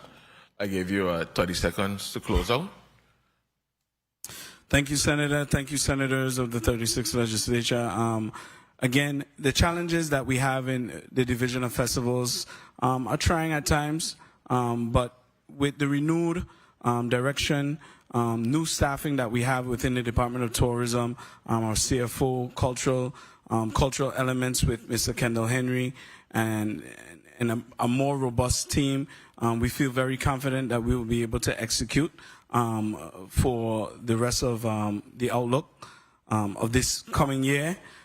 Again, I want to thank all of the volunteers. I want to thank my team, Mr. A.D. Alvin Burke, Halva Hart, of course, Leona Smith, all of the staff within the tourism department, of course, our fearless leader, Commissioner Jennifer Matarangas King. Thank them all for the support that they have given us and they've afforded us. We just really look forward for the community to truly just continue supporting our efforts. When we get it wrong, we will always come back and get it right. And we just look forward for a safe and prosperous Carnival, St. John's celebration, and Crucian Christmas Festival. Thank you, Mr. Turnbull and the team. Before I excuse you, just remember, pay the locals, get in the schools, and let's have a safe and happy festival, carnival, everything we have. You are excused. The Committee on Government Operations, Veterans Affairs, Consumer Protection stands in recess for 2 minutes. 2 minutes.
The Committee on Government Operation, Veterans Affairs and Consumer Protection is back on the record. Good afternoon, colleagues. Good afternoon, testifiers. Good afternoon, people in the audience listening and viewing. Madam Clerk, could you please read Block 3 into the record? Yes, Mr. Chair. Block 3, Bill number 36-0150, an act honoring and commending Thelma Leona Peterson Springer posthumously for her outstanding community service to the children and the people of the Virgin Islands, proposed by Senator Kenneth L. Gittins. Invited testifiers, Mr. Charles Nibbs, community activist, Ms. Shaniqua Robinson, Frederick-Stead Majorette, former twirler. Mr. Chair, this concludes the reading of block number 3. Thank you very much, Madam Clerk. Before I go to the sponsor of the bill, rate a mic check. Starting to my right, Ms. 1 2 1 2. No, place your name, Shaniqua, and relationship on the record. Shaniqua Robinson, former Frederick-Stead Majorette twirler. Thank you. Charles Nibbs. Come a little closer. Charles Nibbs, Love Kids Television and Radio Productions founder. Thank you. Chanel Watts, granddaughter of Thelma Springer. Thank you very much. As it pertains to Bill number 36-0150, an act honoring and commending Thelma Leona Peterson Springer, posthumously for her outstanding community service to the children and the people of the Virgin Islands. Who speaks to this bill? Who speaks to this bill?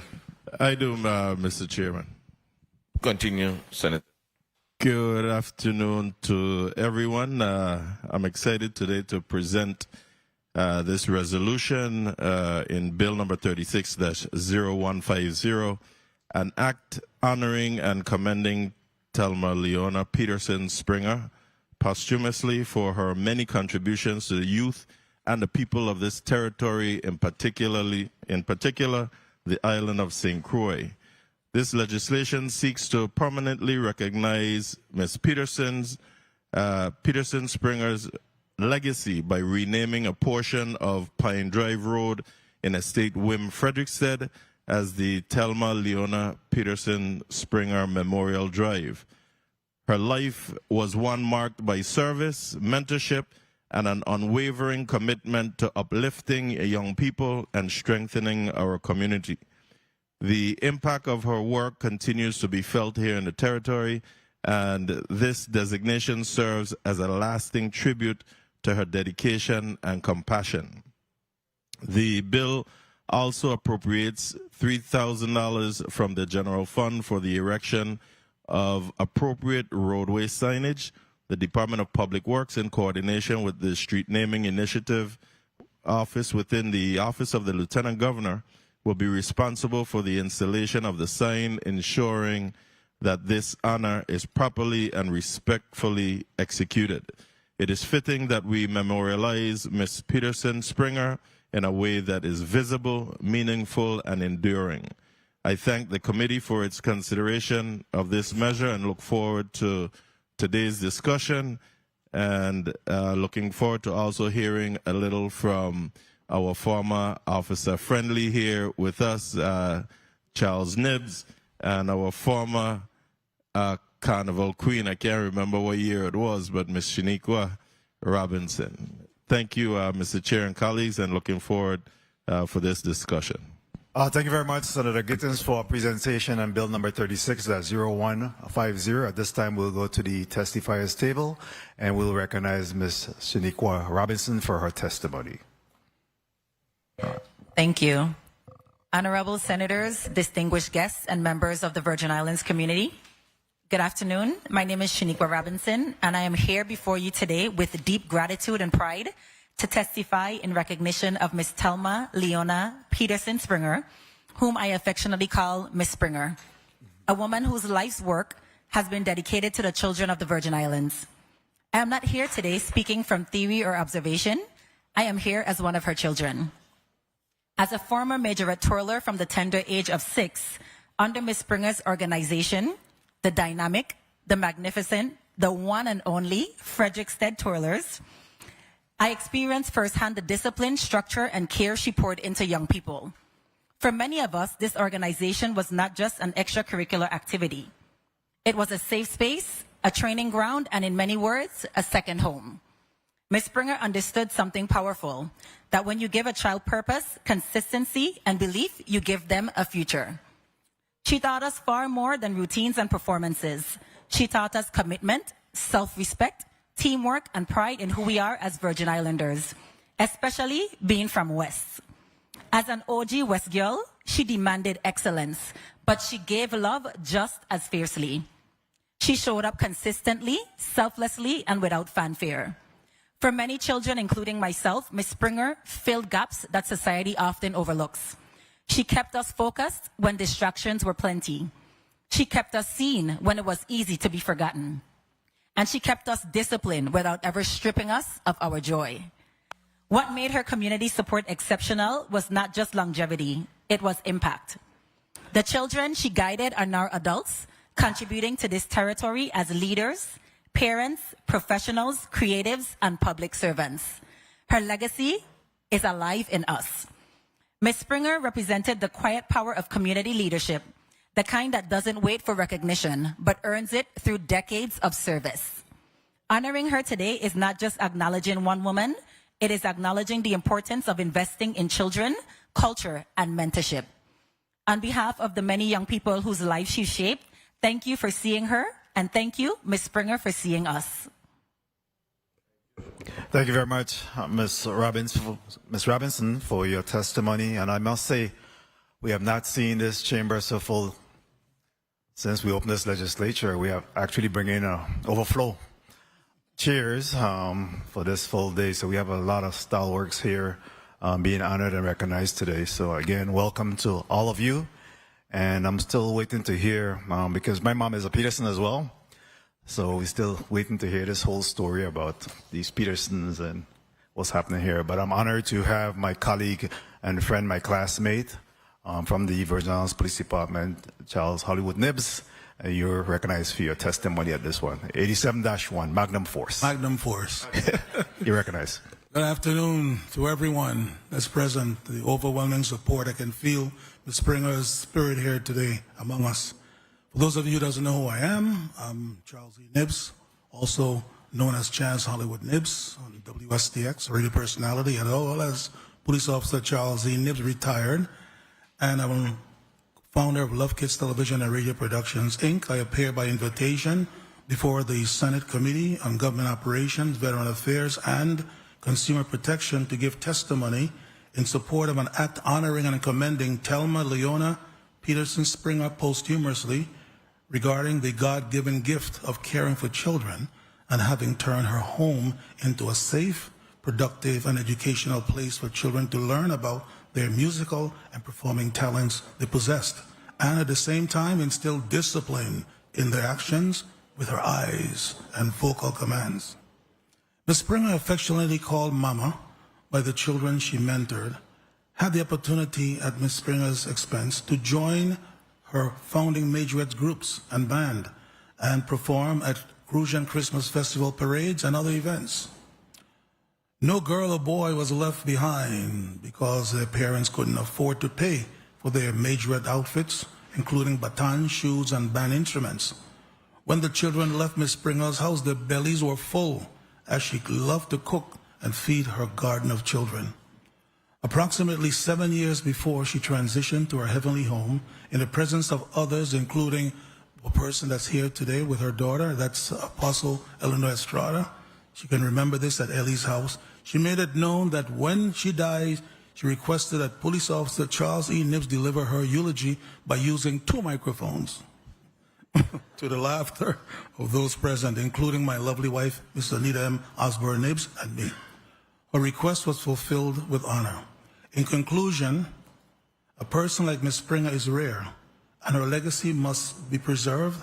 That's why, in delivering her eulogy, we, my wife and I, propose to have the road that runs in front of her residence named in honor of her, and I approached the Honorable Senator Kenny Gittens, who made my thoughts, or should I say our thoughts, a reality by his goals, and I thank him on behalf of Ms. Springer's Gardens of Children. One thing I'd like to note also, is many years back, we had a children's program, Love Kids Productions, and we honored Miss Springer's surprise. It was such a surprise, a beautiful plaque.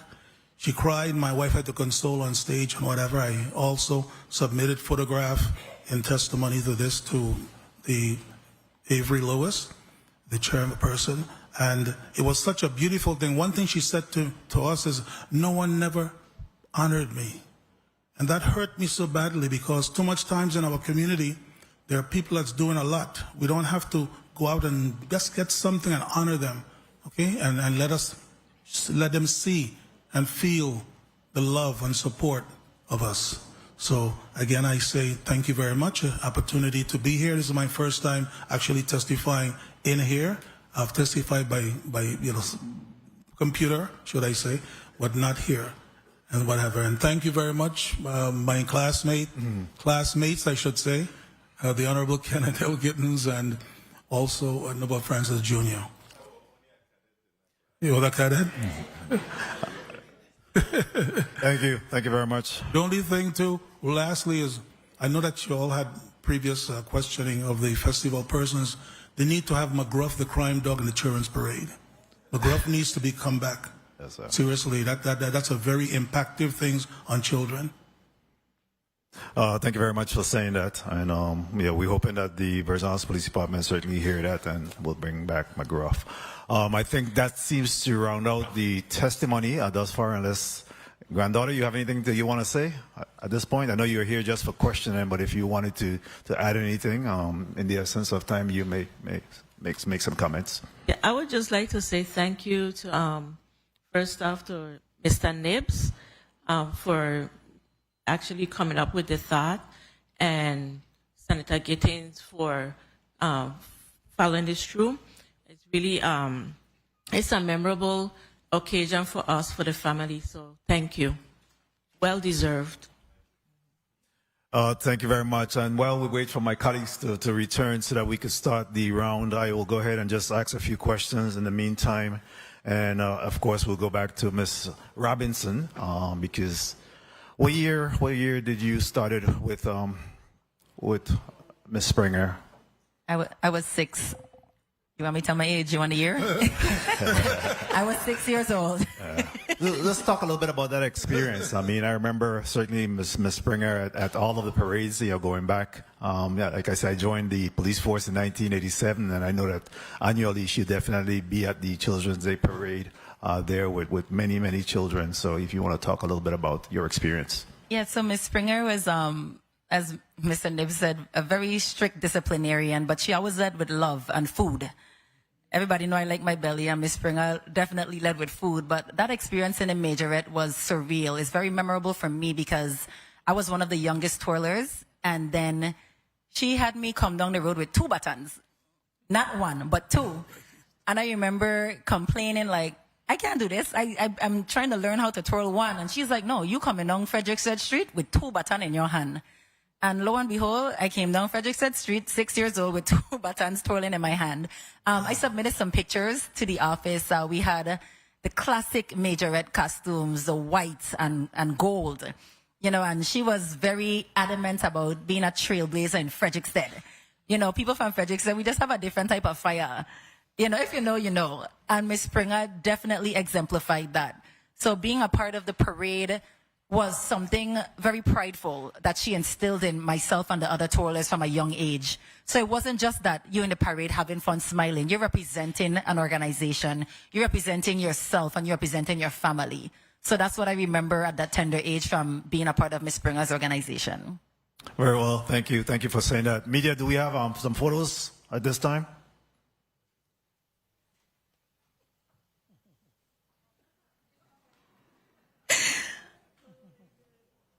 You were 4 there or 6? I was 6. There's another one with Miss Springer in the background as well. There's one more, and she's in the back in her white and gold, representing the brand and organization as well. There she is. All right. Yes. Very well. Thank you for sharing those. And do you remember that location where you were? That seems like in the heart of West. Can they pull it back up again? What building is that? Definitely King Street. By the old. Got to be on King Street. Yeah. By the old brown soda. Yeah. Okay, you guys, I was 6. You gotta help me out. I gotta tag you in with this one. Where was that? By the old Brown factory. By the old Brown factory. I don't even remember that. All right. Granddaughter, you want to share any of your thoughts? Growing up around her, of course, she being a famous woman at the time with all these children that's coming around for being a part of the team. So, what I remember as I too was also in the majorette, and I remember starting practice. We actually practiced in what is now the Midre Cummings Park. And then from there we moved on to in her yard in Campo Rico. And I, like Shaniqua said, I remember when Shaniqua was just a little girl and my grandmother would always have Shaniqua sitting on her lap. She really loved Shaniqua a lot. So I couldn't think of nobody else to ask to testify today other than Shaniqua. But yes, my grandmother was also part of festival. She was known for having her majorette, for having troops, and also she was involved in having a boot. So she would go up the road with her majorette, come down, and then go back up to get her troop ready and come back down, and then in her boot later that evening. And she was really energetic. I like to tell people I saw my grandmother went from a feisty woman to a humble lady that she didn't even want to hear bad word no more. That's how that's how humble she was. And truly miss, and I am so happy that, I had the experience to be her granddaughter. Excellent. That's excellent. And age have a way of taming people, right? Yes, it does. Ask the Schusters. Age have a way of taming people. At this time, before I get in more trouble, let me go to Senator Carla J. Joseph. You're recognized for your 3 minutes.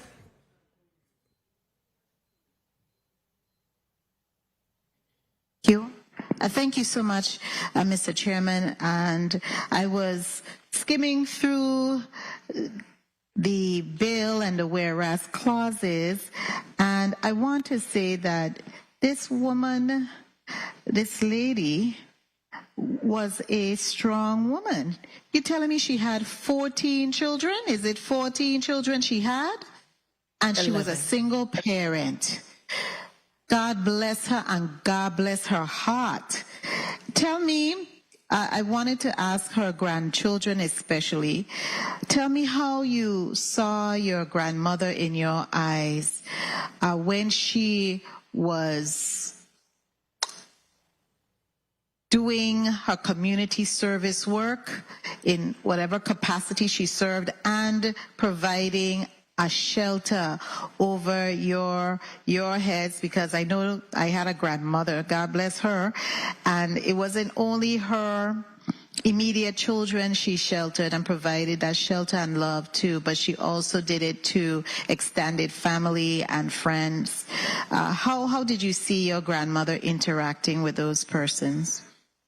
So yeah, she did. She had 11 children that included twin boys. Very strong, like Shaniqua and Mr. Nibs mentioned, discipline. She did have some other children that she did took under her roof at the time. They actually lived with her. She raised her. Laurel Martin was one of the young lady that I remember we raised up with as a cousin, feeling like a cousin, but she was actually not blood relative. And we still keep in touch today. And also I remember a young man from St. Thomas that came over. She used to have the baseball teams when they came to St. Croix. Some of them would stay with her at her house. And I remember Dunlap, when St. Thomas, he also lived with her. And a few more children. And like I said, it was really like a safe space. And she was very loving and loved to cook, feed children, and you had to eat. You had to eat. But that was my grandmother, very strong, single parent, and very, very dedicated.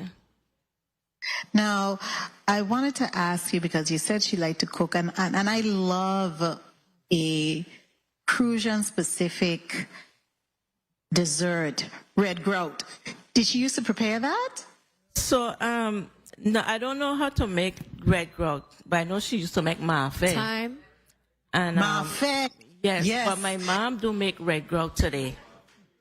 Oh, good. Do you know if she got the recipe from your grandmother in making the red grout? I'm sorry, Mr. Chairman, because I like to eat that dessert. You introduced me to it. I think it was in 2024 festival.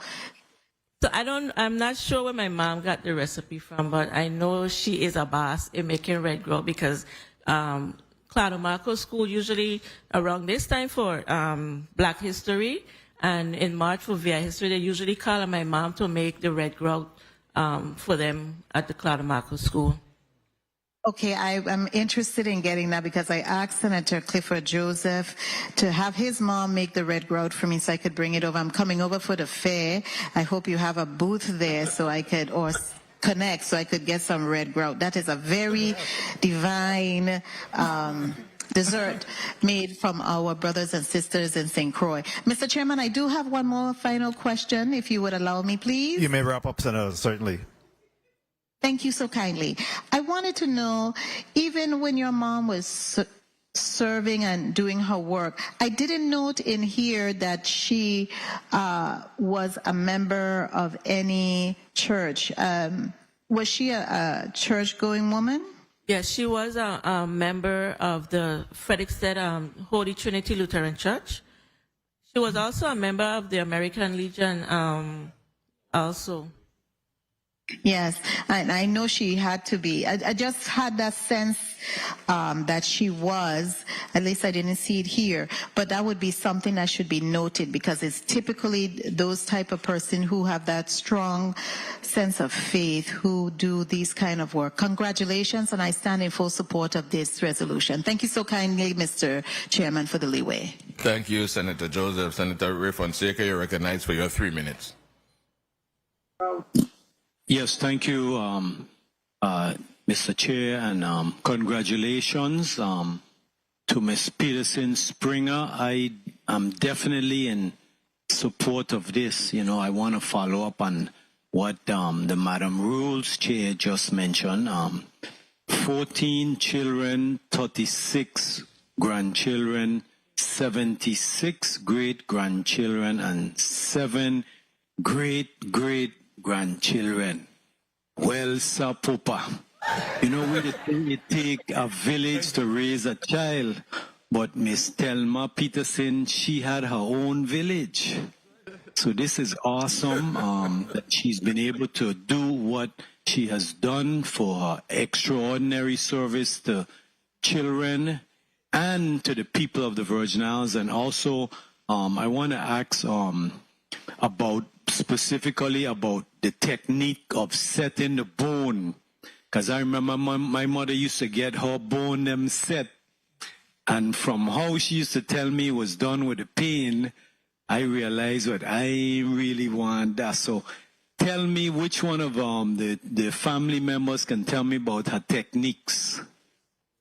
So I've witnessed it, and I know she will usually say, well, if someone bring their child to get rubbed, she tell you go and get painkiller bush, which is known as noni, and then lard, and she would rub the lard onto that person in the spot, and then she will be talking to you, and the next thing you know, you hear pop and a scream.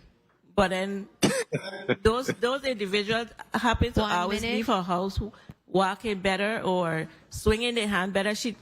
Her children was mostly they played baseball, so I guess she knew exactly what she was doing, because a lot of their teammates and stuff would come to her to get rubbed and set bones and stuff. And she actually developed that or learned that from her father, the late Ruben Peterson Sr. Awesome. And, you know, I want to thank the bill sponsor. I, too, have signed on to this bill. You know, Miss Thelma Leona Peterson Springer seems like she would have been a fun lady. I've never met her, but in reading the bill and listening to the testimony, it is definitely fitting and well-deserved, you know. And so thank you, Mr. Chair, for the time. Blessings. Thank you. Senator Alma Francis Heilige, you're recognized for your 3 minutes. Thank you. Thank you so much to my colleagues, the people of the territory. Thank you to the testifiers that are here.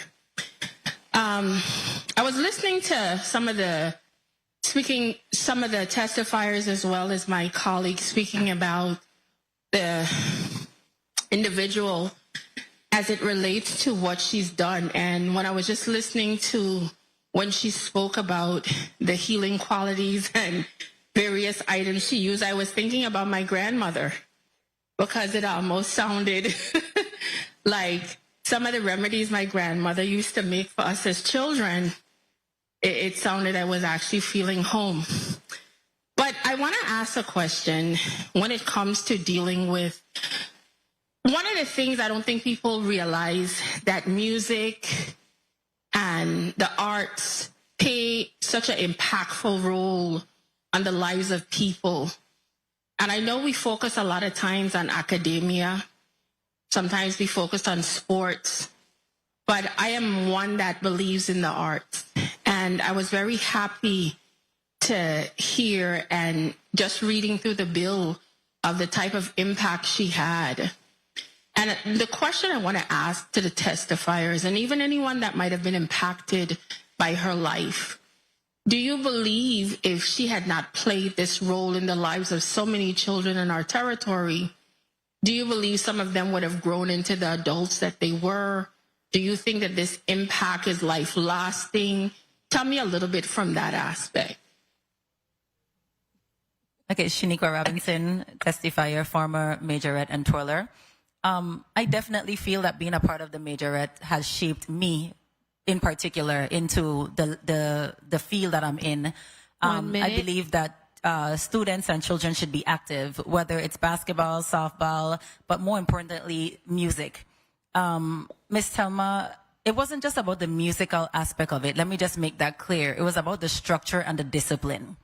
I think while having fun, she made sure that we were structured and we were disciplined. And that's two things that we need in order to be successful citizens anywhere. It doesn't matter where you are. So in addition to myself, I know there are a number of other people that would say the same. Being a part of that program and being able to be under her wing definitely molded you for where you are today. And one thing that she instilled is ask questions. For instance, Shaniqua here, I know her from Concordia Head Start and the McGruff program, and she used to ask all kind of questions, what food McGruff does eat, where he sleeps and everything. So I can see the impact that Ms. Springer really had on her. And also, I'm so proud of her because she's a journalist today, very professional, and queen and whatever. So Ms. Springer did a wonderful job. Excellent. I'm very happy to hear that. I also heard time, but I just want to ask a final question. I am sure throughout everyone's life, we've had different mentors and people that might have inspired us and played a role in who we became. Can you tell me one thing about her that stood out, specifically as it relates to her, maybe from other people that have had influence in your lives as well? Her compassion. As her granddaughter mentioned, I was always on her lap. I was always on top of her, around her, eating, drinking. So even though she kept me in line as far as being a professional, being punctual, being strict, the love that she poured into me as an individual definitely she was my grandmother. You can't tell me she wasn't my grandmother as well. And you can't tell her that I wasn't her grandchild. So yeah, the love, and the one word that comes to mind is compassion. So aside from being a disciplinarian and being strict, she was very loving, caring, and compassionate to me.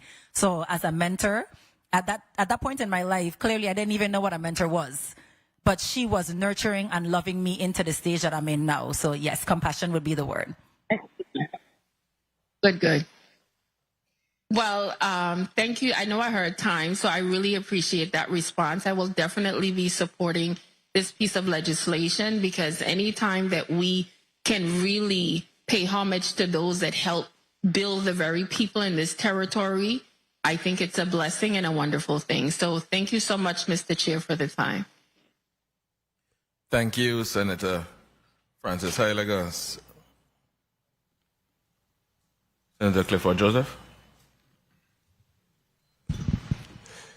Good afternoon. Thank you, Mr. Chair, for the time. And good afternoon to the testifiers this afternoon, and good afternoon to the room.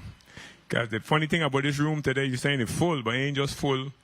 That for Ms. Springer, it's all one family when they end up. When I look out in the crowd, I see one whole family. So regardless of which family were here today, everybody would have been here anyway. So, on that note, when we look at individuals like Ms. Springer, we talk about strong women in our community. When we're talking about fundraisers, when we're talking about contribution to non-profit, today non-profit will go look. I mean, it's a lot more expensive to live today than yesterday. But I'm just saying, in those days of Ms. Springer and herself, her heart is her heart. She's doing what she's doing, never looking for a dollar. I mean, I've raised around that. I know the lady I raised my mom the same. Take on whoever comes to your house. Never a folk will come here and say, "I'm hungry." Well, don't leave, because she's going to make sure something is right for you. Touching lives is very important. People don't forget. Children don't forget.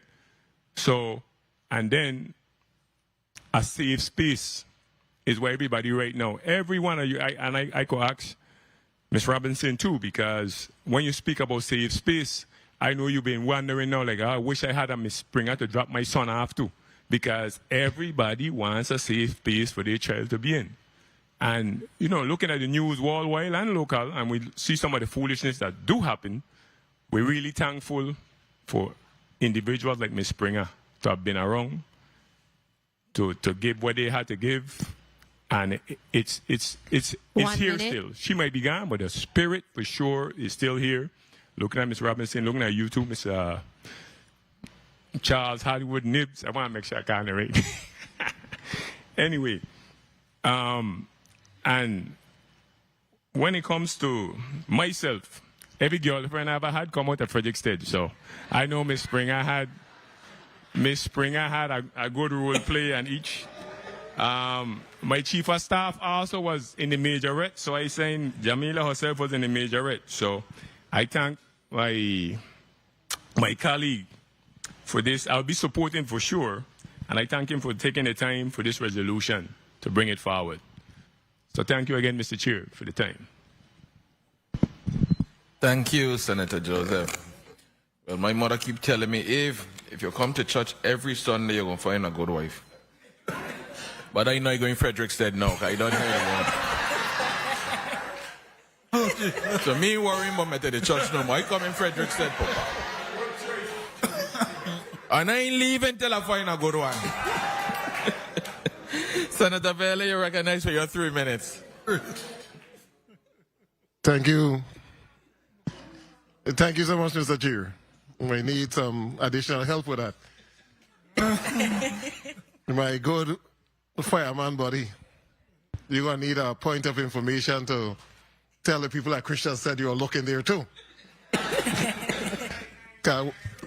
Where voted they come, you need all of them, you know, so be careful. But, you know, you read these resolutions and it makes you reflect on what the Virgin Islands really was, the type of people. It makes you reflect on strong Crucians, so we can't be scared to say strong Crucian. Strong individuals who had tremendous community involvement. And we had a ceremony last week in St. Thomas, a perma-plaque ceremony. Was able to recognize 2 educators and now Miss Springer. And there was a common theme: structure, discipline, compassion, love. That's what we're missing in the Virgin Islands now. Everybody's scared to have structure. Everybody's scared to have discipline. And the worst individual wants structure and discipline. But we have convinced ourselves that that is no longer necessary. But then we come to these settings, and it's a common theme over and over: structure, discipline, compassion, and love. And, I want to recognize, and Chanel, you're here, your grandmother, because she definitely made an impact. And you could hear from Shaniqua's testimony. And this is one of the faces I was talking about for Department of Tourism, Division of Tourism, where she's now working. You could see the impact that took place. When I read the paragraph about rub, I really forgot about that, and I forgot about how good the elders were in rubbing a sprain and being able to make a local concussion, nothing that they purchase. 1 minute. And you tell somebody rub lard on your foot, they're going to wonder if you're going crazy. But she made a concussion with lard. And did she used to heat it with the... Yes, she used to. You got a recipe? I don't have the recipe, no. Okay. Because these concussion years ago were better than what they're using now. No? Those older people, you could have a sprain and you walking within 1 or 2 days. When they rub your foot, now you point on splint, all type of stuff, and you still limping for weeks. And they had, were really good at doing that. And I just love the Mafe conversation, because Mafe is one of the crucial dish that is being forgotten. And I really hope that we have more individuals who cook Mafe. I just cook a pat on Sunday. And I taste your mom Mafe, and she makes a very good one. And if there's any Crucian here who have not ate Mafe, you're missing something very good and you need to try it. You can't be a Crucian and you never eat Mafe. I know they sent to me and they never eat it. Okay? Because they sent to me and said they're coming over for the fair this weekend. So I know they never had Mafe, but Avery, the Hansen boat usually have Mafe on Sunday. So go and I'll ask them if they're having it this week. Go and have some Mafe. If you like pork, you're going to love Mafe. But to Ms. Thelma Louise Springer, congratulations to all her family members. Raised a number of children as a single parent. You didn't see single parent asterisk. She had issues. She had a single parent. She provided that environment to make sure that they were all nurtured and structured. And we need to go back to that. We need to go back. So hats off, Ms. Springer. Congratulations to the family. Today's your day. Congratulations. You next.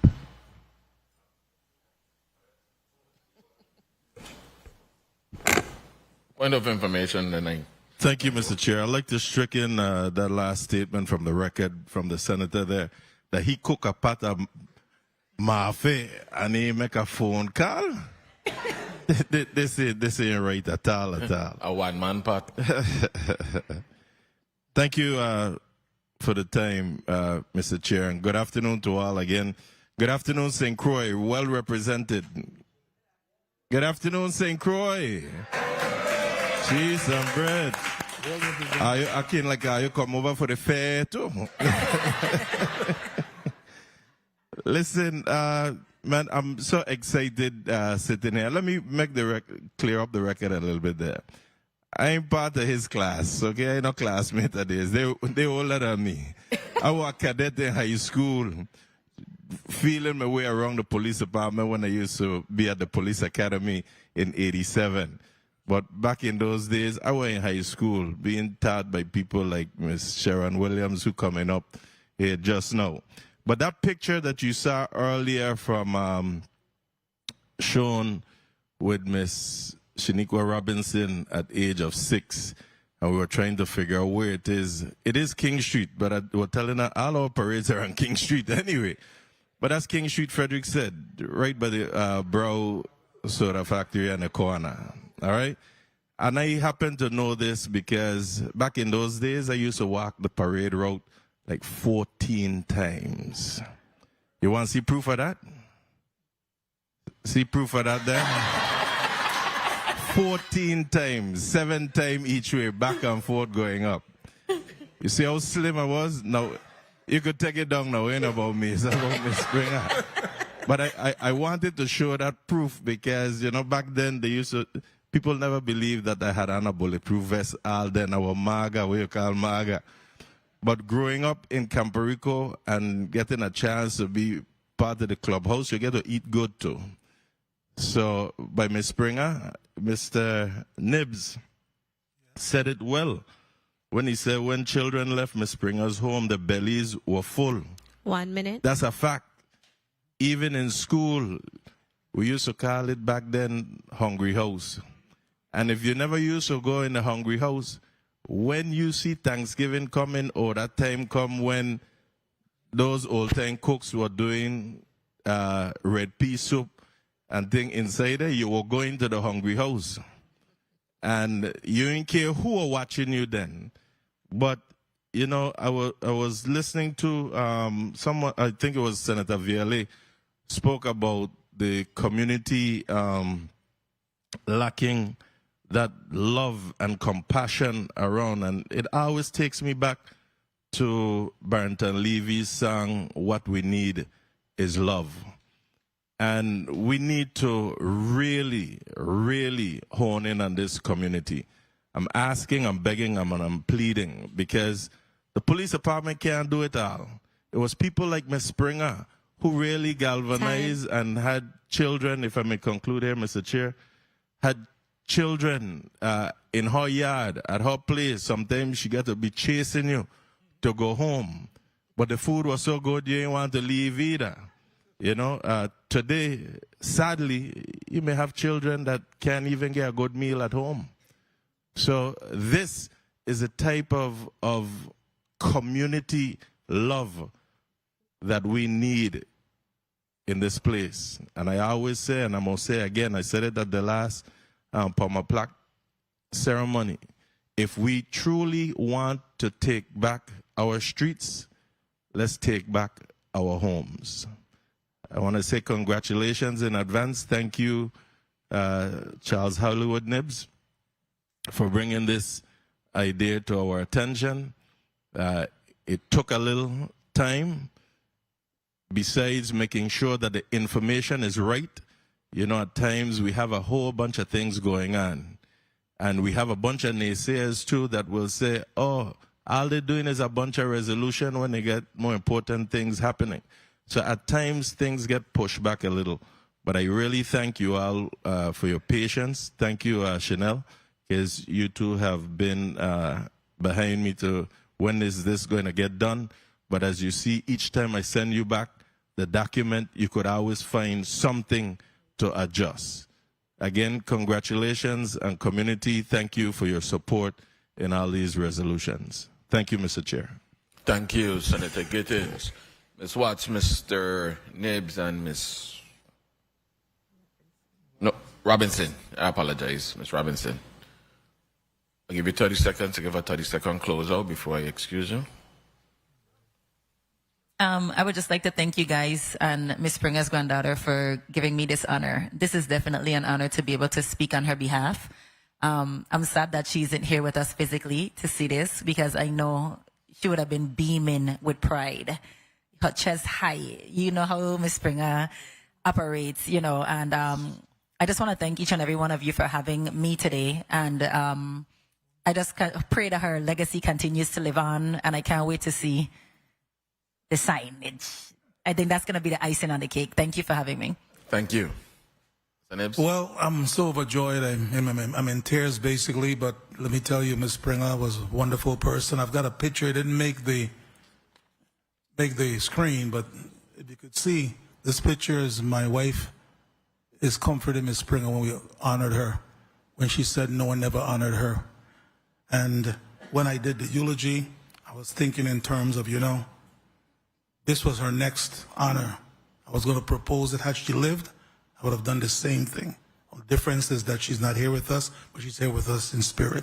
And thank you very much. And also thank you earlier, Senator Lewis, for reminding me that you have met me before, and I mistake you for one of my classmates on St. Thomas. Okay? I know how you get a one do, me. And How you get a one do. And come to Frederickstead, like you say, you're looking some wives. So come to Frederickstead. There are a lot of wives out there, okay? Good girls. No. Let me correct that one. I look at a wife. A wife. Okay, A. Not some wife. A Let wife. me A some, correct okay. that one, Okay. Papa. That one didn't come out. A wife. Stand corrected. For the record. Miss Watts, please give your 30-second close out. So again, I would like to thank Senator Gittins, and, Mr. Nibs, and Shaniqua. When I asked Shaniqua, I didn't even finish my statement. Shaniqua was like, "Yes, I'll do it." I'm just happy that this occasion it happened. Like I said, well deserved. And again, thank you. Thank you. Do I hear a motion? You're recognized for your motion, Senator Gittins. Thank you, Mr. Chair. Mr. Chair and colleagues, I move that Bill number 36, that's 0150, an act honoring and commending Thelma Leona Peterson Springer posthumously for her outstanding community service to the children and the people of the Virgin Islands be voted upon favorably here in this committee and be forwarded to the Rules and Judiciary Committee for further vetting and approval. I so move. Bill number 36, that's 0150, has been properly moved by Senator Gittins and second by Senator Novell. Francis Jr. Roll call. Senator Ray Fonseca. It's not there. Senator Ray Fonseca, absent. Senator Francis Novell Jr. Novell E. Francis Jr. Senator Francis Jr., yay. Senator Alma Francis Heiliger. Yes. Senator Francis Heiliger, yay. Senator Kenneth L. Gittins. Senator Gittins, yay. Senator Franklin D. Johnson. Senator Johnson, absent. Senator Carla J. Joseph. Yes. Senator Joseph, yay. Senator Avery L. Lewis. Yes. Senator Lewis, yay. Senator, you have 5 yeas, 2 absent. Thank you, Madam Clerk. Bill number 36, that's 0150, an act honoring and commending Thelma Leona Peterson Springer posthumously for her outstanding community service to the children and the people of the Virgin Islands has been voted upon favorably in the Committee of Government Operation, Veterans Affairs and Consumer Protection and will be forwarded to the Committee on Rules and Judiciary for further consideration and vetted. Congratulations. Testifiers, all testifiers, you're excused. The Committee on Government Operation, Veterans Affairs and Consumer Protection stands in recess for 5 minutes.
The Committee on Government Operation, Veterans Affairs, and Consumer Protection is back on the record. We have there are 3 more resolutions this afternoon. And see everybody in here beaming with proudness and Crucian pride and everything. But before I begin and asking testifiers to say who's what and whatever, Janet Brow Phillips, you walk with a little crab and rice? Anyhow. Madam Clerk, please read this afternoon's agenda into the record. Block 4. Yes, Mr. Chair. Block 4. Bill number 36-0225, a resolution honoring and commending Sharon Maria Williams for her outstanding achievements and significant contributions to the fields of education and culinary arts, proposed by Senator Kenneth L. Gittins. Invited testifiers, Ms. Edna Thomas, retired educator, Mr. John Abramson, retired civil servant, Mrs. Jennifer Matarangas King, Commissioner, Department of Tourism, Honorable Louis E. Peterson, Jr., PhD, Commissioner, Department of Agriculture. Bill number 36-0226, a resolution honoring and commending Mrs. Janet Brow Phillips for her outstanding achievements and significant contributions to the fields of education and culinary arts to the Virgin Islands community, proposed by Senator Kenneth L. Gittins. Invited testifiers, Ms. Mona Bars, Apostle, Mr. Dennis Brow, brother, Mr. Victor Sum, III, Assistant Commissioner of the Virgin Islands Department of Education, Mrs. Jennifer Matarangas King, Commissioner, Department of Tourism, Honorable Louis E. Peterson, Jr., PhD, Commissioner, Department of Agriculture. Bill number 36-0227, a resolution honoring and commending the Armstrong family, longtime owners of Armstrong Ice Cream, for their exceptional contributions to the economic growth, cultural heritage, and development of the Virgin Islands, proposed by Senator Kenneth L. Gittins. Invited testifiers, Ms. Claire Roker, retired civil servant, Reverend Florence Peterson, pastor, Mrs. Jennifer Matarangas King, Commissioner, Department of Tourism, Honorable Louis E. Peterson, Jr., PhD, Commissioner, Department of Agriculture. Mr. Chair, this concludes the reading of block number 4. Thank you, Madam Clerk. We're going to test these microphones in here before we begin. Start on my far right. First Lady right here. Could you please say your name and position today in the record or relationship today? Honoree. Florence Peterson. You gotta come a little, bring the mic a little closer to you. Pull it to you. Go right ahead. My name is Florence Peterson. I am, Minerva Peterson, who was the founder of Armstrong Ice Cream, was my aunt. Okay. Good afternoon. My name is Edna Thomas. I am a longtime friend, co-worker, and sister to Miss Sharon Williams. Good afternoon. My name is Linda Williams. Sharon Williams, my twin. A lot of people don't know that, but we're about 11 months apart. That is my sister. Thank you for the opportunity. Before I come in the middle. Agriculture? Good afternoon. My name is Maxine Richards. I'm here on behalf of Commissioner Louis Peterson, the Commissioner of Department of Agriculture. I'm the Program Manager.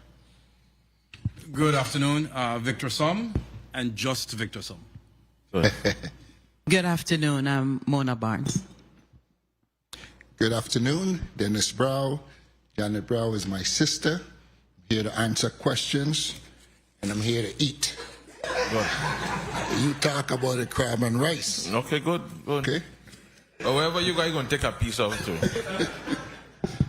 Sharon Williams, honorary. Good afternoon, Renee Blakey. Bring the mic up to you. Good afternoon, Renee Blakey. Good afternoon, Claire Roker. Good afternoon, Cedric Armstrong, representing Armstrong's Ice Cream. You bring ice cream? Well, sir, Popa. Good afternoon, Janet Brow Phillips, honoree. Good.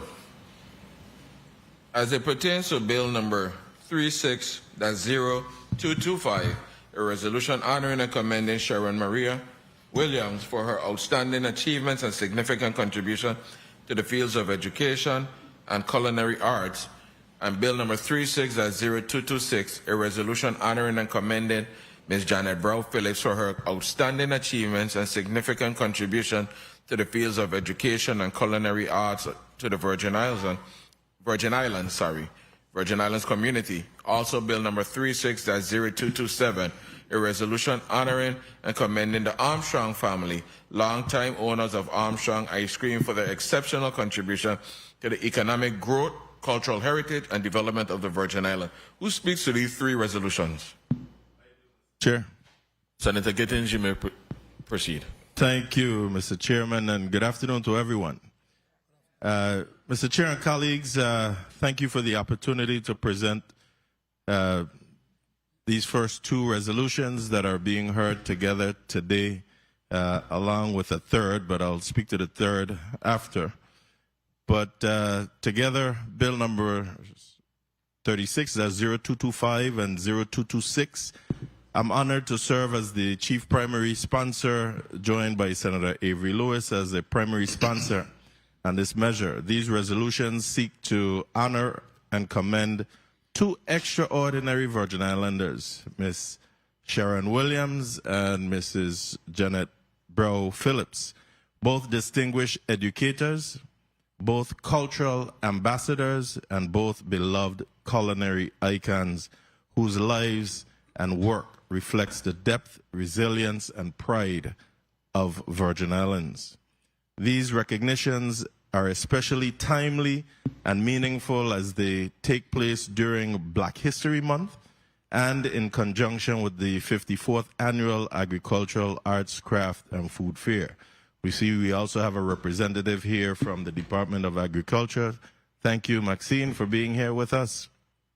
Together, these moments collectively highlight the cultural, historical, and community importance of honoring women who have dedicated their lives to educating our children while preserving and passing on Crucian traditions and promoting the rich culinary traditions of the Virgin Islands as a whole.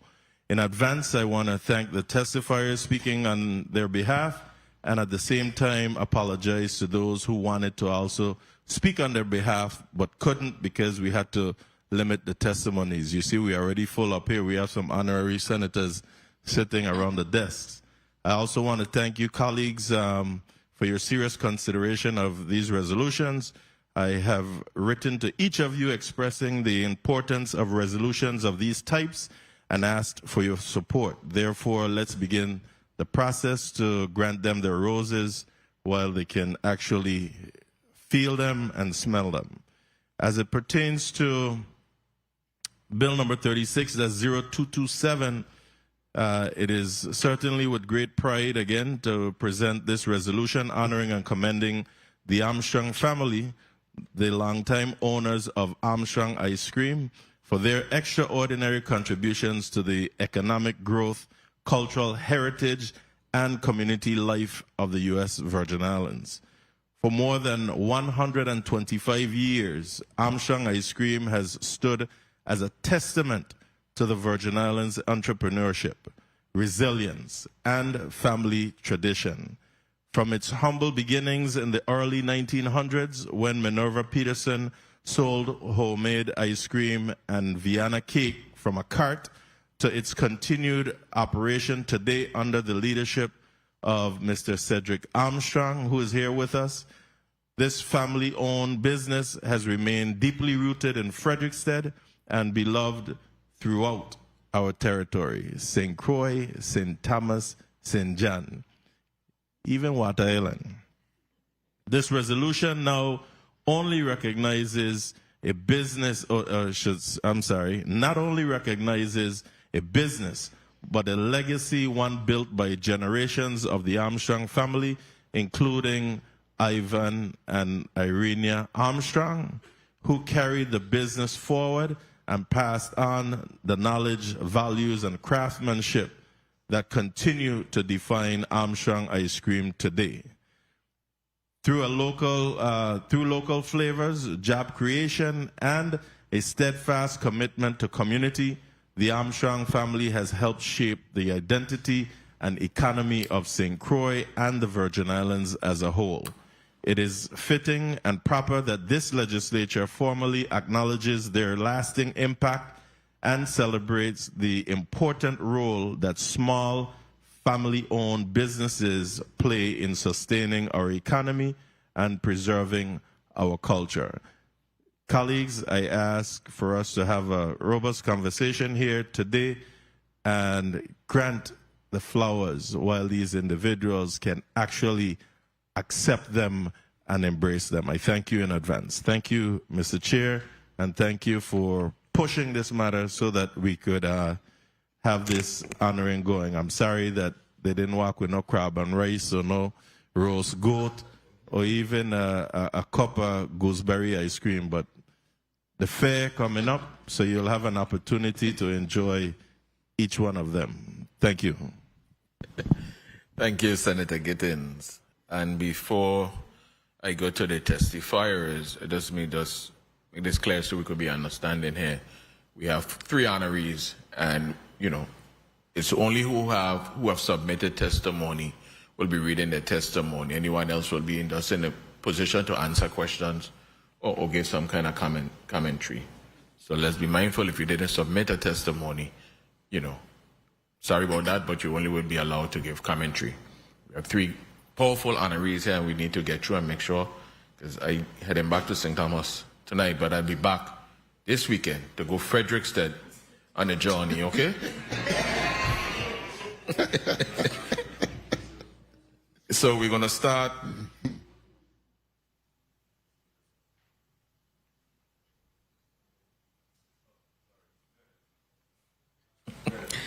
So we have testimony from Edna Thomas. Thomas, you may begin.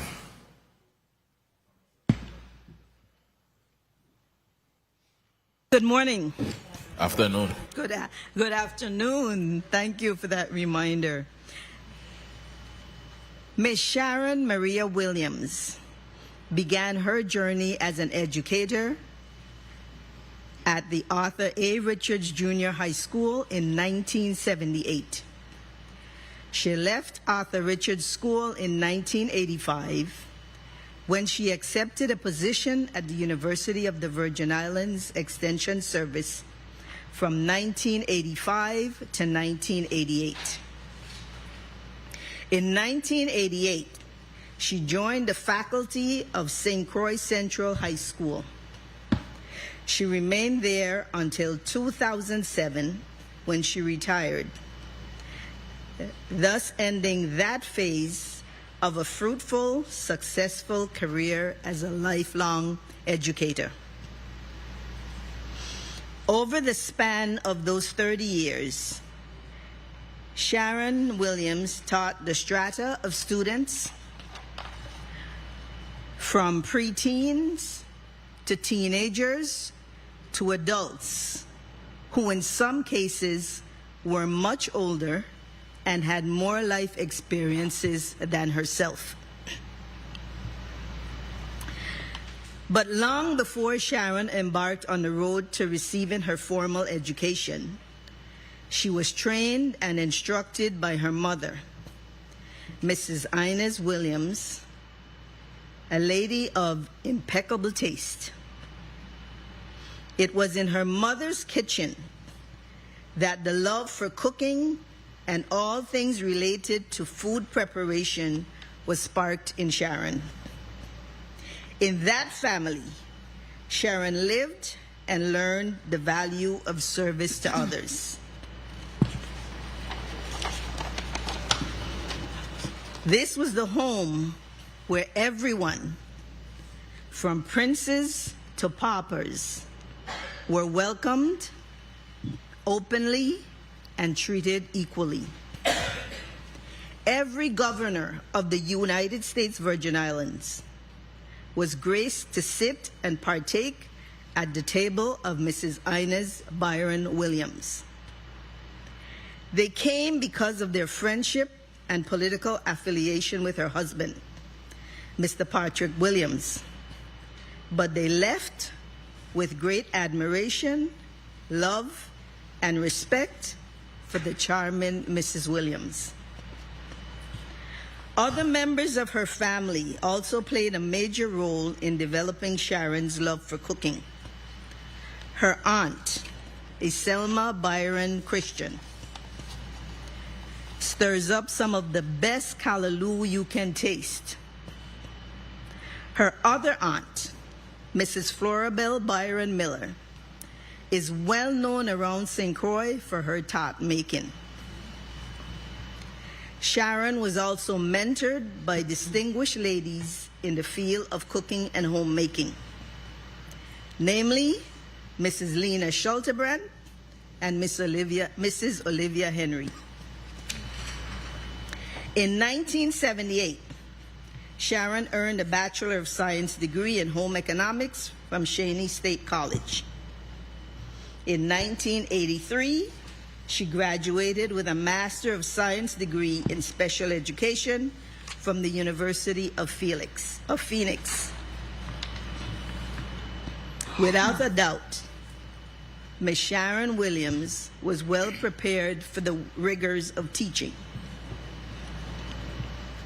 Armed with her educational background, pedagogical training, and skills, Ms. Sharon Williams had complete knowledge of the curricula, its standards, the outlines, textbook contents, methodologies, and best practices relating to the culinary arts.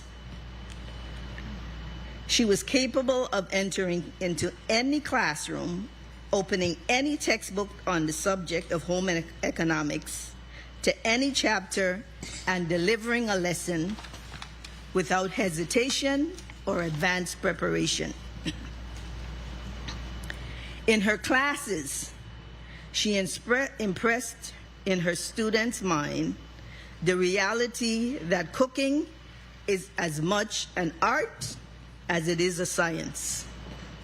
She clearly explained the scientific facts drawn from biology, chemistry, and physics to help her students understand why and how certain techniques must be applied to cooking. She also made her students aware that it is acceptable to be spontaneous, depart from the recipe, and apply your own creativity to the mix. And that's what makes cooking an art form. The teacher herself is known for making adaptations to her recipes. Sharon will make a dish that calls for salmon the first time, then make the same dish with lobster or shrimp the second time around.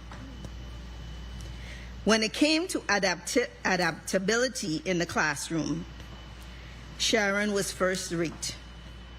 God blessed her with the gift of patience.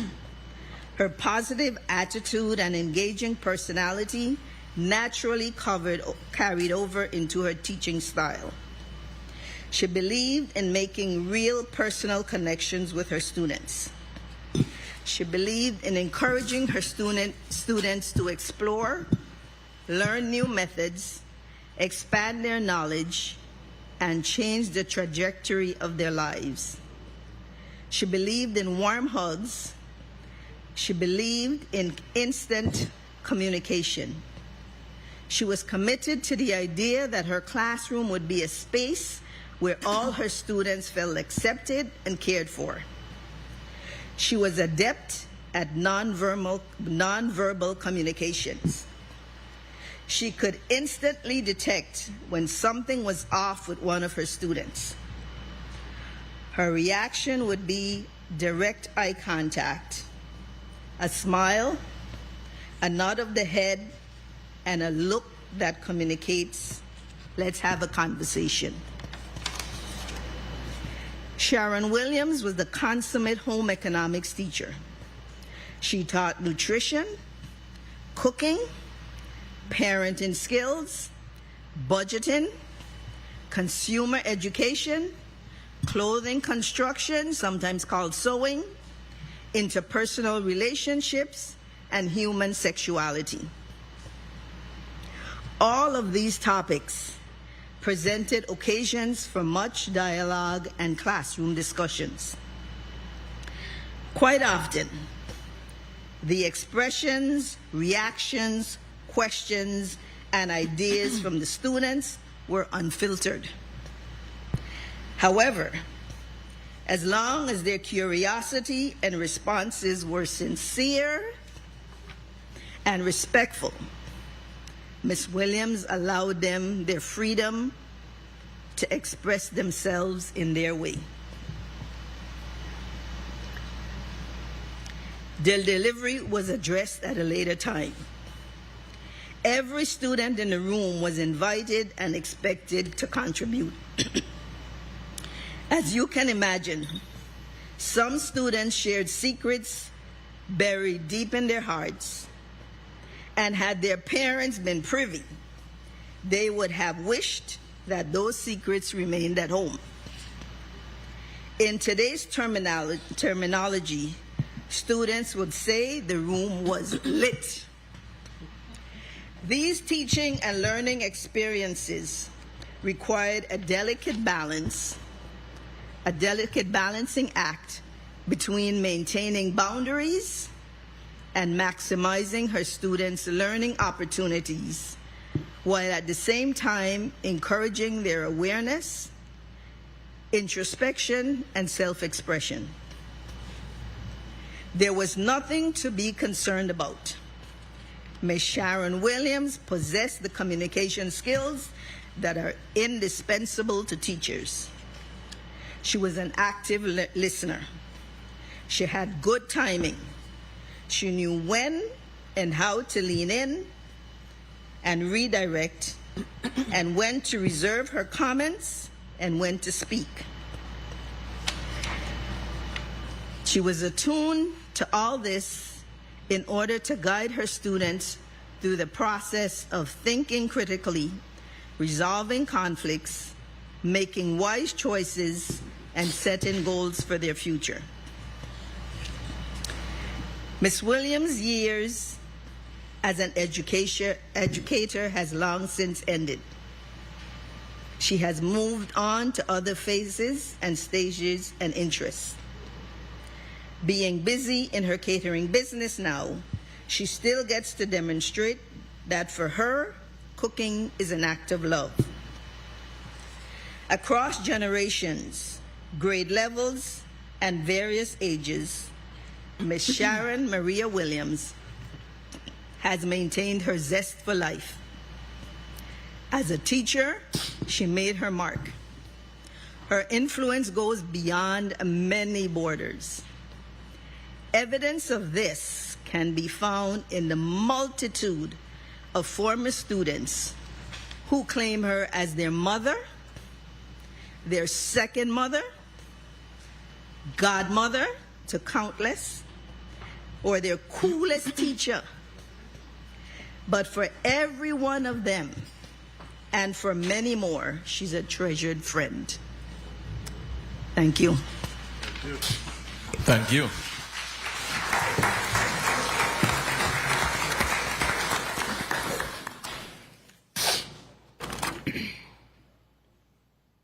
Mr. Abramson left. Agriculture, you didn't have no written testimony, right? You did? You had submitted before? Yes. Ain't got nobody else?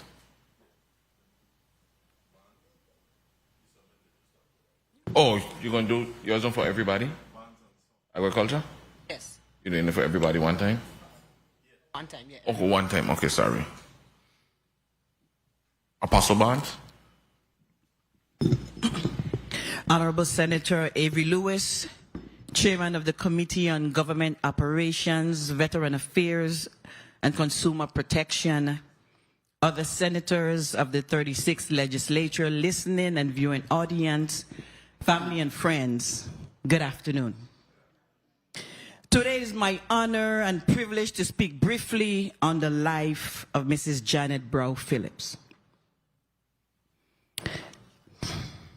Some families are biological, brought together by DNA in a blood lineage that binds them together for all eternity, while others are brought together by mutual love, respect, and admiration for a person because of the value they bring to your life.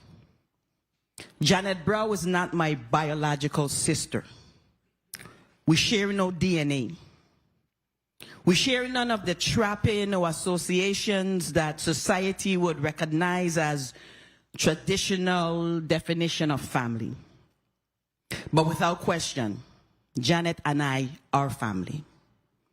My love for her as a big sister goes beyond words or human comprehension. In the book of Proverbs, chapter 18, verse 16, it reads, and I quote, "A man's gift makes room for him or her and bring them before great men." As the operating pastor of the City of Refuge Worship Center, we encourage our members to store up the gift and or gifts that has been bestowed to them by God.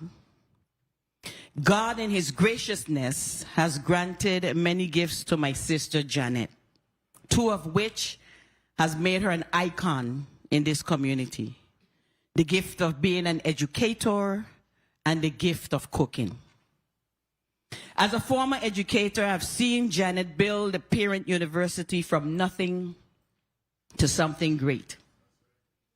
I had the distinct honor to be invited as a guest speaker at one of these gatherings and saw firsthand the impact that the university made on the parents of the Virgin Islands. Her drive and determination to support parents in a world where parenting skills have changed and evolved it is both noteworthy and commendable. Her work has helped to ensure that children receive the love, support, and positive discipline that is required in today's society.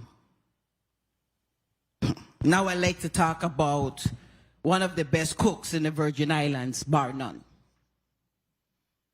Through being around Janet, I have learned that the key to good cooking is in the preparation. I have seen the time and attention Janet puts forth to ensuring that the food is properly washed, especially the crab, prepped and seasoned.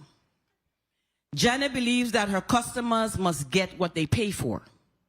She does not believe in giving her customers stale food, so all food is prepared fresh and delicious. I know that for sure. She has stayed up hours, sometimes it seems 24 hours on numerous occasions to ensure her food is fresh and tasty. I have seen firsthand her special way of preparing seasoned rice, roast pork, and yes, crab and rice. And no one else does it like Janet. Don't try to bribe me, it's a family secret. Some cook for money, and Janet cooks for love. Janet has never been about the money. As a family, my nieces, Tishi, Lidikwa, and I have always argued with her about prices. They will call me and say, Auntie Mona, please talk to mommy, her prices are too low. Most of the time, I would get her to add maybe $1 to a dish. But when she means that she's not changing it, we all will have to stand down.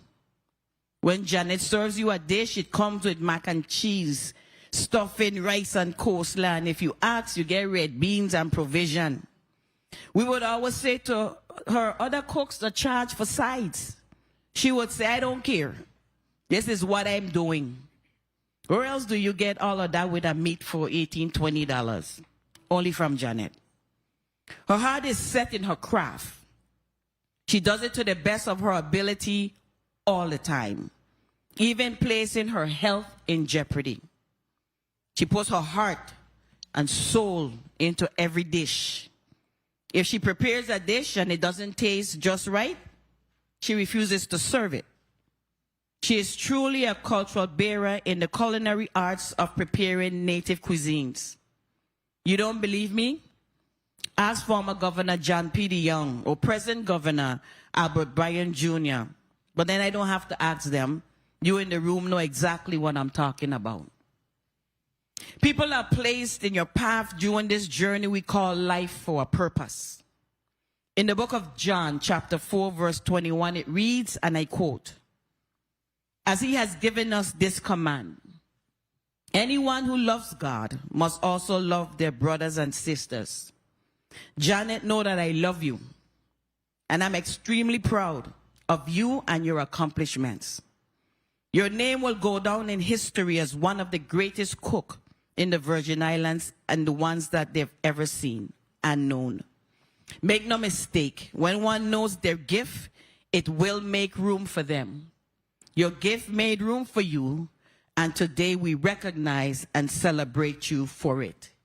Thank you all, and have a blessed afternoon." Thank you, Apostle Barnes.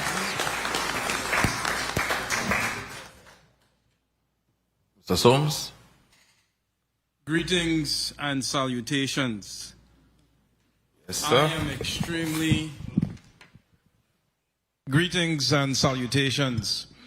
I am extremely honored and privileged to offer testimony today to concretely demonstrate my unwavering support of Bill number 36-0226, a resolution honoring and commending Ms. Janet Brow Phillips for her outstanding achievements and significant contributions to the fields of education and culinary arts of the Virgin Islands community.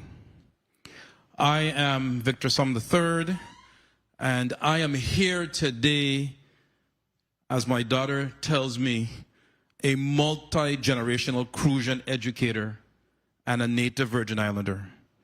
Not necessarily in my professional capacity as the Assistant Commissioner of Education. Janet is my dear friend, a colleague, a confidant, and my sister. I came to know Janet very well when she served as the District Director of Parent and Community Relations for the St. Croix School District during the DeYoung administration. Educationally, Janet was a stellar teacher at the Lumokol Elementary School for decades.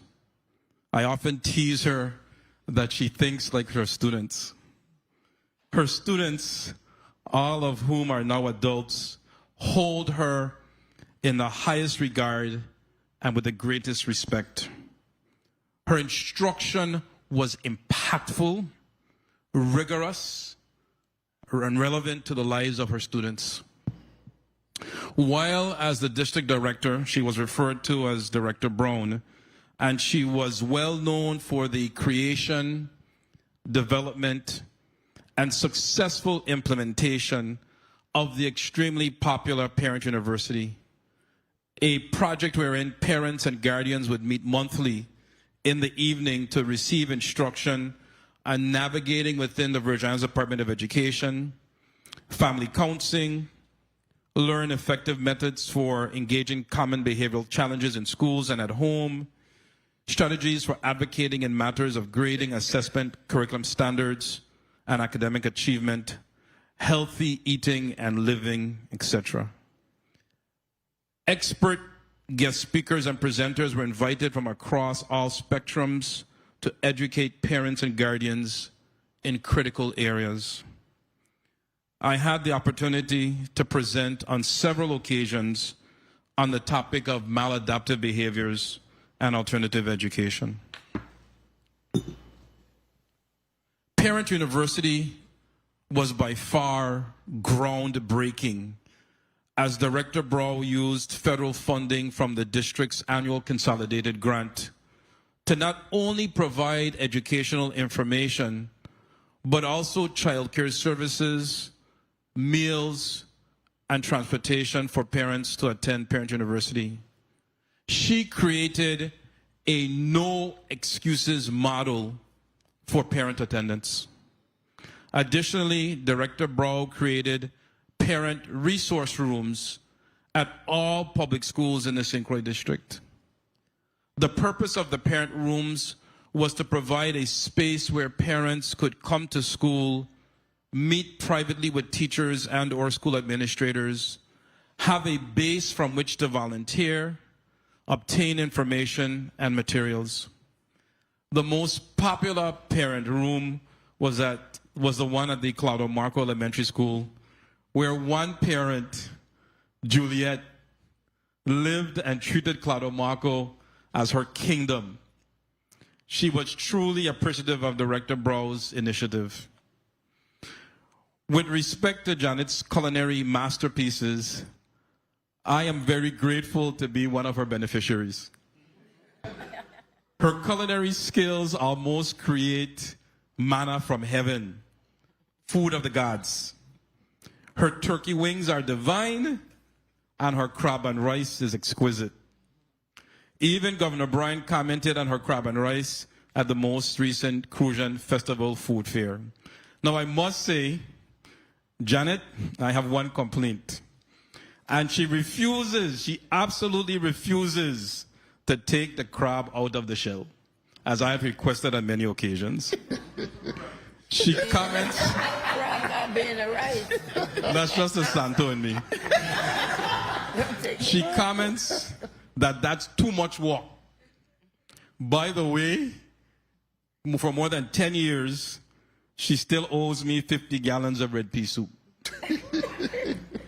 The thought and care Janet puts into creating authentic Crucian culinary masterpieces is indeed a work of art and a delight to the palate. Her hands and skills are a God-given talent. More importantly, Janet intimately understands and demonstrates the importance of the value of food and family, and the role Crucian food plays traditionally. People come together to break bread in celebration, commiseration, and unity, as is our tradition. Janet Brow Phillip gets it. She gets that food plays a crucial role in the cultural identity of the Crucian tradition. For that, she is most deserving of the honor and commendation this august body is bestowing upon her today. I am extremely proud of Janet. Winona Saki Joshua is extremely proud of Janet. May she rest in peace. With such a laudable track record of public service, teaching, and masterful culinary skills, I have absolutely no hesitation in assenting to this honor, as Janet Brow Phillips epitomizes the essence of being Crucian. Thank you.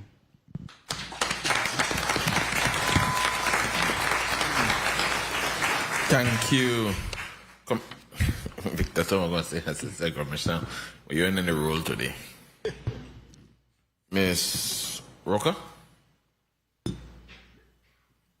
Good afternoon. Good afternoon. You don't have a testimony? Unfortunately, Ms. Renee Blakely is going to be reading my testimony. No problem. You may proceed. Good afternoon. Honorable Chairman Avery L. Lewis, Honorable Senator Kenneth Gittens, Chief Primary Sponsor of Bill Number 360227, Senator Franklin D. Johnson, Primary Co-Sponsor, and all Honorable Senators of the 36th Legislature's Committee on Government Operations, Veterans Affairs, and Consumer Protection. Thank you for inviting me to testify in strong support of a resolution honoring and commending the Armstrong family, longtime owners of Armstrong Ice Cream, for exceptional contributions to the economic growth, cultural heritage, and development of the Virgin Islands. Okay, now, an honor well earned. My name is Claire L. Roker, and I have dedicated my life to the cultural, artistic, and personal development of young people across the Virgin Islands. It warms my heart to support this resolution to honor Cedric Armstrong and his family for generations of bringing such sweet joy to the people of the Virgin Islands.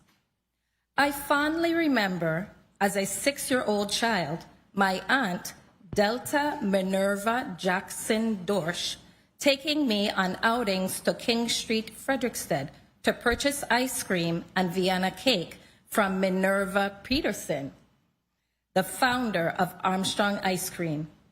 My mother, Wilhelmina Brong, and Auntie Delta were close friends of the Armstrongs and remain so for decades. To this day, like our family, locals and visitors alike know there's something very special about both the friendliness of the Armstrong family and about their homemade ice cream. Every spoonful makes one think it's a special occasion, something to love, something meant to be shared.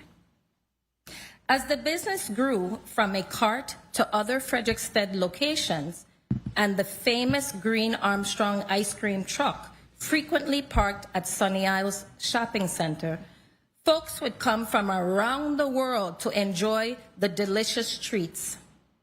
The late Athneil Adi Atley, former Virgin Islands Senator and Lieutenant Governor, would frequently call me from St. Thomas when planning trips to St. Croix to be sure I could get him gallons of his favorite ice creams. He requested it had to be really hard frozen and packed tight to get back to St. Thomas in the right way. He was under strict instructions to bring back ice cream to his family so they too could enjoy the delicacy that he truly loved. Ivan Armstrong, Minerva's son, and his wife, Irenia Armstrong, always came through. There are many flavors of Armstrong ice cream that my family and I have enjoyed over the decades, including gooseberry and cherry vanilla, two of my favorites. But when you ask Cedric what his favorite is, he's careful. He just won't commit. He loves them all. He will admit, however, that guava berry ice cream is probably the most challenging to make. For those who love guava berry ice cream, remember that it's even more delightful because of the hard work, dedication, and time that goes into making that holiday treat so very special. As a former Virgin Islands tourism official, I can say beyond the shadow of a doubt that visitors always ask about and look for Armstrong ice cream while here. As the business has expanded into more menu options, both visitors and Virgin Islanders frequently go to the very well-known location on Queen Mary Highway. You can't miss the sign, Armstrong's Homemade Ice Cream and Deli. It is not only a landmark on West End St. Croix, but part of our heritage tourism brand and an important player in our economy. Visitors remember it, talk about it to family and friends, and come back often for it. Also truly heartwarming is that Cedric is of our community. He always contributes to youth programs and events that support others. To keep the homemade ice cream tradition going, he hires young people who apprentice in the business and learn the art of ice cream making. The Armstrong family is deeply committed to us, and we should be immensely proud of their commitment of over 100 years. Their love for our community and its people are exemplary. Delta Dorsch used to say that if something still feeds our people, still brings them together, and still reminds them who they are, then it deserves to be honored. This resolution honors the elders whose hands first made the ice cream and set the standard. The generations who kept the doors open through storms and changing times, and the younger hands who are still learning, serving, and carrying this legacy forward. Our heritage survives through family, responsibility, and care. Thank you, Cedric and the Armstrong family, for quietly, faithfully, and across generations, making Armstrong homemade ice cream not just a business, but a living piece of Crucian heritage. Thank you, Senators, for your time today and for honoring what makes us, us. Wheel Ben, story end.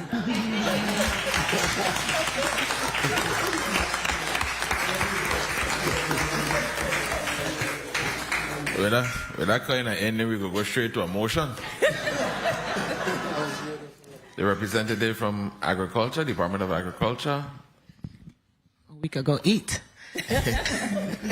Good afternoon, Senate President, Senators, distinguished guests, and all attendants to this recognition ceremony today. Today we gather to celebrate the spirit of service, the kind of service that asks for nothing in return, yet gives everything it can. The individuals we honor today exemplified a strong sense of cultural pride and community service. Sharon Maria Williams and Miss Janet Brow Phillips for their outstanding achievements and significant contributions to the fields of education and culinary arts to the Virgin Islands community. Because of their efforts and passion, children have had mentors to guide them, families have found support in times of need, and neighbors have discovered the joy of coming together for a common cause. The Armstrong family, a longtime owners of Armstrong Ice Cream, founded more than 125 years ago, for their exceptional contributions to the economic growth, cultural heritage, and development of the Virgin Islands. Armstrong Ice Cream has significantly contributed to the local economy by providing employment opportunities, supporting local farmers and producers, promoting goods made in the Virgin Islands, and attracting both residents and visitors to Frederiksted and the wider St. Croix community.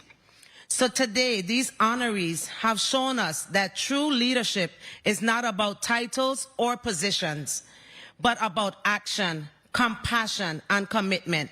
They have given their time, their skills, and their hearts to make our community stronger, kinder, and more committed to cultural pride, cultural preservation, culinary excellence, outstanding service, and economical growth. Ms. Sharon Maria Williams, Ms. Janet Brow Phillips, and the Armstrong family, your work has left a mark that would outlast any single project or event. It has inspired others to step forward, to care more deeply, and to believe in the power of our community. On behalf of the VITA team, Virgin Islands Department of Agriculture, along with everyone here, thank you for your showing us what it means to serve with humility, to lead with love, and to give without measure. You are the heartbeat of this community, and we are better because of you. Thank you.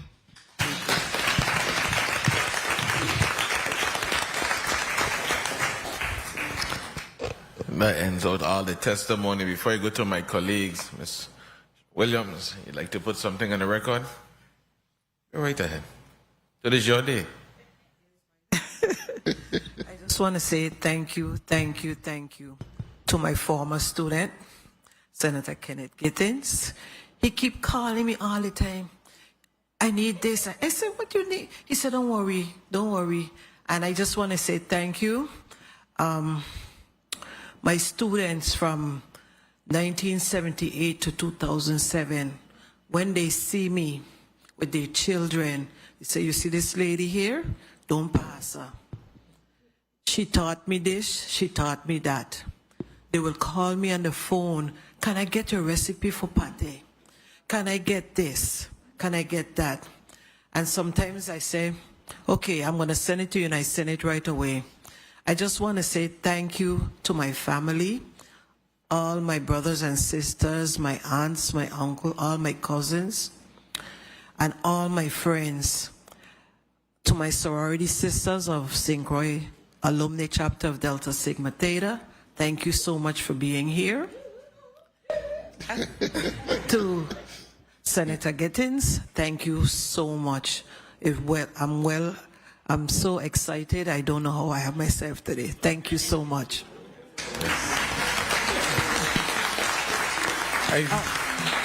One more thing. You're looking for some rose goat, some red grout.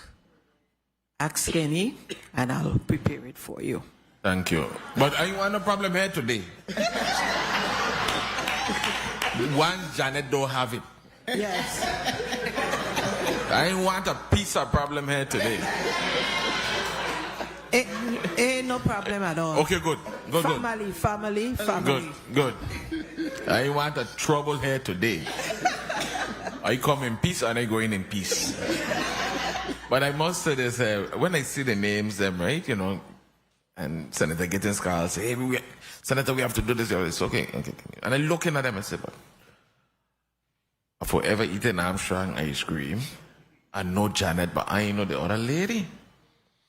But we gonna start putting some note Raymond sister and Lindell sister, you know them there. We gonna start putting some cliff notes to these things. But that's my fault anyhow. I should have asked a little more question. Colleagues, we're gonna go to a 6-minute round. Oh, so happy.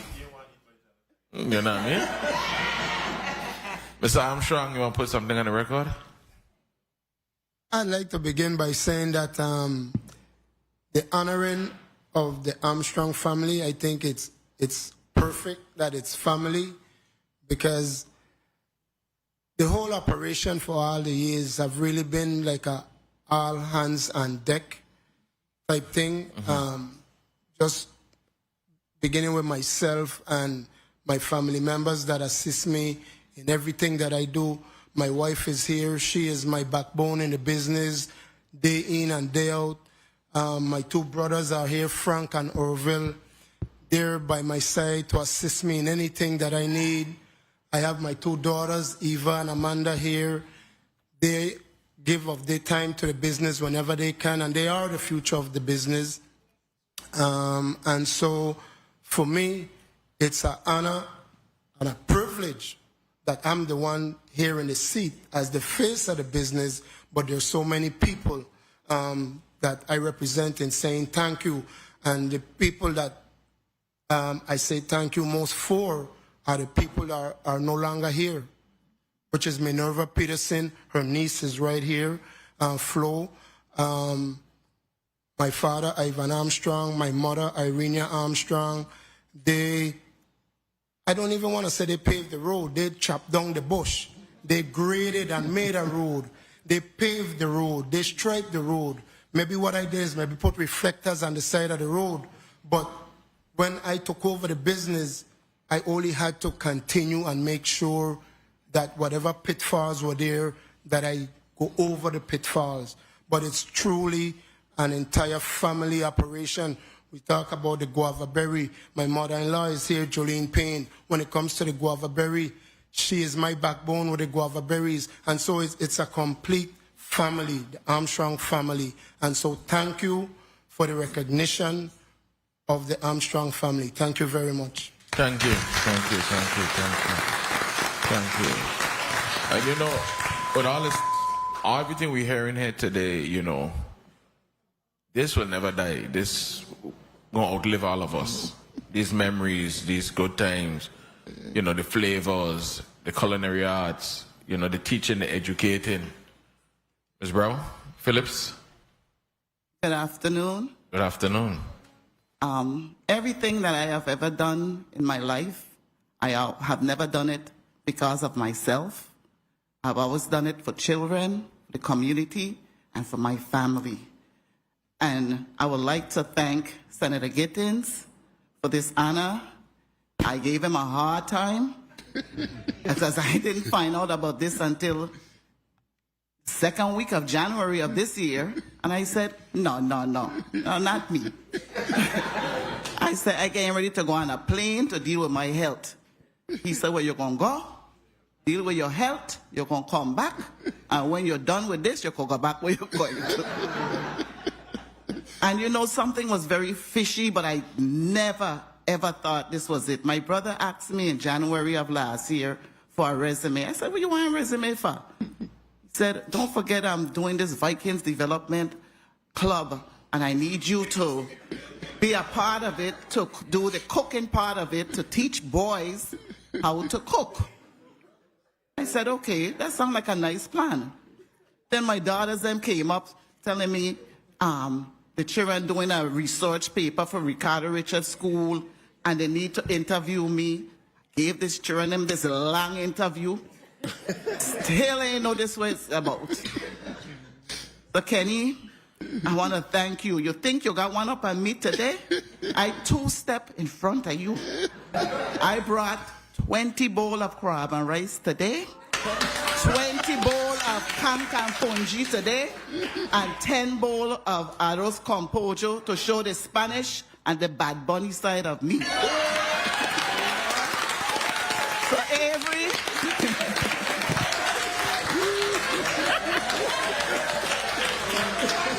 The only problem, Senator Gittins, you cannot have one of each. You're going to pick one. I did not expect so much people today, and I intend for everybody in this room to have a taste of Janet cuisine. Thank you.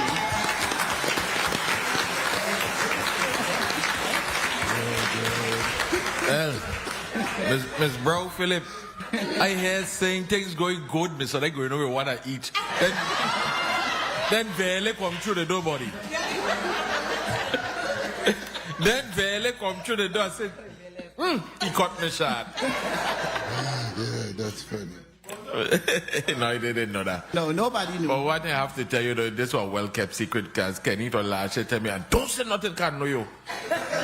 I said, okay, I ain't going to say nothing. Listen, the only person in my family that did not know about this was my father, Teddy, because they freed his mouth. They figured he would have told me something, so he knew when I knew.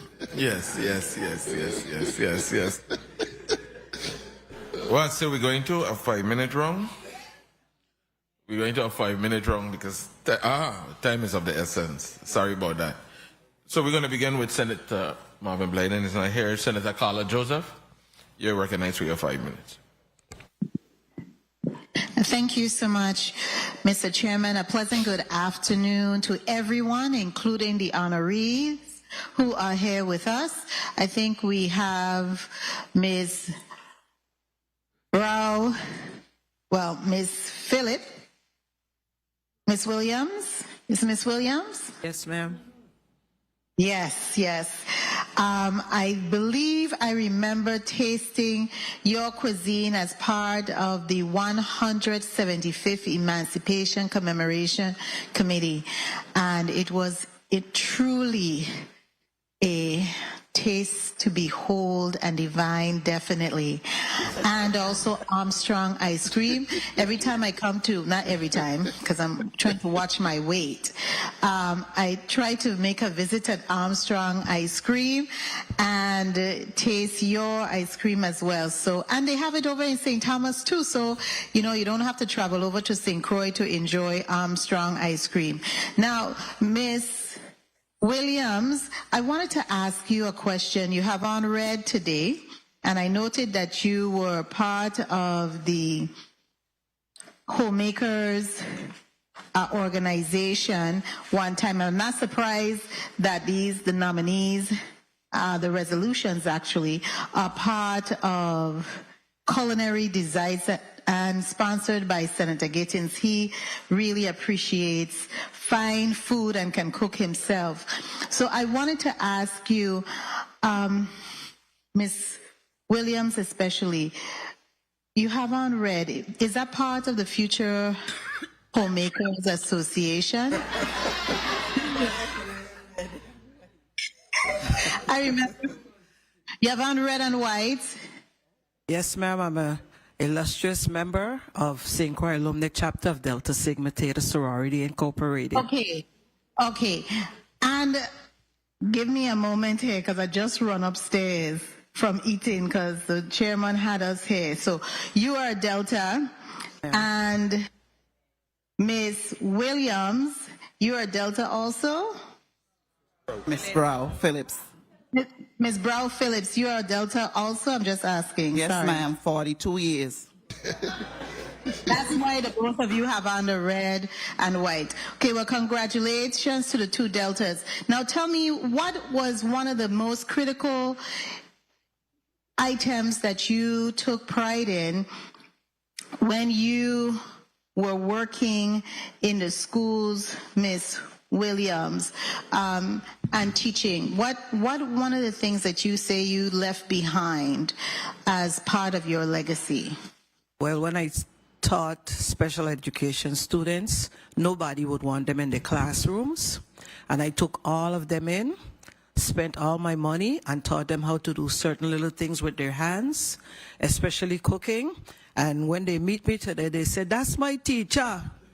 You know, and it gives me great pride to be able to do things for people. I am a very humble person. I love to share and I love to give. Okay, very good. That's a very critical trait. And the other honoree? The same question, Senator? Yes, Ms. Williams. Thank you. Okay, so I get both of you. Brow Phillips, Phillips, please. Ms. Yes. Brow, I'm sorry. Oh. Yes, I taught for 25 years at the Lumaco Elementary School. I taught every grade except kindergarten. And I also was a reading teacher there and a literacy coach. I worked with teachers in how to teach reading. And my most memorable moment as a teacher was working also, not just working with students, but working with parents. I can give you an example of that. I had a parent, she wasn't my parent yet.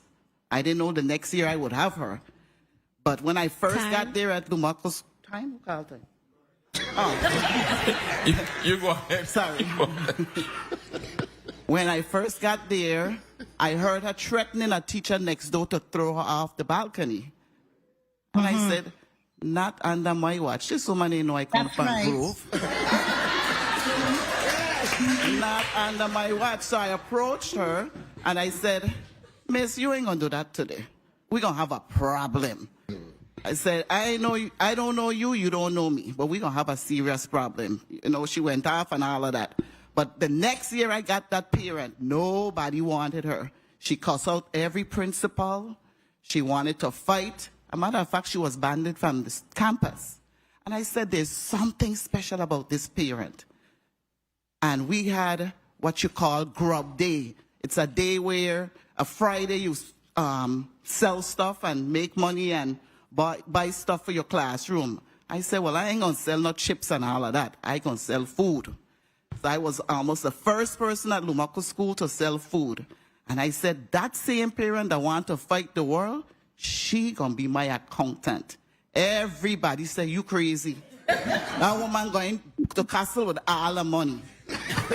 And I said, no, we have to put trust in her. And let me tell you, that lady, every grub day, the children then wild, everybody pushing and shoving. There was no pushing and shoving, because all she had to do was watch you and you straighten up yourself.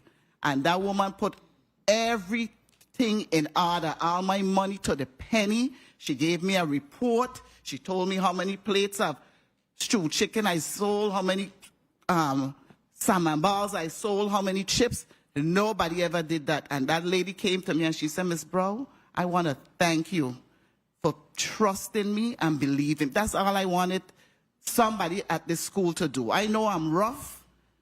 I know I'm hard to deal with. I know I don't know how to advocate for my children the right way, but I want to thank you for believing in me. And from that, I know I had to find a way to deal with parents. Some of them just want to be taught how to do things. They don't, some of them ain't all that rough and crazy. I mean, they got some that really out in the, outfield. But so from my perspective at Lumaco School, it's the way I dealt with parents, the way I got parents to be more involved in the lives of the children, and the way I got them to understand that the first teacher is you as a parent. Thank you. Thank you. Senate, point of information, Senator Vele. Thank you. Wait, I don't know if she was finished, Mr. Chair. Sorry, Mr. Senator Joseph, it wasn't completed? No, I wanted to ask one other pressing question, if you don't mind. That's what I was asking. I do mind today, Senator Joseph, because I have a flight to catch, and I'm really trying to get to here today. Oh, my goodness. All right. Thank you so kindly. I appreciate you. Thank you. You are the chair. I will respect that. Thank you so kindly. Yes, Senator Vele. Thank you, Mr. Chair. I just wanted to chime in, Ms. Brown Phillips, with that story that you just told, because I think it's very important. The worst parent want the best outcome for the child, but a lot of times they just don't know how to be a parent. Yeah. So it's good that you told that story, because you can't lose hope because of somebody surrounding. You can't lose hope. And sometimes a worst parent in your later years, they become your best in a lot of other ways. So thank you so much for that story. Thank you, Mr. Chair. Thank you. Senator Fonseca, you're recognized for your 5 minutes.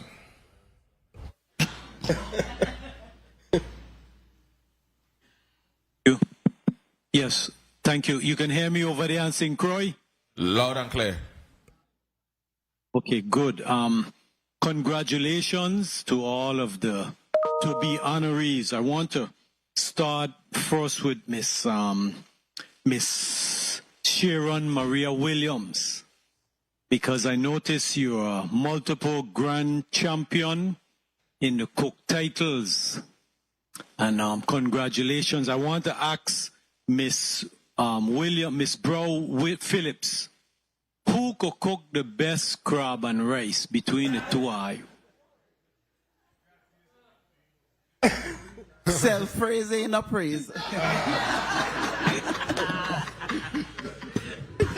But Crucians. I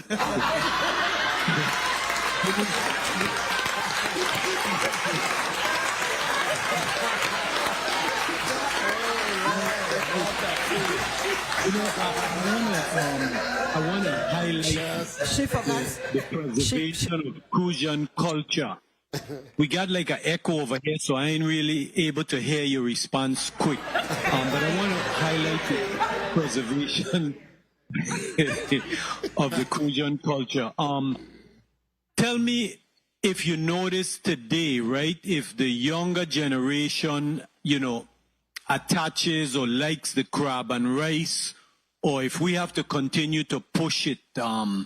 Because I notice with my own sons, they don't like crab and rice. And when I talk about crab and rice, I talk about the land crab. Yes. They don't too particularly like it. So what have you noticed? Why do you think that has become so? And that's both Miss Phillips and Miss Williams. You could answer that question. Well, I know about St. Thomas, but I know in St. Croix, our Crucian young people love crab and rice. I don't that's see that good. I think I don't see that as being an issue over here. Oh, because right now, you know, when I was younger, my father used to catch the crab them right out there in Bavoni. He used to catch them right there by the lagoon. Mom used to cook them.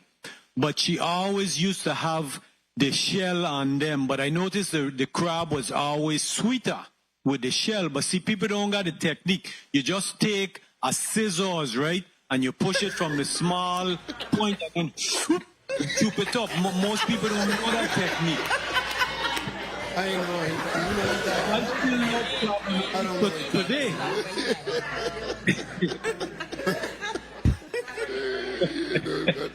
Yeah, that's the technique. I say, of course, you know, we comply with the requirements because, you know, it's changed now. You can't get the crab all the time. So, you know, we can't eat it all the time. But I still love it. True. I want to go real quick here now. And what is your favorite dish? Both of you are multiple grand champions. What are your favorite dishes to cook? Start with Miss Phillips and then Miss Williams. My favorite dish is fungi. I will eat fungi with a dry chicken leg, pork chops, oxtail, anything. That's my favorite food. I don't like mafe. They call it two fungi. I will eat out the pigtail out of it, and I might dig for the ball of fungi to the bottom of it, but I can't. Like that texture with that graininess, I sorry, senators, I can't.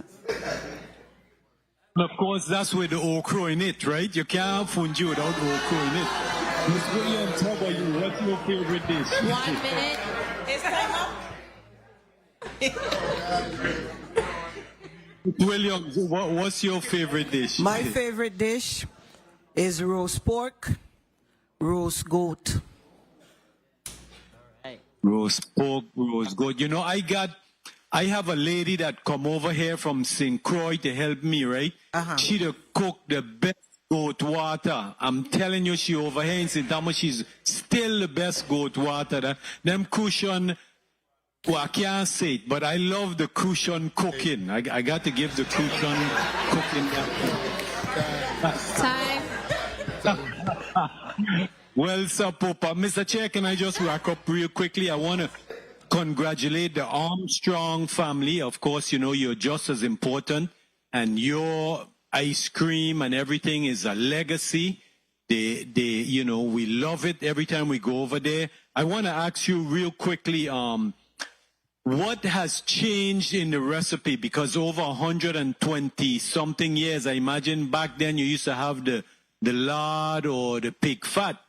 And we don't see that too much. So you can't, I don't want you to divulge your secret, but what has changed over the 125 years? Well, definitely no lard or nothing like that. That was never part of the recipe, but you're absolutely right. That's one of the challenges that I have faced over the years because a lot of ingredients that were used, many of those companies have transitioned over the years, and so you have to pivot and, you know, you make adjustments as you go along to maintain the taste as much as you can. You try and make improvements, you know, where you can, but for the most part, it's made. The big difference really is back in the days you sit down and you do the hand crank with the ice and rock salt, and now it's all, you use electronic equipment to do that, called batch freezers. That eliminates the rock salt and the ice, but the basic ingredient to the product is really the custard, which is still the beating of the eggs, the boiling of the milk, and stuff like that, and that's still the same. Okay, awesome. So I'm going to be over there the whole weekend. Look forward to seeing you. And of course, you got my vote. All of these blessings. Congratulations. Thank you, Mr. Chair, for the time. Thank you. 1 second, Senator Gittins. Before I go to Senator Gittins for the point of information, I just want to make it clear. The St. Thomas senator that made those comments, named Ray Fonseca, not Avery Lewis. He speaks for himself, not Avery Lewis. Senator Kenneth Gittins, you're recognized. Thank you, Mr. Chair. For my colleague on St. Thomas from Nara by way of, where you say from, Savanto. I just want him to know that there's two types of fungi. Okra fungi and plain fungi. And the okra fungi don't go in Callaloo.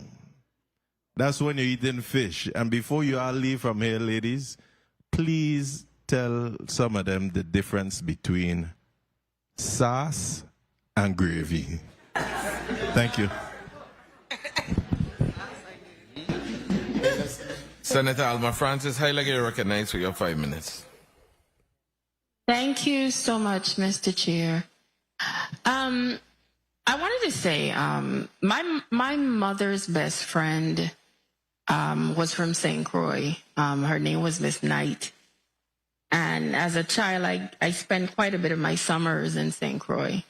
I think a lot of people wonder why I love it so much, but y'all might not have been aware of that. And I grew up understanding that particular culture when it came to food, because Miss Knight used to make us, me and my siblings, quite a bit of different delicacies when we spent some of our summers, or sometime if my mom had to take a trip, we'd spend a couple weeks over there with her best friend.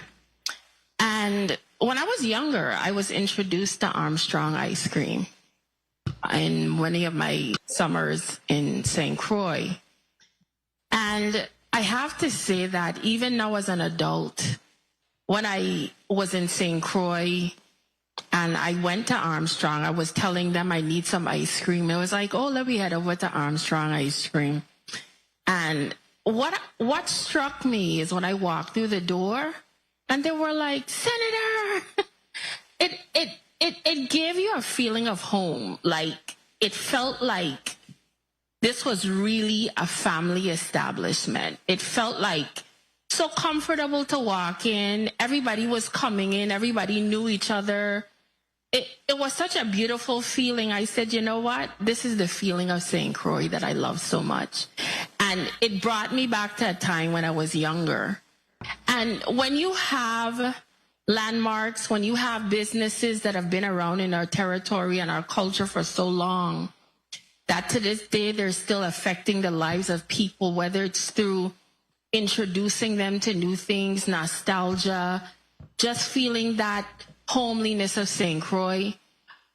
The fact that we take the time out to honor you, I think it's a definite plus.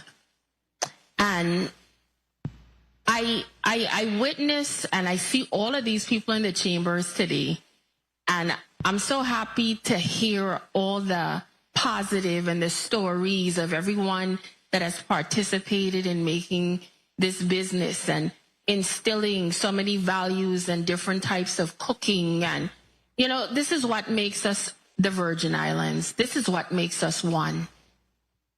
And I want to thank you guys for sharing that today, because y'all unleashed a flood of memories of my days growing up in St. Croix when I was there in the summers. And I want to thank you for that. But the one question I want to ask you, I know y'all were joking about who to make the best food. Well, my favorite food is oxtail, so I can't debate quite a bit of what's happening. I was an oxtail queen. I personally felt they should have made it the official food, but I had no arguments with my colleagues with their fish and food. I don't argue with you. But if it was up to Alma, it'd have been oxtail and rice. But the one question I want to ask, when it comes to maintaining our culture and maintaining and making sure that, you know, something always includes a bit of us so people will always remember. How do you make sure that we pass different styles of cooking down to the next generation? You guys have been around a long time. How do we make sure that different foods and different parts are imparted from generation to generation to guarantee that whether I reach the 99 and I want to have that home cooked meal, that I could still, you know, grab something and say, you know what, this feels like home to me. How do we continue that? Well, for me, it's doing when we have family dinners, Thanksgiving, Christmas, whatever celebration, we always try to make sure that in my family, Marfa is our appetizer for Christmas. Okay? And we try to encourage the young people just to taste it and see what it is. You know, this is a part of your culture. It's a lot of work going into making that Marfa, so that this is things that we try to pass on. Right now, my aunt, Florabelle, she was a Marfa maker. She's under the weather. So my brother's Raymond, he is the one learning now how to do the Marfa. So it's being passed on. Good. Time. Well, my time is up. But I definitely wanted to say I support this piece of legislation. I am a full believer in enhancing and securing and memorializing our culture. And I think the Armstrong family has done it best when it comes to make sure that whether it's Crucian cuisine or ice cream is always a staple here in this territory. And I thank you so much for doing that. You definitely have my support, and I will continue to listen to my colleagues as this day go on. I want to make a note. My colleague, Senator Joseph, would like a point of information. I'm not sure you guys heard her previously. Thank you. Thank you, Senator. Senator Carla Joseph, you're recognized for your point of information. Thank you so much, Mr. Chairman. I got my question in. I wanted to ask the ladies present, do any of you make the red grout, and are you going to be at the agricultural fair this weekend?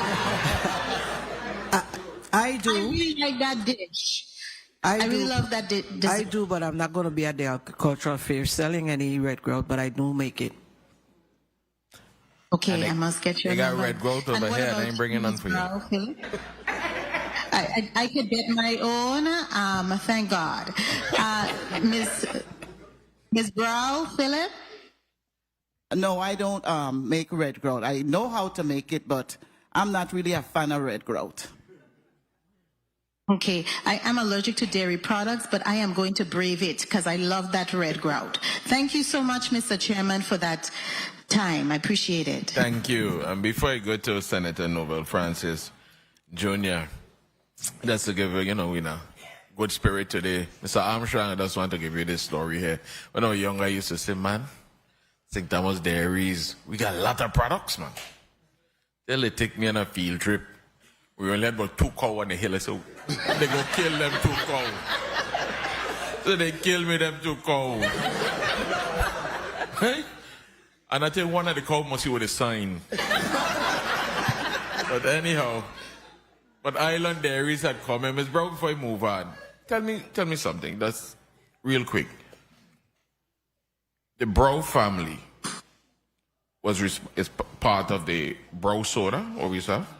Yes, sir. We related. We related. Yeah, we didn't. We don't have the recipe, but we related. I would just go ask for the lime, Ricky. Senator Nobel Francis Jr., recognized for your 5 minutes. Thank you very much, Mr. Chair, and good afternoon to everyone. I have a confession to make. I ran out to go to a doctor's appointment, and when I heard they had food here, I asked the doctor to reschedule me. I waited for this appointment since last year.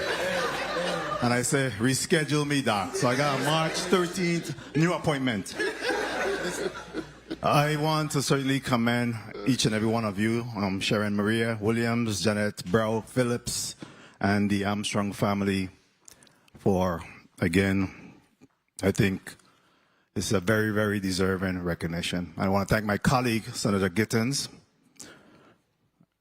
who, by the way, made sure that he selected everybody with food in this round. I want to commend him for this recognition because this legislature is often criticized for recognizing our community members. And if we don't, who will? The stories that have been heard here today, the faces that I've been able to see here today that I have not seen in quite some time, it's so important that we continue to recognize those individuals that made sacrifices in this community. I also want to thank your family members because you're not the only one that make the sacrifice. Your family members also have to toil and be told that, no, I can't make a birthday party, I can't attend a school function, I can't do this, can't do that, because again, duty calls, or you have to be away from your duties. So, congratulations. I want to start off with the Armstrong family, because of course, from a little boy, I remember going to Smithfield with my parents to get ice cream. I can remember seeing Ivan Armstrong right now, like it was yesterday. Very, very vivid in my mind. And I still quite often go down to Armstrong Ice Cream to get my ice cream, right? You know, so again, I want to thank you for your stick-to-itiveness for all these years, because for me, what you say is 125 years. It's been over 50 years for me that I've been able to enjoy the Armstrong ice cream. So thank you very much for keeping that alive, keeping your family spirit alive, and also thank your family members for that. You brought any ice cream for us today? Outside. You got to tell him what to do, Janet. I also want to certainly recognize, Janet Brow Phillips, and I know it used to be once a year when I go down to the Bull and Bread to get my food, but now every Saturday I make sure I get my plate. I didn't come last Saturday because I was down to Maddie Croy, so that's why you didn't see me. But I'm gonna get mine today anyway. You got yours, right? And then you came by and brag afterwards. Yeah. Sharon Williams as well. Again, thank you. I know the Williams family almost all my life as well. And really there's just a real strong culture, heritage in this room today.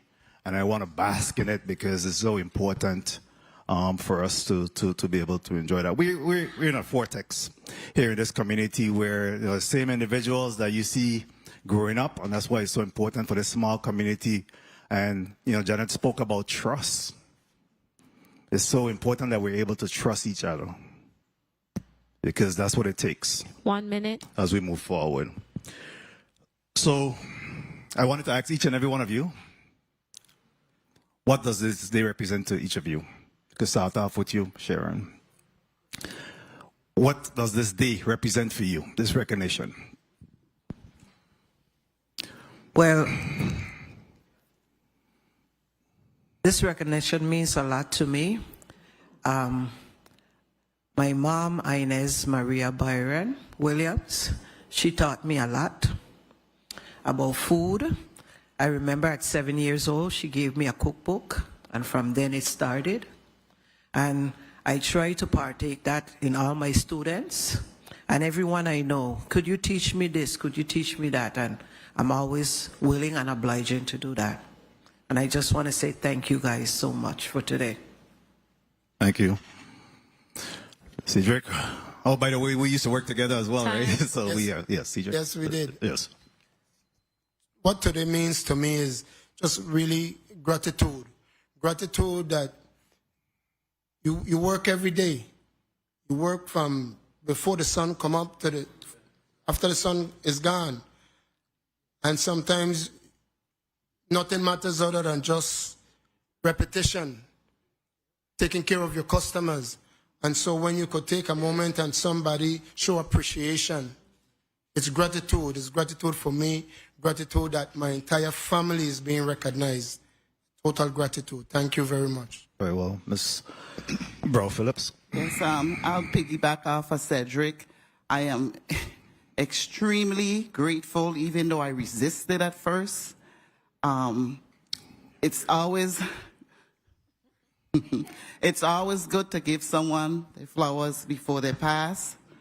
And I'm very thankful to the legislature for this honor. My cooking experience started with my grandmother. I used to, tell myself and my cousin Debbie, you all need to come and watch what's going on in the kitchen. I would have rather been in the ballpark with my brothers or in the recreation center playing ping pong and learning to play pool. But my grandmother told me, no, that's not going to work. You're a little girl and you have to learn how to cook. So it started there for me. My mom was an excellent cook.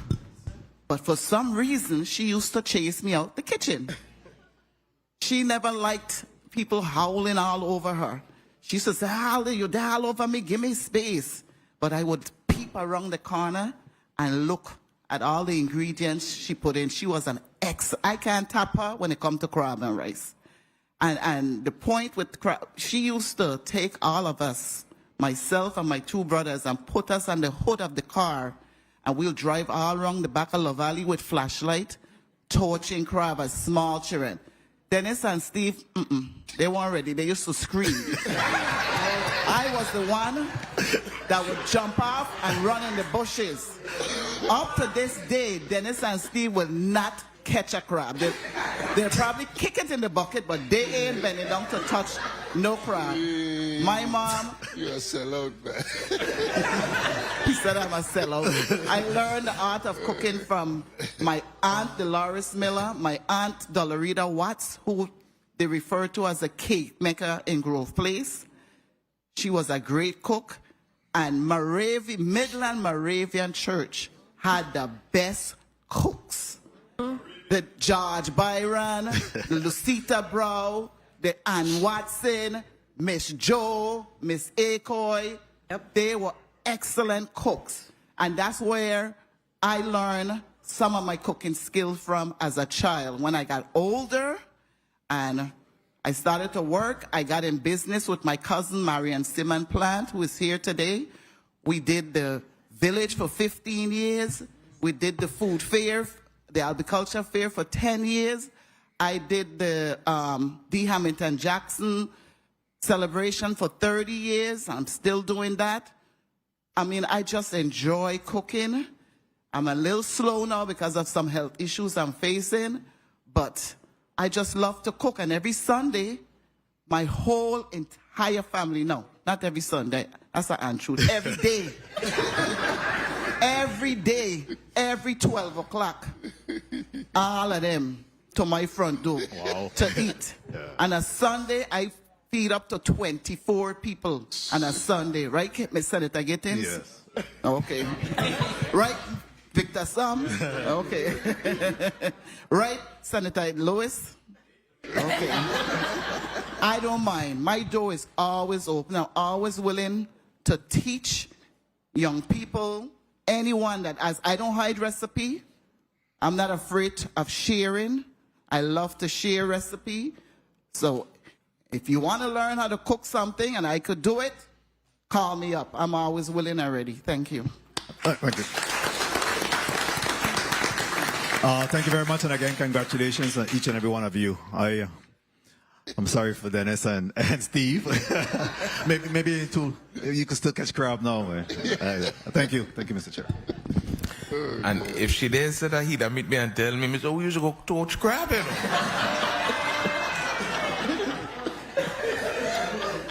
But man,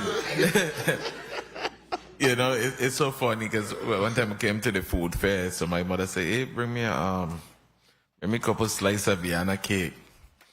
So we get in a, what would we call it, the pavilion? So I went by this lady and I said, give me a couple slices of Vienna cake. She said, which kind you want? I said, just give me, my mother sent me to buy some, man. Like, so I said, well, how come yours don't got so much jelly in it? She said, a lady pulled me and I said, don't ever come St. Croix. I call it jelly again. It's gauge. Let's call it green gauge or something. Green gauge. I said, Miss, I ain't know about gauge, jelly, or filling. All I know is supposed to bring back key. And your Senator Clifford Joseph, you're recognized for your 5 minutes. Good afternoon. Thank you, Mr. Chair. Good afternoon to everybody in the room. So we're having a good afternoon, and the chair have to leave. But anyway, I'm not a member on this committee, so all you want to, I get so excited telling Kenny, motion.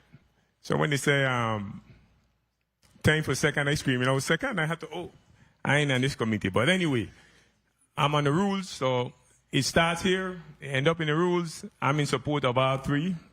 Sharon Williams, Mr. Armstrong, and Janet. Janet, for you, I want to make sure I said today, one person I know in there here, and he was able to have been here, which is Bam. I'm going to call his name. I'll leave it as Bam. You know who I'm talking about. So, whatever food you get out there, making sure I hold one, to leave here with the same nice heart that all of you guys got here. Every one of you, for sure, is donors. So, I'm going to make sure, whatever I take up from you here, I'm going to deliver. Because if he was able to be here, he'd have been here for you. So, again, I have an experience with all you guys, for sure. The Williams family. I spent more time around Glennis than anybody else for you, but I'm going to say, Sharon, love you too. Armstrong, I'll always remember, one day he and the twins were on the highway. I'm going to always remember this story clearly. I see this man looking to jack up the van. I was like, son, what he doing? So I was driving, I used to drive my van then too, so I spin around on the highway and went back. I said, you can't do this, you won't get killed. You can't afford to die out here like this.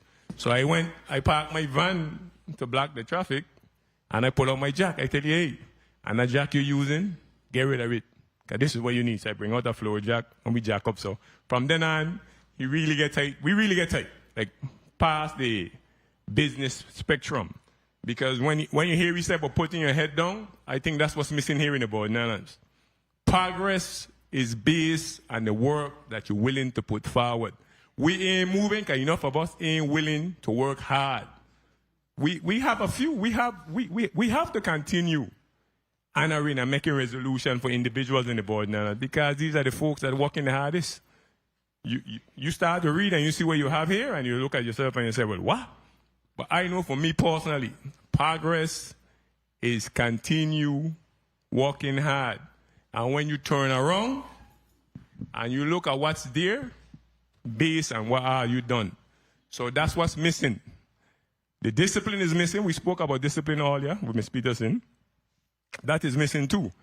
But the key factor here to gain progress, we all have to horn in and work. Work. That when you look up, you look around. Hospital. You look the next way. School. That's what's missing. So for the next generation coming, I'm happy to hear that all you guys have a motion and making sure we pass in the time. Today I get to find out more about Janet. Today when she walk in, I looking at her by saying, but that's the one who the place are bad. Me and Janet reaches. I looking. And when she come up front, I had to get up and go tell her, Mr. You look so much like a teenager today. I had to come over and say hello. But that's on the real. But Patrick, I ain't trying nothing, Patrick.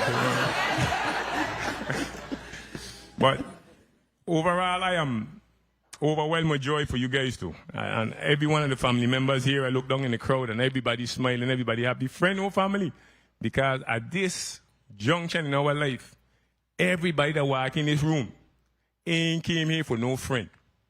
They came here for the friend that they knew as a child, that is their family today, because of the way we've been living. And again, that's the next thing that's missing out of us that we need to spread. There ain't no reason why, after Fountain Valley, that we still making more than 8 killings in a year. Something wrong with us. We got to do better than what we're doing. When we look around, and when we look, I don't want to tell you one more experience I had. My mom was raised by a lady that raised a lot of other children. So when we raise up as all cousin. So one day I went to Complex to get a report card for my son. And I look at a cousin of mine and I say, hey, but David, you know, me and you would have been fighting here today if I ever come to school and my son was fighting your son. Because that's our fault. I ain't looking no blame to say him alone. I said that's our fault. And think about it for a while. How much of us get caught up in our own little life and they ain't reaching out to the families to see when they're growing, who is who. So we need to do better than what we're doing. But again, congratulations to all you guys. I'll give you a secret. I done rules, Kenny done rules, Avery done rules, Carla done rules. So you know for sure you're going through. All right, thank you, Mr. Chair. Thank you. And I concur with the previous speaker. If we just spread and show a little more love, not just after travesties or hurricanes or anything, just continuously show each other a little more love every day, the place would be a better place. I believe in that wholeheartedly. And we gotta start getting these children back into Sunday school. That's a true thing. We're straying away from what we know, our culture, our upbringing. Sunday school did a lot for a lot of us. Church did a lot for a lot of us, you know. Every summer we're in vacation, Bible school, you name it. The church did a lot for us, and we got to start getting our children back into that way. Drag them with us. Bring the game to church and all, and then take it from them when you're going to church. But we have to start getting back into our church and getting really spiritual and faith-based. Senator Kurt Vele, you're recognized for your 5 minutes. Thank you. Thank you, Mr. Chair. One thing, one fact I haven't heard is the two individuals here, Ms. Brown and Mr. Armstrong. They were heavily involved in horse racing across this territory. Big D, champion. Hearts at Race, champion. And you call Teddy, and as soon as I hear Teddy, I just think horse race is children and their involvement. And you guys have done a lot for horse racing and St. Croix. So I also want to recognize you for that. Now, any Crucian that leaves St. Croix and goes to the mainland for any period of time, when they come back to St. Croix, there's certain things that they just must do. And one of them, they got to go to Armstrong Ice Cream. Just about any Crucian. We have to go to Armstrong Ice Cream to get some ice cream. My daughters, as they come back, that's one of the first stop, the second stop, the third stop, and the stop, and the day that they're leaving to go to the airport, get some ice cream before we go. So it's a regular. Both educators, we are talking a lot about the culinary skills, which is exemplary. But they were career educators, and I want us to keep that in mind. You know how hard it is now to get this population to become career educators? 3-4 years and they're gone. We can't take it. The children, they're 30+ years in education. That's an amazing contribution. And I thank both of you for giving your time to educating the children of the Virgin Islands. And you went a step further, special education, and you embraced those students. And so we really, really got to thank you for the job that you have done. Now, when you got to the culinary part, cooking Crucian food in frying chicken and French fry. Cooking Crucian food is a whole different story. It takes a lot of work. You can't even cook roast goat unless you can wash the goat. Correct, Ms. Williams? That's right. And if you don't know how to wash the goat, it ain't make a difference what you do. How you season it ain't gonna taste good. Ain't gonna taste good. That's all right. You can't cook crab and rice and you know how to clean it. Hey, that's right. I hear the same gentleman talk something about the crab back in the rice. I don't know where that one come from. He said he remember when the crab back in the rice. And I dare hear just coiling my seat crab back in rice. Me want none of that at all. And then he said he shipped over a Crucian to St. Thomas to make some good goat water. And I said, oh, Jesus. We really need a class in the culinary arts of St. Croix. We like goat water, but goat water ain't Crucian food. We embrace goat water, but it ain't Crucian food. And I think it's important for us to do that. You know, I mean, I'm not knocking, I'm joking, so Papa, I ain't knocking you. But you heard, you know, I like the fungi with the okra and anything called. That's not Crucian food. So it is good for us to be able to authenticate what is really Crucian food and the work, time, and preparation it takes to make a good Crucian dish. And you guys have perfected that. So we thank you for perfecting the art of cooking our cuisine. Janet only has one issue, which is she don't like mafe. I don't know how. But hopefully we'll get her. Dennis, do you like mafe? No. Okay, so then they got to be the Brown family. Lindell, do you like? Yes. You like my affair? Yes, sir. Okay. Say something on the mic, please. Yes, sir. Okay, that is a very good thing. But we got to protect our culture. And to both of you who are well-known Crucian cook, if you could teach as much of your family members as possible. Yeah, don't just let them taste it. Let them come in the kitchen and learn how to teach, especially those dishes that are not cooked on a regular basis. On a regular basis. Bring them in to know to cook them to make the red grout, to make the crab and rice. It is very important. Now, I was very, very surprised that my friend Dennis Brow, big, strong, strapping, baseball fella, Steve Brow, fireman, fire chief, fighting fire, all type of stuff. Fred Crab. I need you to put on the record that you were 4 or 5 years old and you have outgrown that. Time. Mr. Brown, are you still scared of crabs? Just for the records, when you chasing a crab, like me and my brother was, and the crab stopped and put his 2 gundy in the air and decided to charge back, what were we supposed to do? Mash the crab, put your foot and mash the back, and then grab your 2 gundy. Well, our best bet was to run. Ms. Brown, thank God that you are running from the crab, because you would not have become so good at making crab and rice. And I want to end that. Grove is a totally different place on St. Croix in the Virgin Islands. I mean, whether you want to acknowledge it or not, Grove is just a different place. You could call it a very special place. Yes. You have never seen friends and family support each other like Grove. Not one person and everybody coming out.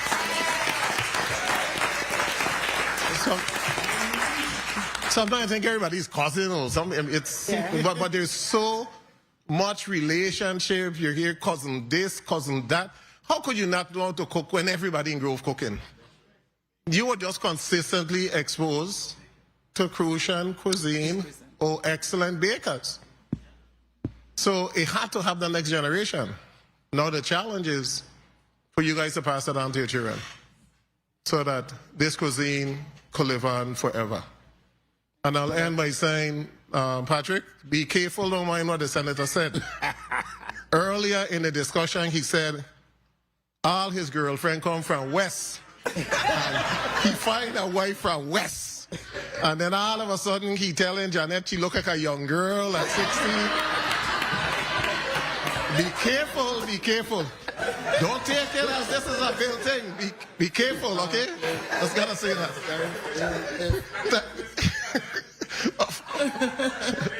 A lot of people have said that. So thank you so much, Mr. Chair.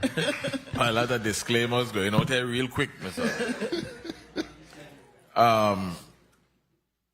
My son, I'm going. Lindell, I want to put something on the record real quick. Yes, sir. Just want to thank you, everyone, for the opportunity. I want to speak about the lineage from whence we came. We're from a place they call Mecca now. But we started, the Byron family and the Williams family started in the Estate River, if you know where's that, Carambola area. Okay? Those are the shoulders that Sharon Williams stands on today. You heard a lot of good stuff about the food, but Inez Maria Williams Byron, that was our mother, she passed last year. There was 9 of us at home. Each one of us had to learn to do something. And Sharon was the one that really took over the cooking and the cooking. Sharon has been to Florida. She's been to D.C., where the VIA Association have our gatherings. She's been, trust me, Sharon has been to, you name it. Everywhere Sharon go, or I live, we always have a party. Avery, you should know that. when Avery comes, Senator, I must say Senator Lewis, when Avery came to DC, when we hang out, Sharon is always there. We will always have a great time. I just want to thank you guys for the opportunity. For my sister, my twin, as I mentioned earlier, Sharon is 11 years older than me. We were 11 months. We were birthday partners from the 2nd of January till the 28th of January. I just want to say thank you guys. Janet, thank you, my cousin. As was mentioned, we are one family. To our brother there that always make our special ice cream, we want to say thank you again. We, as a family, the Byron Williams, want to say thank you to all. Thank you.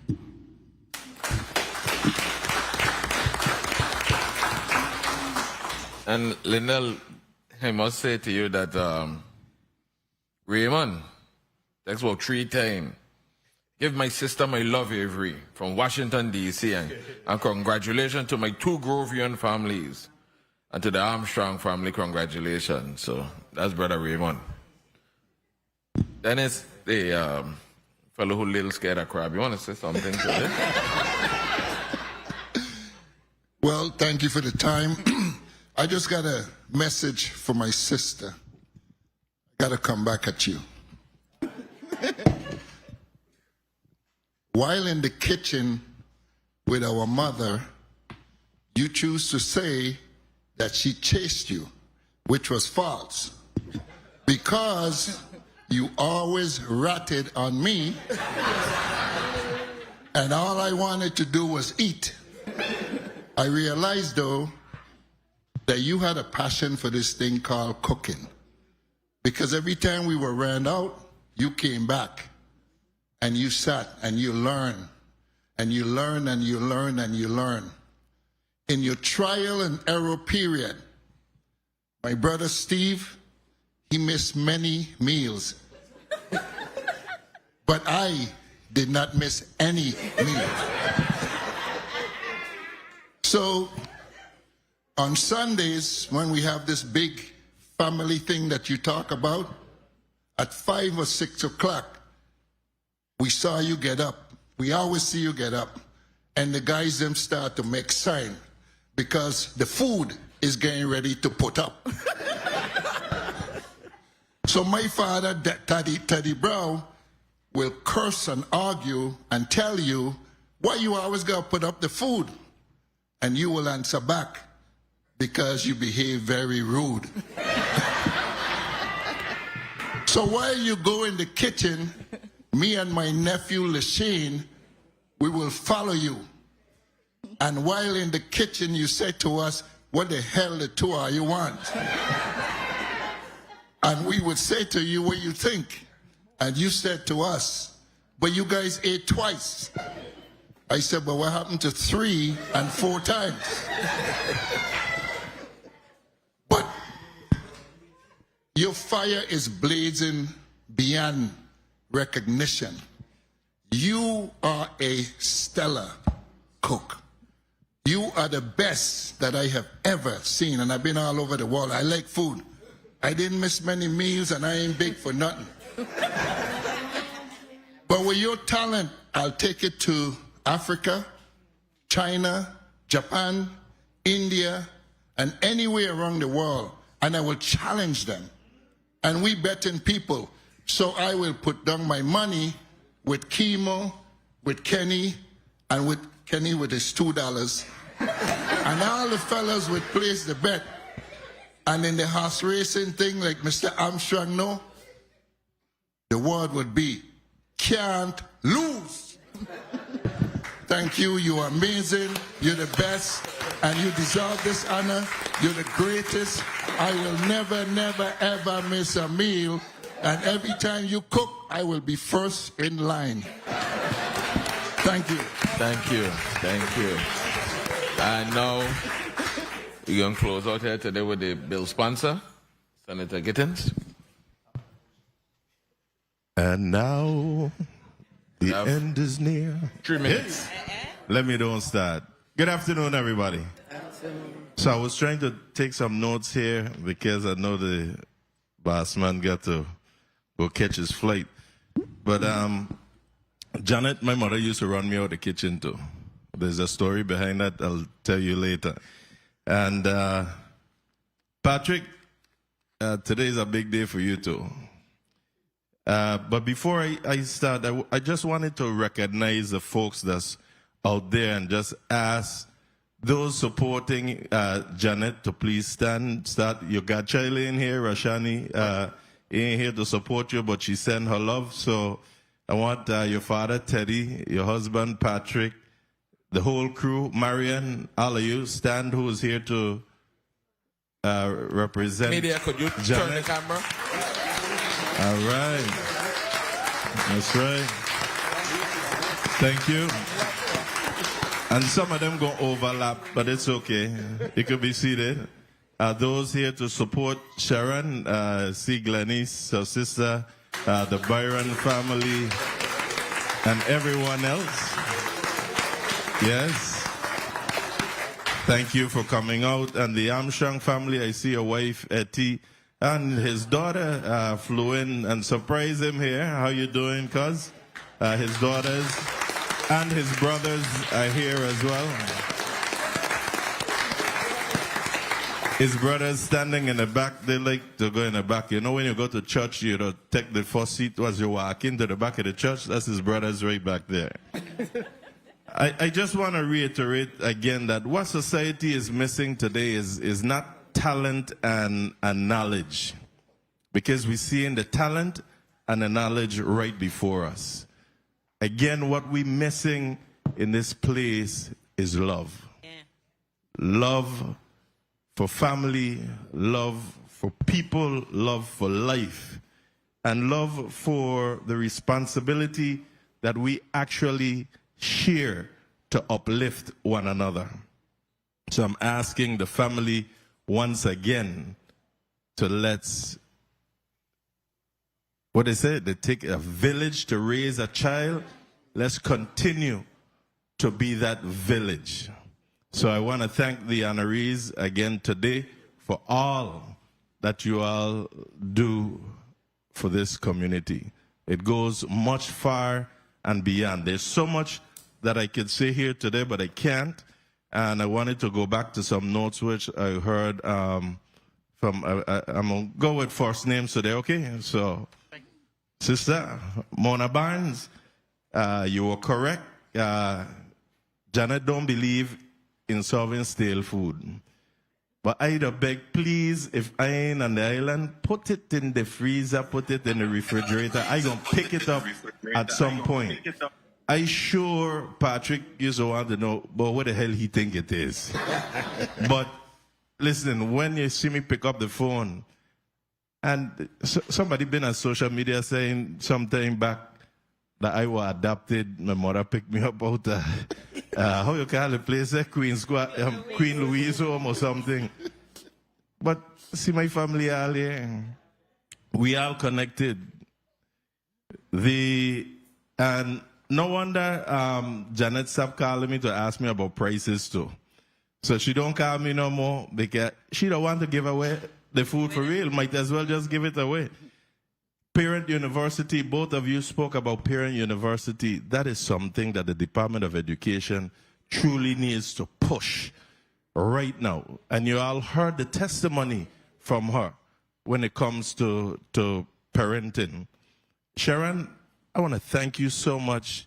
Sharon showed me how to do the roast goat. You still got about 2 more classes with me, you know, because I ain't totally comfortable to do it by myself yet. But I like to be in the kitchen with them as well to learn certain things. As a youngster, about 7 years old, probably Miss Roca will remember that, but I got burnt real bad as a child, from my neck to a ½ inch above my navel. Thank God I'm here today. And my mom, with that, used to run me out the kitchen. There was a reason for that. But thank God for people like Chucky Christian and his sister Anita Christian and whatnot. I know a different side of them. That's how I learned to do a lot of the cooking that I would do. The only thing is I'm lazy when it comes to the kalaloo. I will leave that to my colleague, Senator Vielle, to do. But he's still up on the cross with this mafia way he did the other day, and he called me. And Victor, some unlike you, that want Janet to squeeze the crab out the shell, nothing tall, Gossa. But unlike you, I don't tell her don't put no crab in my plate, period. Now the Saint-Tomians have an issue with it because when I tell them crab and rice ain't crab and rice without pork in it. So who don't put pork in crab and rice? I say Crucians. So when she fix my plate, she know it's rice and pork alone. So thank you. And to my cousin also, Cedric, you know, I'm sitting here and I'm thinking back, and the days are not only picking gooseberry in my mother's yard, but in my grandmother Gina's yard, and in my great-grandmother Mesa yard. And I had to take them over to Cousin Ivan. That's how I used to get a little scoop of gooseberry ice cream, so I didn't mind. But every Sunday, too, after church was a stop in Smithfield. Straight to Armstrong ice cream. If you ain't stopping there, you know you've been in punishment. So thank you all so much. I want to thank Maxine from the Department of Agriculture. Ladies and gentlemen, I want you all to see this young lady for real from Department of Agriculture. When we hear her and see her face with what they're doing with the Department of Agriculture, her and, what's his name, Billy Abraham. Listen, I know with the two of you, we could take agriculture in this territory to our next level. And I want to thank you all for all that you're doing. I don't think that you all are being pushed out front enough, but hopefully people are going to recognize the talent and the knowledge that I just spoke about. And eventually, we're going to get agriculture to where it needs to be. We are a loving community. We love to eat. We say tourism is our #1 destination. See it right here. This is tourism, food. And thank you for not talking about the chicken sauce, okay? Chicken sauce ain't really we. But I understand that you wanted to talk about your experience with the local chicken sauce that I would do versus the chicken sauce that you had in, where it was, Bahamas? Yes, sir. Bahamas. But we don't deal with pork sauce. All right? Thank you all so much, Mr. Chair. I appreciate you today, and I know you have to catch your flight. And at the appropriate time, I want to call for a motion. One second. So, Senator, what we're going to do is we're going to exhaust the 3 resolutions, and then we'll close out. Excuse the testifiers, then close out, and then we could do a picture taking. You want to make sure you get your plate before you go. That too. Thank you, Mr. Chair. And thank you again, honorees. I salute you. Today is only the first of the next 3 steps.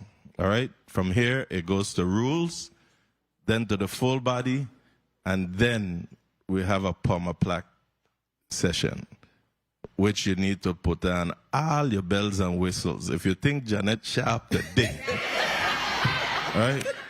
And thank you, Deltas, for being here. I think I hear a motion. I think I hear a motion. Motion? Motion, Senator Gittins. I got to find them now. Mr. Chair, didn't do this one already. What? I got too much thing on my desk. I apologize. Mr. Chair and colleagues, I move Bill number 35, that's 0225,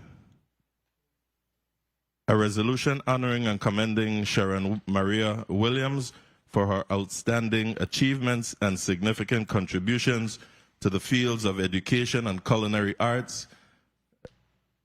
I move that this committee vote on this measure favorably and be forwarded to the full body, to the Rules and Judiciary Committee for further vetting and action. I so move.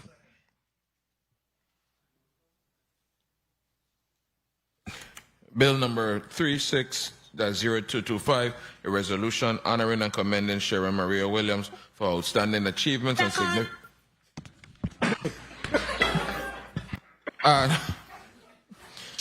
significant contribution to the fields of education and culinary arts has been properly moved by Senator Kenneth Gittins, seconded by Senator Noel Francis and Senator Alma Francis Heiliger. Roll call. Senator Ray Fonseca. Yay. Senator Fonseca, yay. Senator Novel E. Francis Jr. Senator Francis Jr., yay. Senator Alma Francis Heiliger. Yes. Senator Francis Heiliger, yay. Senator Kenneth L. Gittins. Yes. Senator Gittins, yay. Senator Franklin D. Johnson. Senator Johnson, absent. Senator Carla J. Joseph. Yes. Senator Joseph, yay. Senator Avery L. Lewis. Yes. Senator Lewis, yay. Senator Chair, Mr. Chair, you have 6 yeas, 1 absent. Thank you, Madam Clerk. As it pertains to Bill number 36-0225, a resolution honoring and commending Sharon Maria Williams for her outstanding achievements and significant contribution to the fields of education and culinary arts, it has been voted favorably upon in this committee, Committee of Government Operation, Veterans Affairs and Consumer Protection, and will be forwarded to the Committee of Rules and Judiciary for further consideration and vetting. Motion. Motion, Senator Gittins. Thank you, Mr. Chair. Mr. Chair and colleagues, I move that Bill number 36-0226, a resolution honoring and commending Mistress Janet Brow Phillips for her outstanding achievements and significant contributions to the fields of education and culinary arts to the Virgin Islands community be voted upon favorably here in this committee and be forwarded to the Rules and Judiciary Committee for further vetting and action. I so move. Second. Second. Second. You guys send over some food for them too. Correct. That's correct. We hungry. Bill number 36-0226, a resolution honoring and commending Mrs. Janet Brow Phillips for her outstanding achievements and significant contribution to the fields of education and culinary arts to the Virgin Islands community has been moved by Senator Gittins, seconded by Senator Novel E. Francis Jr., Senator Carla Joseph, Senator Alma Francis Heiliger, and Senator Ray Fonseca. Roll call. Senator Ray Fonseca. Yay. Senator Fonseca, yay. Senator Novel E. Francis Jr. Senator Francis Jr., yay. Senator Alma Francis Heiliger. Yes. Senator Francis Heiliger, yay. Senator Kenneth L. Gittins. Yes. Senator Gittins, yay. Senator Franklin D. Johnson. Senator Johnson, absent. Senator Carla J. Joseph. Yes. Senator Joseph, yay. Senator Avery L. Lewis. Yes. Senator Lewis, yay. Mr. Chair, you have 6 yeas, 1 absent. Thank you, Madam Clerk. Bill number 36-0226, a resolution honoring and commending Mistress Janet Brow Phillips for her outstanding achievement and significant contribution to the fields of education and culinary arts to the Virgin Islands community, has been voted upon favorably in this committee, Committee on Government Operation, Veterans Affairs and Consumer Protection, and will be forwarded to the Committee on Rules and Judiciary for further consideration and vetting.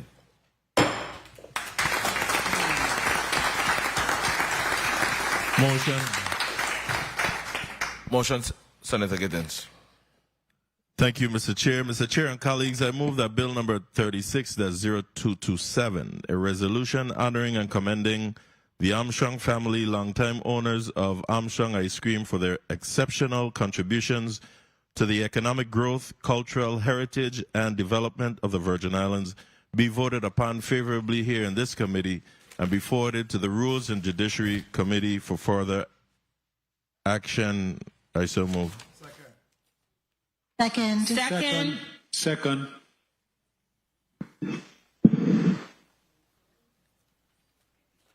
Bill number 36-0227, a resolution honoring and commending the Armstrong family, longtime owners of Armstrong Ice Cream, for their exceptional contributions to the economic growth, cultural heritage, and development of the Virgin Islands, has been properly moved by Senator Kenneth Gittins, seconded by Senator Novel Francis Jr., Senator Carla Joseph, Senator Alma Francis Heilig, and Senator Ray Fonseca. Roll call.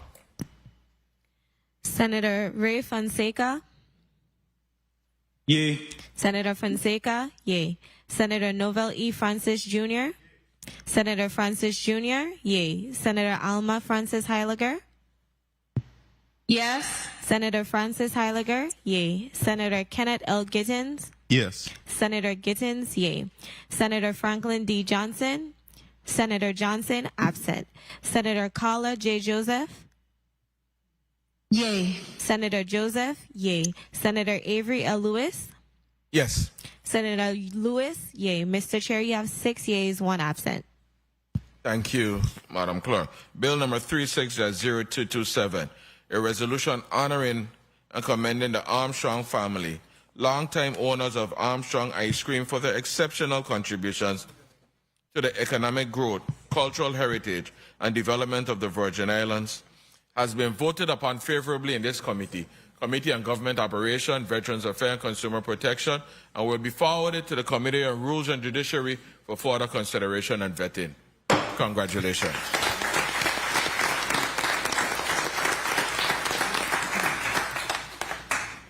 Testifiers, actually, to indulge with me 1 second. On the personal privilege?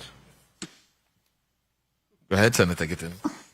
Thank you, Mr. Chair. Quick point of personal privilege. I just want to say congratulations again in advance to the honorees, and I also wanted to say a special happy birthday to another culinary artist here on the island of St. Croix, celebrating her 80th birthday today, and that is Miss Annette Hendricks O'Neill. Happy 80th birthday to you.